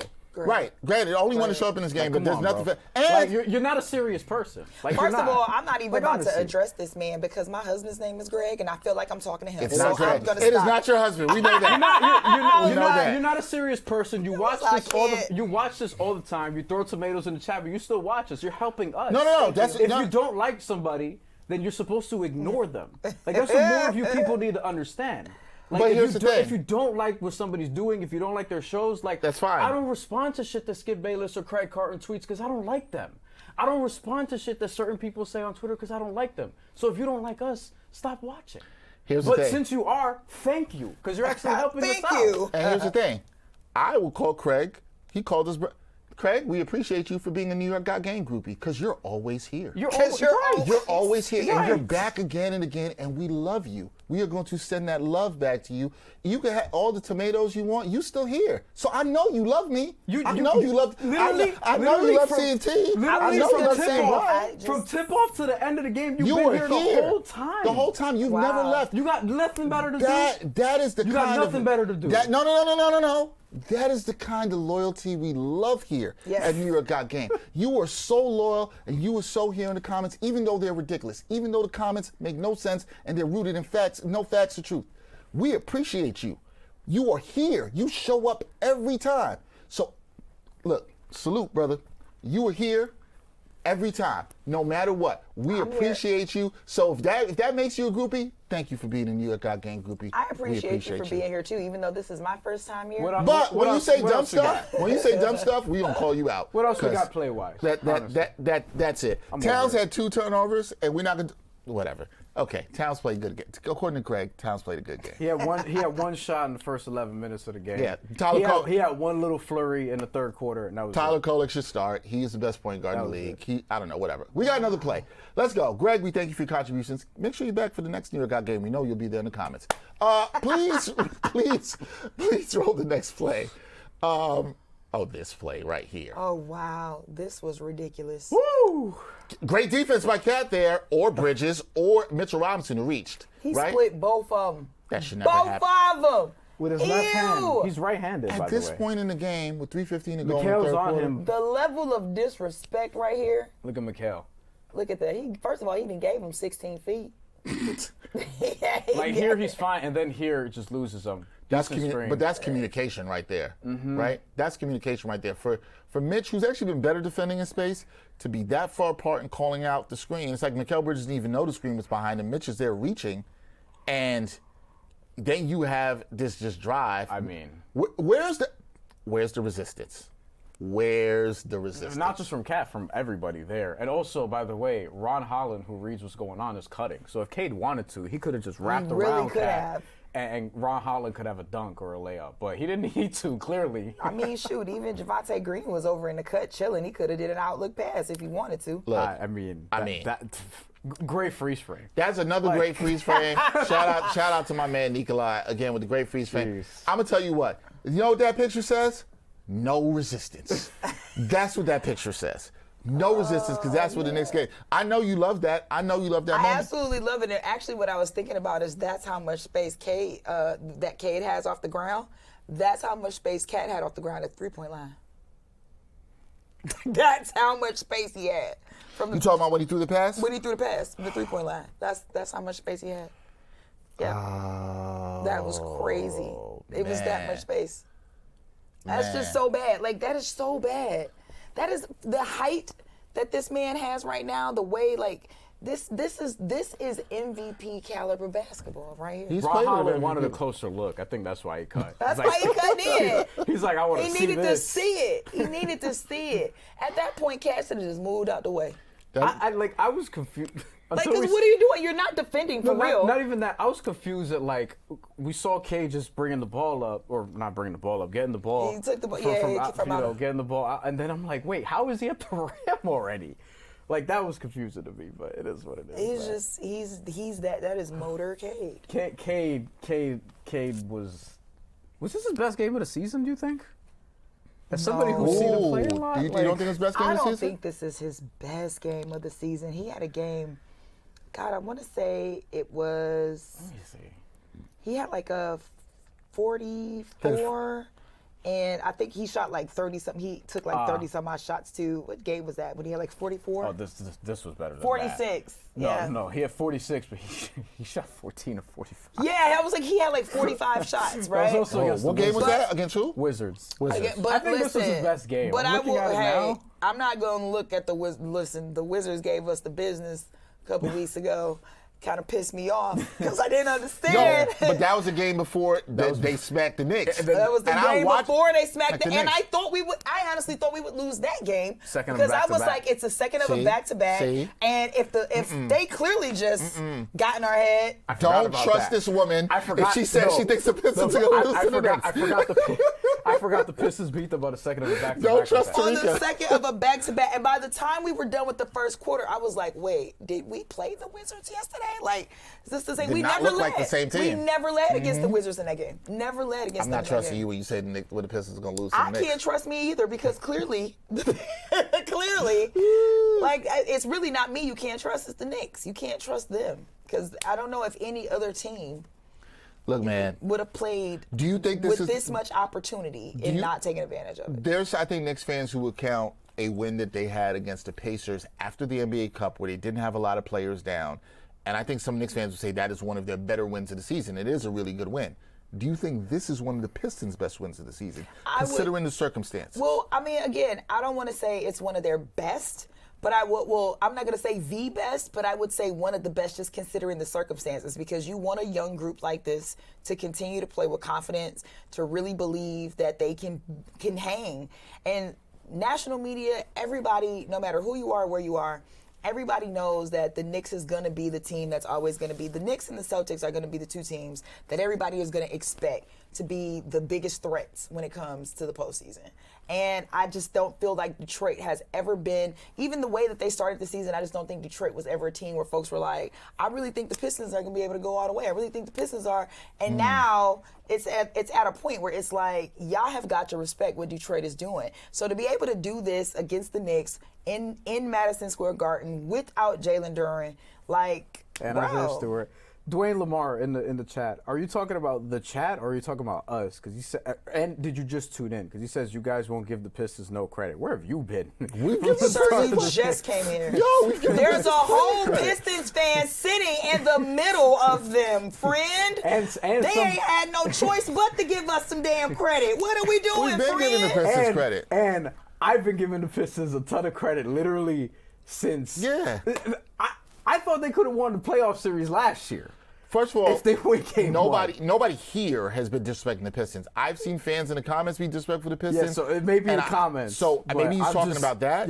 Maybe he's responding to somebody else. Okay, maybe he's responding to somebody I personally, I don't know if he's talking to us, Dwayne, but like that's it. Shout out to the dad adventure. He said he was signing off. Now, good night. See y'all next time. One more time. Detroit basketball. Period. Period. Mr. Demdon wants this is Cade's best game of the season. I'm looking now. You think so? He had 42 and 5 against Boston. Well, I mean, I think too when you think about like the completeness of how he had to do it. This is it. Because I want to say in a 46-point game, he had like a few. He got to the line quite a bit too. Like I'm 2 seconds away from sending a text to one of my group chats and being like, "How sure are you that Anthony Edwards is better than Cade Cunningham?" Oh my God! I really love this kid, just to take the temperature, but it's prisoner of the moment. I'm not going to do it. We gotta see the playoffs. Kid, though. I think if he's not in the MVP conversation, I really don't know what the. I think he's all NBA first team. Like, I think he is. I got a couple more things to mention in terms of tweets. A friend of the show, Chris Persianen, said Mike Brown says that he thought, given that he hasn't played in a while, let's talk about Jeremy Sohan, and has only been with the team a couple days, that Sohan did a pretty good job tonight versus the Pistons. Mike Brown are not playing McCall down the stretch.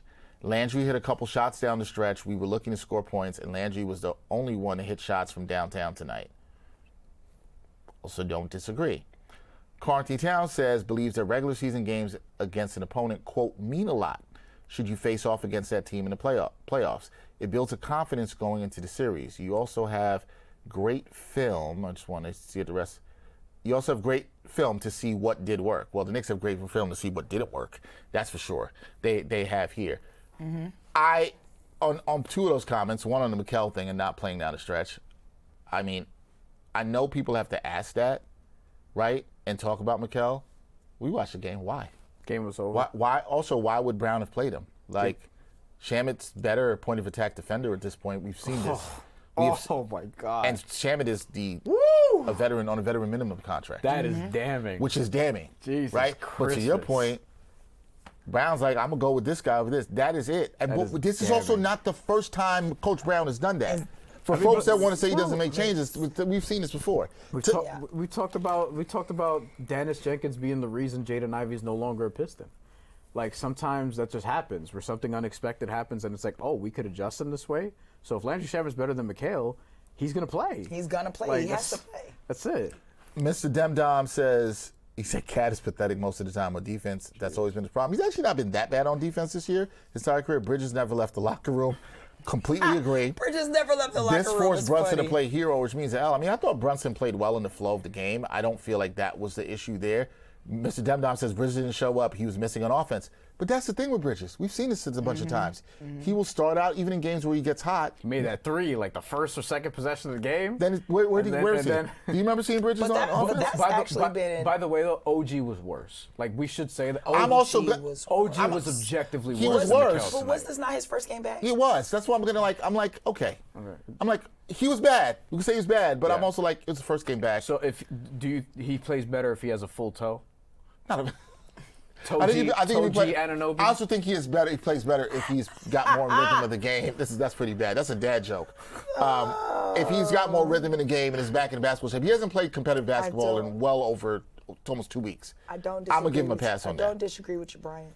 But he's got some injury history. By the way, the other sneaky thing about this, but Mikal Bridges don't got a toe injury. He never has an injury apparently. So, but to Demdom's point. You got to stop saying that name. Whatever. He's not showing up. Bridges didn't show up. He's right. He's 100% right. It's not just on Bridges. Nobody showed up defensively. I want to be very clear. Oh, yeah. Nobody showed up defensively. Listen, Jalen scored. He gave a lot of that back. Right? You know? Yeah, 6 turnovers. But here's the thing. If you don't get stops. No. I mean just from a defensive standpoint. From a defense standpoint. Yeah, but that's the thing with that guy in the chat that wants to talk about Brunson and 6 turnovers, but he don't ever talk about defense. Because there's only one half of the basketball. It's not court that matters. Yeah, and we talk about Jalen Brunson's defensive deficiencies all the time, which is in the film also. We literally did, I don't know, half of it was about how they attack Brunson on both ends of the floor. Yeah. Giving Brunson a lot of criticism, but, you know. But Craig was nowhere to be found in those comments. Right. Nowhere. Right. Just like when Tyler Kolek had his Linsanity run and then he stopped playing and then Greg was nowhere to be found. Linsanity run is quite a comparison because it's so accurate. Look, no, Linsanity was better, to be clear. Linsanity was crazy. Yeah, I'm not killing OG for this game. I think it's fair to kill Bridges in it. I think it's fair to kill everybody defensively. Everybody was bad defensively. Yeah. Nobody's getting spared here. Yeah. I do think it's damning that you're playing a veteran minimum guy down the stretch of games again. This isn't time 1 this season, T. This isn't time 2. We've seen this like the 5th time we've seen this. Now, more than that. Maybe more than that. Shamit. Yeah, he was doing this against the Mavs when the Mavs game became a must-win game down the stretch that they had to have because they were struggling with Dallas early on in the year when Dallas was. Oh, you're talking about the first Mavs game. I thought you were about the second Mavs game. No, in Dallas. Oh, in Dallas. Because we did a watch-along for that, and then Landry Shamet, he started playing well at the end, and then Mike Brown's like, all right. Yeah. Landry Shamet's going to close. I think the second Mavs game is the worst loss of the season because of the effort in that game. I think that's the worst loss of the season.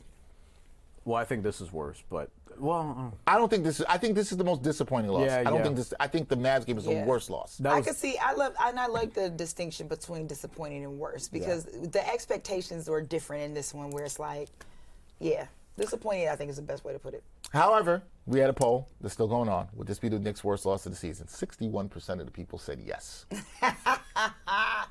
But T, you're not surprised. The sky be falling. I'm told the sky is always falling with you New Yorkers. It's crazy. Always. I'm chilling. Always. I'm ready for the Mets. Honestly, I'm ready for spring training. Oh, gosh. I'm not going that far. Yeah. I'm not. I can use the some more sky is basketball. always falling with the Mets. No, look. Always falling. Look, Mets fans legitimately should say the sky is falling because it usually is. This is how I am a basketball. This is how I'm a basketball. I watch a game, I go watch another game, and I go watch another game. Like it is what it is. You know what I mean? Like, look, man. End of the day, the Knicks shot. No NBA team ruins my day. Like. Let me tell you this. It's been a long time since a sports team, period, has ruined my day. I don't let that happen anymore. Listen. You guys are way better than me. Oh, yeah, I'm way healthier with that. The Colts can absolutely ruin my day. Football will ruin my day. Hold on. When Edwin Diaz went to the Dodgers, my day was fucked. Okay? I was pissed off the rest of the day. I was annoyed. And as an adult, that's one of the only instances where a team has actually pissed me off. And only the Mets could do that because the Mets are really the only team that I care about in that way. Let me put it like this. My teams could lose, but it does not linger with me for the day. I was upset a couple weeks ago when Liverpool blew a 1-0 lead with 10 minutes to go against Man City. I was annoyed before I had to come to work, and I got over it really quickly. Yeah. It's not going to ruin my... Well, I mean, you're an adult, so you understand that you have responsibilities and there are things that you have to do. Fair. But that doesn't necessarily mean that in the back of your mind. And doing this for a living, your emotion. I don't have the emotional attachment like that. Yeah, like by the time the Mets get eliminated, it doesn't ruin my day because they've beaten it out of me already. Oh, like God, at that point, I'm like, it's whatever. No. The Tigers got eliminated by the Mariners, and I lost my That was also, you also had a shitty loss in there. That's tough. That's a tough one. I literally shut down an entire restaurant. The entire restaurant. Where I was on the West Coast already. I was in Arizona. It was during the WNBA finals. That's right. So I was in Arizona post game, and I literally walked across the street because I had already been watching the game on my phone the entire time. I mean, let's be honest here. The Vegas was beating the shit out of Phoenix, and I was like, my Tigers are on. I had hope for Phoenix. It was crazy, and literally I shut down the entire restaurant because I'm the only Tigers fan amongst all these Mariners fans in Arizona, and here we are. And my life was ruined for like 2 weeks. I couldn't get over it. Could not get over it. I'm still a little soft. I don't know the last loss that really crushed Ruined me. Maybe the Mets losing in 2006 in the NLCS. That's the last time I was really crushed by a loss. Oh, really crushed. No. Wait, in 2006, that's to the Cardinals because we lost to them in the World Series. Yeah. 07. I thought we were going to smack y'all if we got there. God. The 07 collapse actually that pained me more. You know what's funny? I was 13. So the Mets blew division leads in 07 and 08. And last year. And last year. And I was Although there. last year, I was just like... We blew a division lead I last was year, there. so that. You did, yeah, y'all almost... We literally had a freaking 15-point game lead that just I got to be honest, away. I kind of was rooting for y'all to blow it, so I wouldn't feel as bad about the Mets. The Knicks haven't done this to you recently? Like, even last year? Like, even the Halliburton game? That's the most painful playoff game We're doing a loss. watch-along for that. For the Halliburton game? Yeah. When he hit the shot and it went down there? It was. Look, Knicks fans were pissed, but God, it was an incredible to be you doing mean a like, watch-along. wait, I want to make sure that I know what game you're talking about. Game one. You guys were doing a watch-along for the game where... Shout out to our homie Mill. Oh, she was in the seat. Yeah. God. And that's one of the only times I got up during my seat during the shit. I'd have lost my shit during that game. Because the ball bounced up, Dex was like, whew, because it looked over. I leaned in because I was like, wait. Because it looked like it's going in, and then I yelled. I was like, "Oh!" because it went in, and yeah. That's then maybe. They went but I saw immediately that the foot was on the line. And That's one of the worst losses. Was I bummed about it? Because No. what people forget is people forget is the Knicks didn't lose there. They had overtime and they still lost. That's what made it worse. They blew a 14-point lead with 3 minutes to go. Or It just was under 3 like minutes it ago? was under 3 minutes left, and it was like a 14-point lead. Yeah. Look, man, Aaron Neesmith was touched by God. I still thought they were going to win the series, but I was in Buffalo Wild Wings watching that game. Was I crushed? Couldn't believe it. It was a crushing. That's probably the most. In terms of a playoff loss, yeah, that's probably one of the more crushing ones in recent memory. I got other stuff from when I was younger. That should have hurt more because it was Indiana against you guys. Like that should have hurt I imagine more. it sucked, but God, it was such a good game. It was such it was bad for New York. It was not a good game. It was There's nothing good about it. Such an interesting game. My But God. all right, we're gonna wrap here because the Knicks lose. They don't get it done against Detroit. They're now 0-3 against Detroit. All the talk is going to come now about it. Y'all going to be in your Detroit versus everybody Detroit. stuff. We're still Detroit. I can't wait to that game against Cleveland Tuesday. Random thing I want to say about Detroit versus everybody that annoyed me. One, Detroit versus everybody was a really good slogan. I love the T-shirts. I didn't like what other cities tried to do themselves. I was like, that's whack. You can't Why do y'all it. doing that? And Detroit versus everybody had a song, which I liked. Yeah. We It's had like, a reason for saying it. It wasn't like we just made it up, like because we Right. just felt like everybody was against us. And like, no. I remember seeing some people. I was just like early, so And people it's a doing. city that's often targeted by, by a certain section of people who believe certain Absolutely. things. Like, we literally So, have to fight and grind They for like everything. using didn't like Detroit it. as a punchline, like they do with Chicago, and I don't Yeah, like it. And no. I didn't like the people started biting and be like, I'm gonna do Cleveland versus everybody. I'm like, you're No, Cleveland. Detroit versus everybody is a thing, and then, you know what? And honestly, when I think about sports, there is nothing that further shows Detroit versus everybody from a sporting standpoint than watching Armando Galarraga lose a perfect game because Jim Joyce decided to call on the very last out. That man was a hater. Detroit officially was versus everybody. That's fair.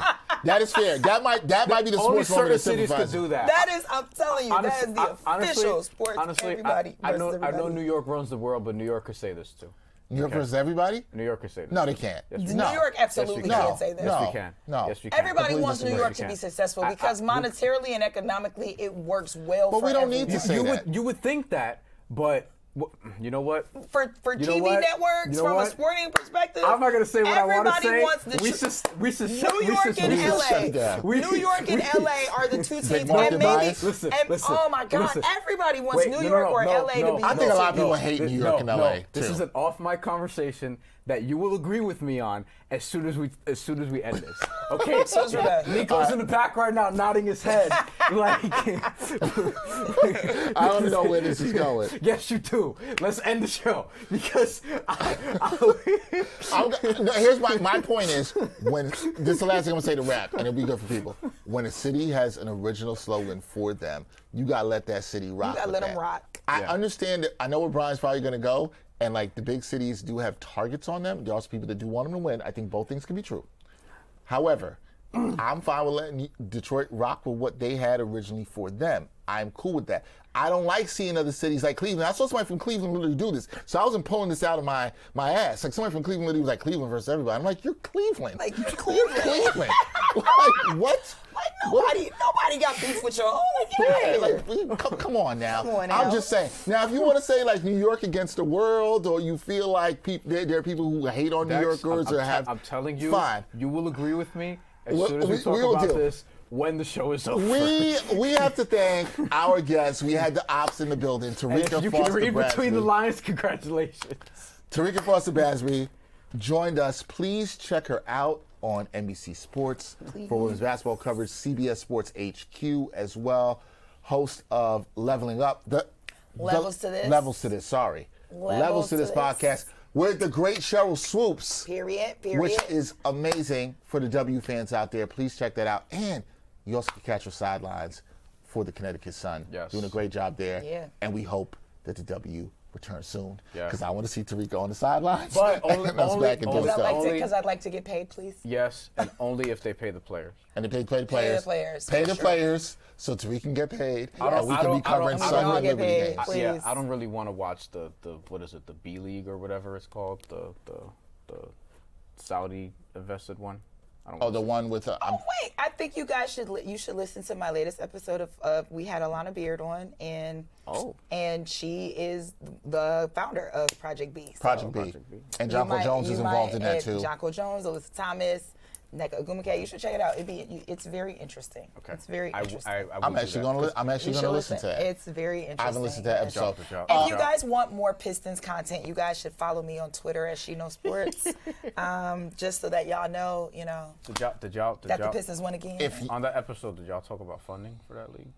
Or Terrika's a true journalist. She was not going to not do that. I'll be I would also like to, if you guys would like to see me hate on Terrika and the Pistons, please follow me at DHenryTV, where for the rest of the season, I will be covering at Terrika on Twitter. And That's if you what want I might tweets do. on Ryan Garcia versus Mario Barrios this Saturday, follow me at Bryan Fonseca NY on Twitter, because I hate that fucking welterweight title fight. T, I appreciate you. I hit you with the bad signal last minute, and you came through for me. As always. You know, we said the ops in the building, but it is truly love. And you know, I'm a big fan of what you do, and I appreciate you. And we're gonna have to get together. We're gonna have to. I know you can't have a slice of New York pizza, but we need some Detroit pizza. Does Detroit make pizza with white sauce? Detroit, they do make pizza with white sauce. So we're gonna have to do that. Yeah. We'll have to get that done. Again, I really appreciate you coming through. I think it's fun when you have the opposition in there. It's a different look. It is interesting. We don't need to just sit with Knicks fans all the time. I'm a different type of op. You know what I'm saying? Like, there we go. You want me to be there. There we go. So T, I appreciate you, sister, for coming through. This was a lot of fun. You came and rocked it with us. I feel like if this team's come to playoffs, we have to have you back. I mean, I will be here.